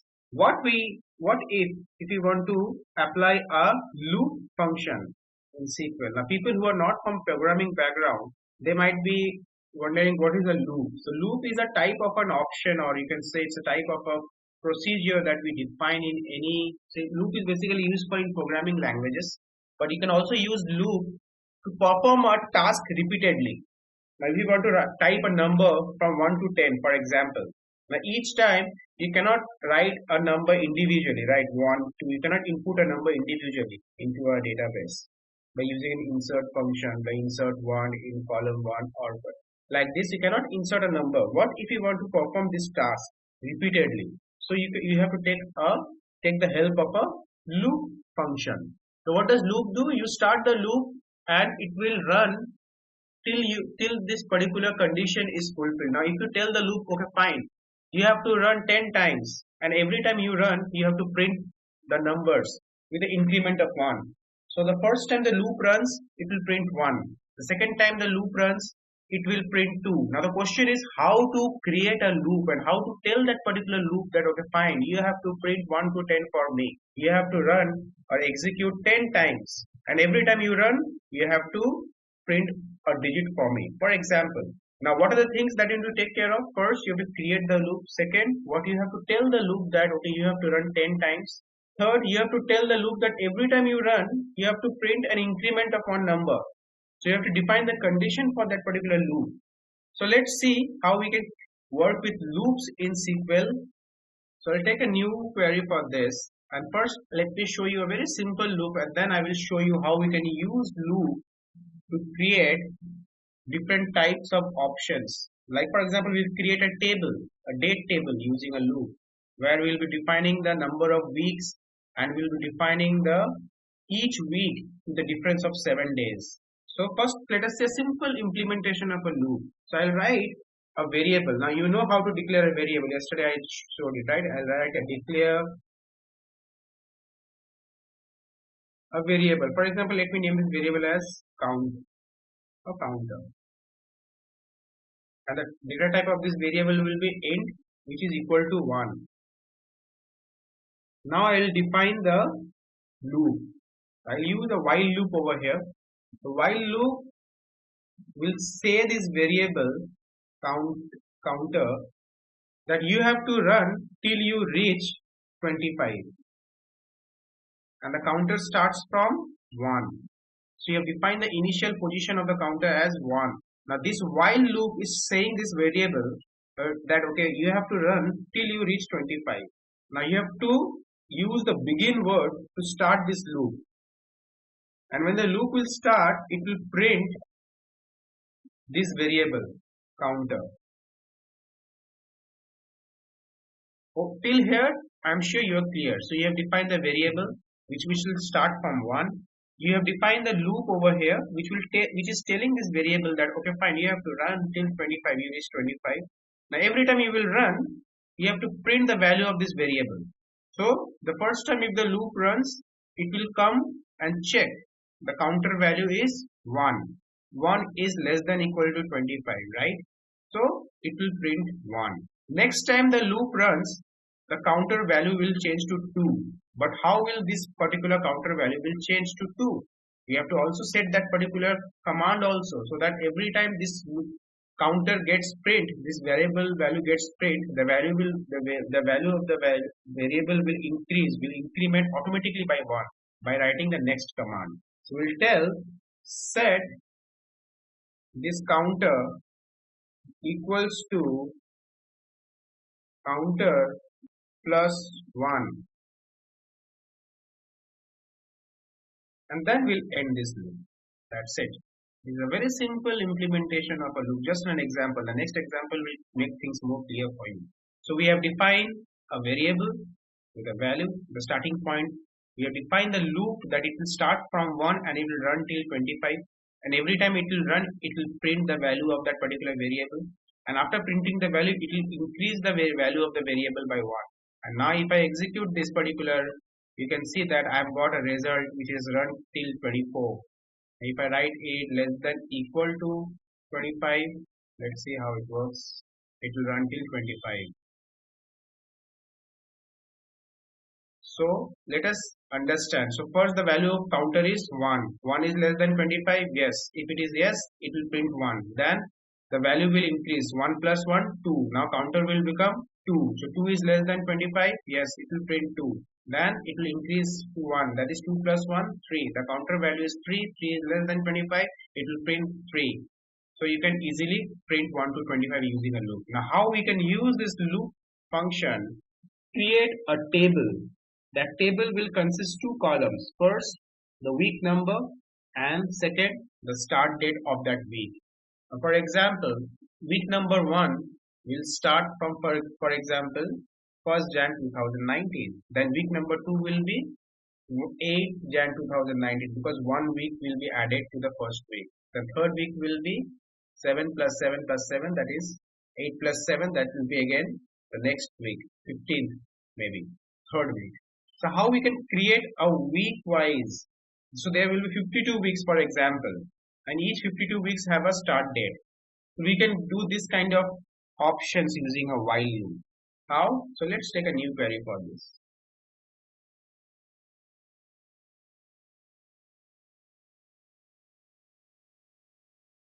So let's define this particular operation into 4 steps. The first step will define the table and the column names of the table. So we can write as a, how we can write it? We can write simple, declare date table. You can write it as a date, or you can write as table date, like this. So define a variable and a table which will consist of 2 columns. So one we can name it as week number, and the data type should be int, and week date, the data type should be date for this. So the first step is done. We have defined a variable and a table with 2 columns. The second is defining 2 variables. The first variable will hold the value of the week number in integer format, and the second variable will hold the start date of the week. So I will come to the next line and I will declare 2 variables. Declare the first variable as number, whose data type will be int, and it will hold an integer value 1. This is the first week of the number, that is the week number which will start from 1. The second data type, the second variable will hold the first week. So we can name it as week first in a date format. So data type will be date, and let me start the date as 2020 12 31st.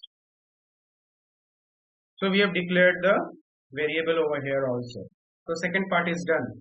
So the first variable will take care of this week, which is in integer form, and the second variable will take care for the date, which I want to be start from 2020 December 31st. Now what will happen? The output will start from the first week of Jan, because the loop will execute and will add 1 week to this existing week, the starting week that I have defined over here. So let's work on the main part of the loop.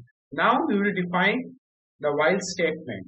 We'll come over here and write while this variable num that I have defined should be greater than -1. So anything -1, greater than -1, that will be 0 or 1, the loop will execute. So I have defined the loop rules, and now let's define the loop body. The loop body will start with begin, as I showed you earlier, and it will tell that insert into the variable date,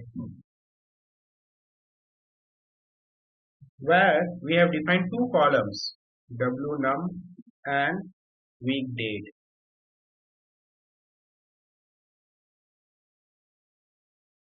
And we'll select the variable num and we'll add a new week with the help of date add function, which takes three arguments: the week, the variable, the number of the week that we have defined through the variable, and the variable week first, which consists the date.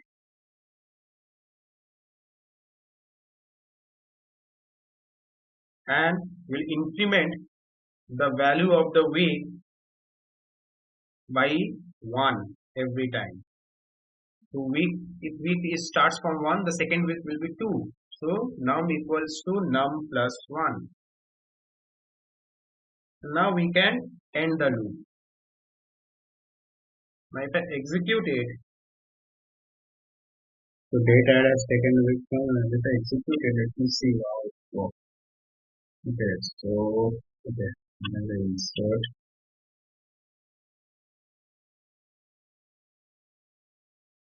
Select a register that contains fewer items. The number must match with the number. Week number, week date, date has taken.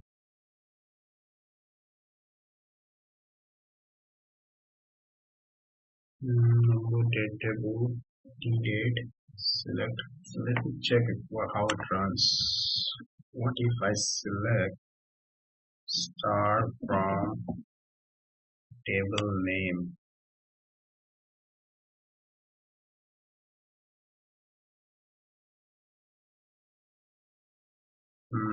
Sorry, an error. Just a minute, let me check the week number. First week number int has been declared. Int equals to 1 first.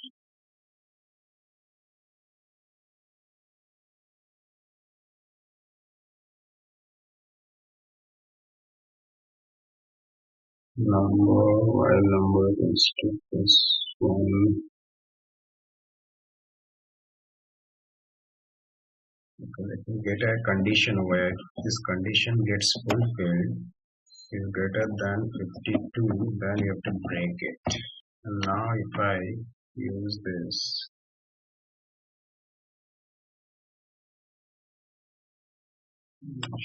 just let me check, guys. I'm missing some things over here.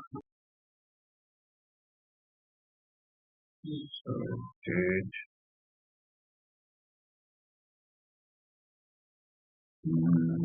Declare the date table, define.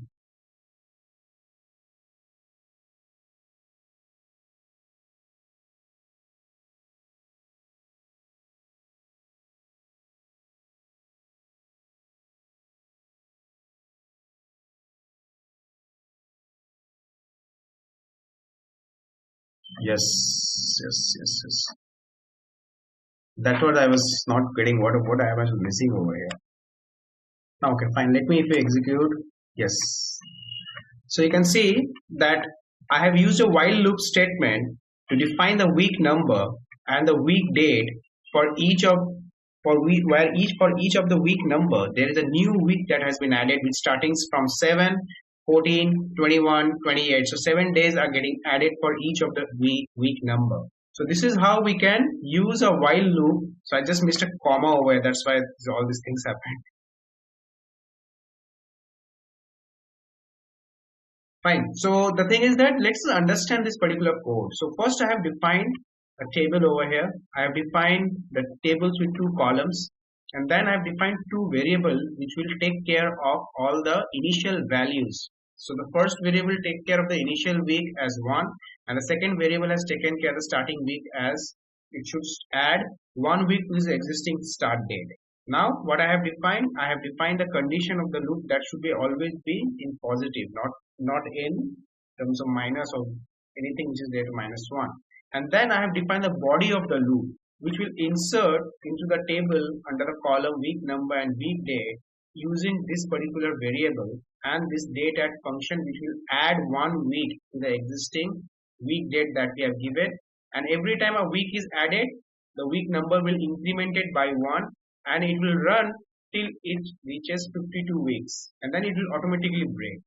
So you can see with the help of our loop function, we have just created a table which consists of the week number and the week date. So this is how we can use a week number.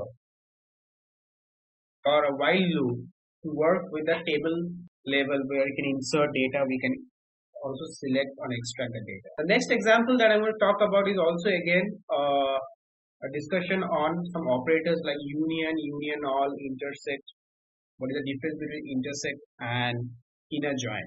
Now let us first understand with the help of an example. I'll take a new query and I'll take a table like department tables. I'll just write select star from department and I execute it. So you can see there are 11 columns, right? Now what if I again execute this particular table? I select this two and you can see I've got two results. So two different results showing me the same output. Now what if you want a union? I need to apply union operator between these two tables. Consider this table as two different tables. Now if I use union over here and I execute it, it will always return me all the unique values from both the tables. But if I use union all, it will return all the duplicate values. It will not filter the duplicate values, but will return all the columns from both the tables. You can see 1 to 11 from the first table and 1 to 11 from the second table.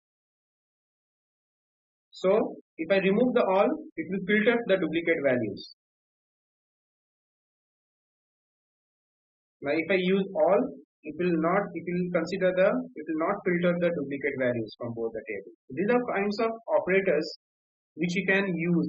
The same like we have intersect and inner join. The inner join, what it does, it will only give the columns which matches the matching criteria. But if you use an intersect, it will also give the same matching columns, but it will always filter the duplicate, and inner join will fail to filter the duplicate from both the columns, both the tables. The same way we are using union and union all. You can see over here. So these are some operators that you will come across while working sometime. Now these terms are very extensively used by the database administrator when they work with table structures and all. But at the data analyst level, you will mostly be using this kind of operations for joining or selecting some particular rows from the table on the basis of some use cases. Now after all these things that we have learned till now, one important thing that come into mind again from the database administrator point of view, that how we can improve the query performance. Now to be very frank, as a data analyst, I have never worked on query performance because I'm morely into the extracting and data and querying the data to get it in the Tableau or get it into the Power BI. But okay, I have got a request that I need to speak about some query performance. So in order to improve a query performance, now I'll leave it to you. I recommend you guys to explore these particular options for improving query performance. We can use the concept of index. The index is a very important concept in SQL Server database understanding, where we use index option to increase the performance of a particular query. Now there are a lot of questions that comes in the database industry, that how we can improve a query. Now why does the performance of a query get hampered? This is the first question you need to identify, and then we need to work on the solution part. Why the query process becomes very slow? There are various obvious reasons for a query to run very slow. First, it can be the size of the data that we are handling. It can be the design of the database that can hamper the query performance. It can be the busyness of the server that hampers the performance of the query. The server may be very busy. You're querying a request. Due to the busyness of the server, your querying is running slow. You might be handling a huge amount of data where you are trying to extract a particular information to a query, but the query is running very slow. Or it may be a bad database design which is created by the database administrator, due to which you are facing this issue. Now the question is, let me give a real world example. Now we can take care of the query of performance with the help of index. Now what is an index? Now for understanding index, let me go back to an example on a daily life. Now when you read a book, you can see there are a lot of chapters in a book, right? Like in the beginning of each book, there is a section called index, where you can see the page number related with each of the topics that are being discussed in the book. So what do?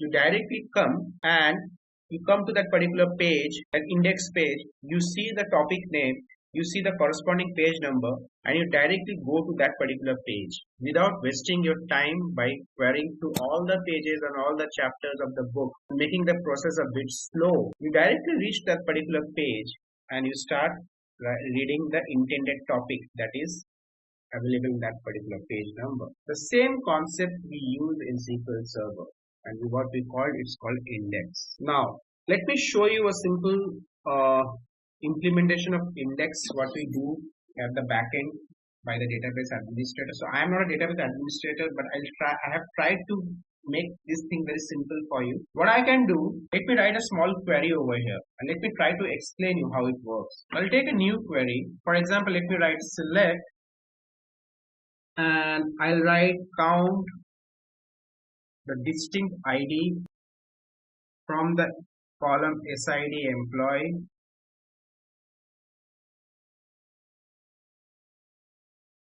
Let me realize it as payroll, or you can name it as pay EMP pay.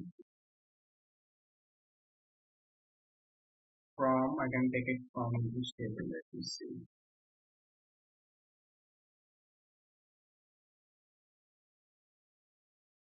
Payroll dot employee payroll. And let me define a condition where, let me check a column from here. So let me take a pay date column. So where pay date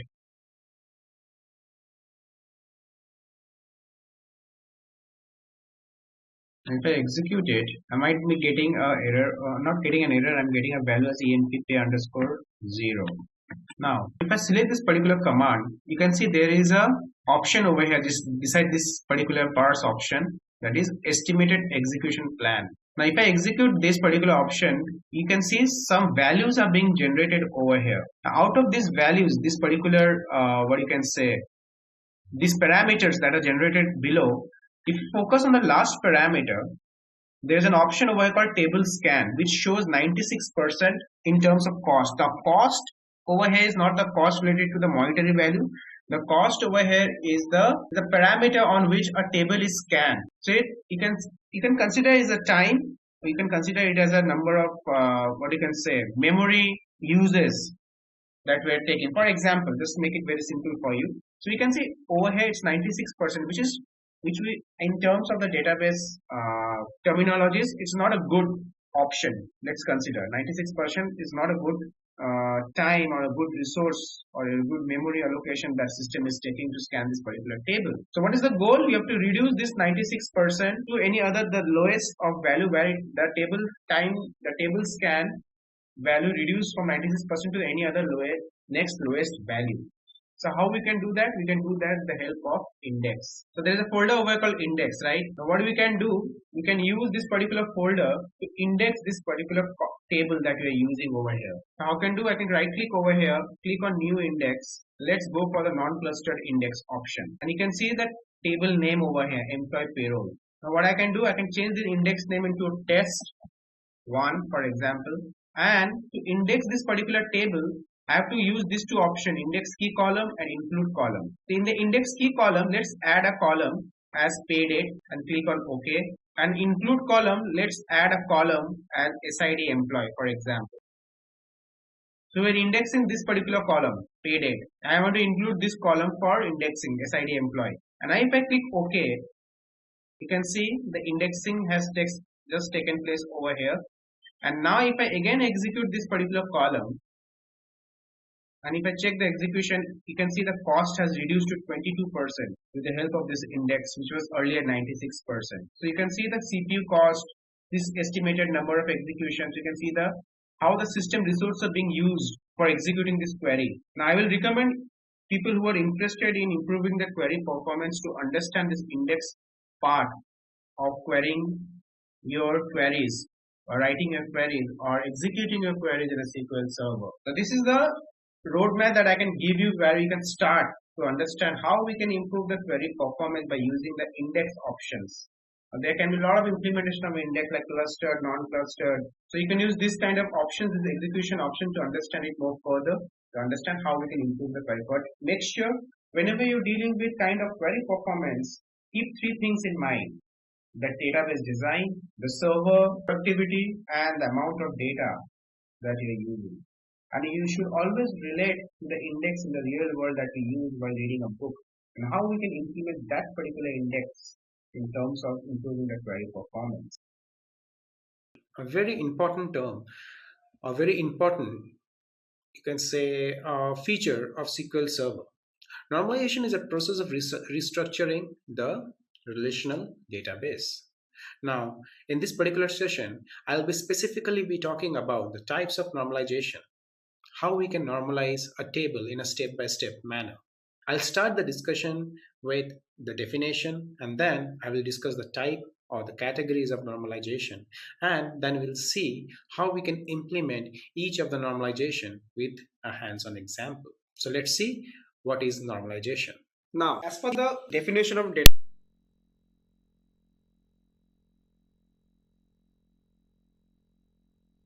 normal forms. These normal forms are what? Normal forms are nothing but rules and regulations.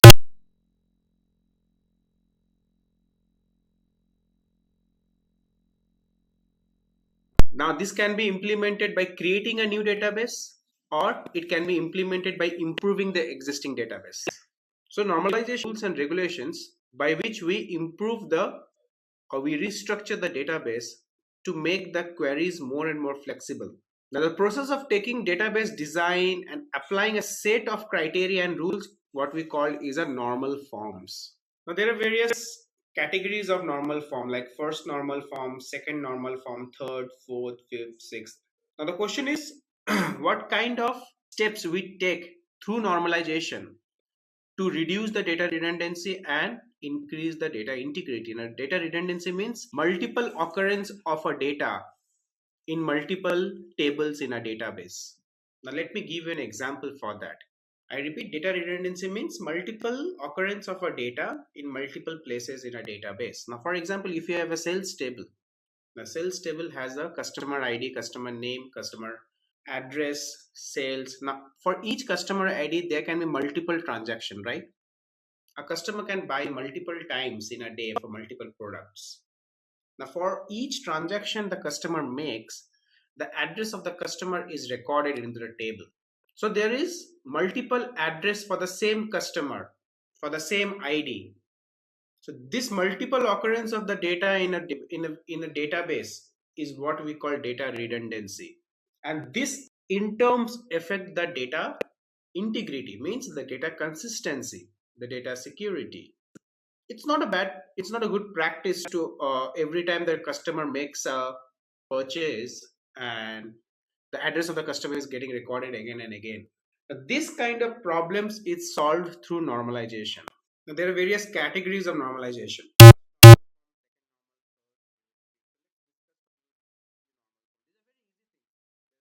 Actually, normalization is nothing but the best practices of working with database. There is nothing that you have to learn any other script or any other queries.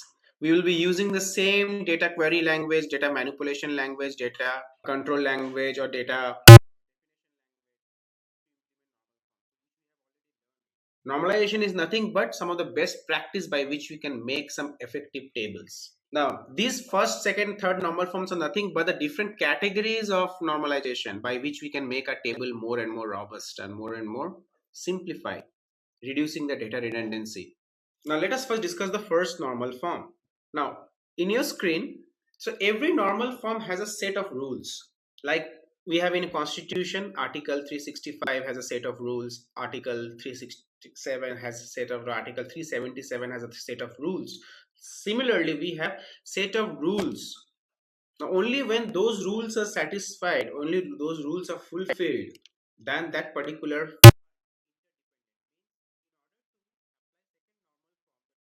and only then we can apply the second normal form. For applying the third normal form, the table should be already be in a position where the second normalization or the second normal form is already applied on the table. Now let us understand it through a very simple example. The first normal form, the rules are each cell to be of single value. Entries in a columns are of same type and rows are uniquely identified. Now if you see on the example above, the example above is not fulfilling the first normal form. So what we can see that first, so this is a sales table where we are dealing with a gaming product, where we can see the manufacturer of the product is Microsoft and the product types are called Xbox and PlayStation.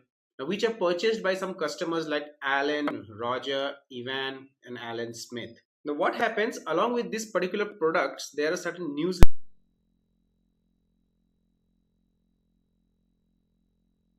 for each of the products. Now, we can see that some customers have purchased multiple products, like Wilson has purchased Xbox and PlayStation. Now, over here, we can see there is a multiple products which are marked against a customer. Second, we can see that there is a data redundancy in the shipping address, where we can see that 47 Campus Road has occurred twice, once for Roger and the other for Alan. And we can see in the supplier column, against Ivan, the supplier is wholesale and the supplier phone number is a toll-free number. Now, as per the rules of the first normal form, each sale should have a single value. Now, over here we can see newsletter column. Against Ivan, there are two values. There's not a single value: Xbox news and PlayStation news. So this is not fulfilling the criteria of the first normal form. Second, entries in the same column type. Now, if we apply a first normal form on this particular sales record, the output should look like this. Let me show you the output. You can see each sales to be single valued. So you can see over here for the newsletter where there were multiple values against Ivan. Now Ivan, we have assigned a customer ID first of all, and each of the sale now has a single value. Instead of wholesale in the supplier column, for Ivan, we have the name of the actual supplier, that is Microsoft and Sony. Instead of having the toll-free number in the supplier phone number, we have actually given the actual toll-free numbers for Microsoft and Sony. So we have normalized this table with the implementation of the first normal form. Second, each entries in the columns are of the same type.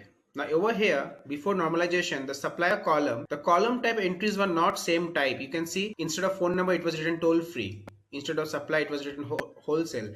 Now you can see all the columns, the values in the columns are of the similar type. Third was rows uniquely identified. So we have to add a unique ID, which we have achieved by adding a customer ID. So we have fulfilled the first criteria of normal form to reduce the data redundancy. Now we can identify each of the customers with the help of a unique ID. Each of the rows can be uniquely identified. Each of the columns are of same type. So this is how we can establish. Now these all things can be easily done with the queries which we have learned. By writing the correct query, by extracting the correct table, you can apply the normalizations over here. Now I will use the second normal form. What is the second normal form? So I have taken the output of the first normal form in the second normal form, and I can further normalize this table. Now what is the second normal form? The table must be already in the first normal form, and all the non-key columns of the table must be dependent on a primary key. Now what is a non-key column? Now for example, if you take the price column over here, there's a price column. Now what the second normalization says, that the non-key columns of the table, now apart from the customer ID, the rest of the section of the table is a non-key columns, should be dependent on the primary key. Now for example, we cannot define the price on the basis of the customer name, right? So second normal form rules states that all the non-key columns of the table must be dependent on the primary key. Now over here we can see the price, if we say, is a non-key column. Now we cannot define a price, we cannot decide the price on the basis of a customer name. We cannot sell a product on the basis of a customer name, right? It's not the right way. You cannot sell a product a different price for Alan, a different price for Roger. You cannot define the price in terms of the customer name. So what we can do, for each of the customers, to maintain a uniform price, we can apply the second normal form, by which we can create a different table where we can create a primary key in terms of the product, and then we can define the price against that product. So there is a separate table which will only hold the price of the product against that particular primary key. So earlier we can see in the right hand side, we have created a table with a customer ID. Now what we have done, by applying the second normal form, we have further created a new table which will only hold the price against in a different table where there is a primary key in terms of the product name. So you can see this particular table has been further normalized in terms of a different table which only separately holds the price of the product, and there is no redundancy over here. We can see all the products price are unique in terms of the product name. So the second normalization has been applied. The third normalization is states that you should eliminate the field in a table that do not depend on the key. That is, if you talk about this particular table, the primary key table in the right hand side, the price table, you can see if there is further redundancy of the data in the supplier phone number, where we can see that two phone numbers from the same supplier has been repeated twice. So again, there is a data redundancy over here in terms of the supplier or the product or the price table. So we can apply a third normal form where we need to eliminate the field in a table that do not depend on the key. So what we can do, this particular phone number is not dependent on the item key. We can create another separate table. And what is that separate table? You can see over here another third table created, where I have created a primary key in the names of the supplier, Microsoft and Sony, and we have created one more new table that holds a unique phone number. There is no phone number data redundancy in terms of the supplier phone number. So the third normal form fulfills that you should eliminate the field in a table that do not depend on the key. So these phone numbers are not dependent on this particular product key. Actually, this particular table, the prices are dependent on the primary key. So what we have done to reduce the data redundancy in terms of the supplier phone number, we have created one more table in where we have made the supplier name as a primary key and the phone number as a value of phone number, where only one unique number has been updated against the supplier name. I'm just showing you the practices that we can follow through an example of the first, second, third normal form. So we have also fulfilled the requirement of the third normal form. The next is the fourth normal form, which is no multi-value dependencies. Now what is the multi-value dependency? If you concentrate on the table, customer table, you can see that the address of the customer, that is 47 Campus Road, Boston, and 47 Campus Road, Boston, has been repeated twice over here. So again, there is a data redundancy in terms of the shipping address in the customer table. Now what we can do, by applying the rules of the fourth normal form, which states no multi-value dependencies, we can remove this. We can also control this data redundancy also. How? We have created a different table in terms of the customer, where a single customer name has been updated and all the addresses against that particular customer has been updated against them. So this is a different table for the address of the customer. And now when we apply all the normalized features for starting from first normal form, second normal form, third normal form, fourth normal form, this is the final output, the full normalized table, which we started from a single sales table. So we have a customer table where the primary key is customer ID. We have a subscription table which holds all the subscription details against the customer ID. We have a sales invoice table where we have the customer ID and the items. We have an item table and we have a supplier table. And each tables are interrelated with each other, with many to one kind of relationship. So we started with a single table, with a sales table, and by applying the different forms of normalization, we have seen that how we have reduced the data redundancy, and we have created certain best design of the database where we can work with single or unique value of data. Now, if there is data redundancy in your table, what happens? The use of update, alter, delete queries increases a lot, which actually increases the amount of queries also for that database or for that table, which is not a good practice in terms of working with SQL. So to reduce those kind of excess querying of your table information, the concept of normalization was introduced while working with SQL. I hope I was able to clear all the concepts of the discussed topic with what I planned for today's agenda in terms of the SQL Server. Now, the best way to learn this topic is to just practice and try to implement these concepts with some useful case studies or useful business scenarios. I hope these topics were quite elaborative, and I tried my best to use some hands-on example to make things more clear for you guys. Thank you for watching this video.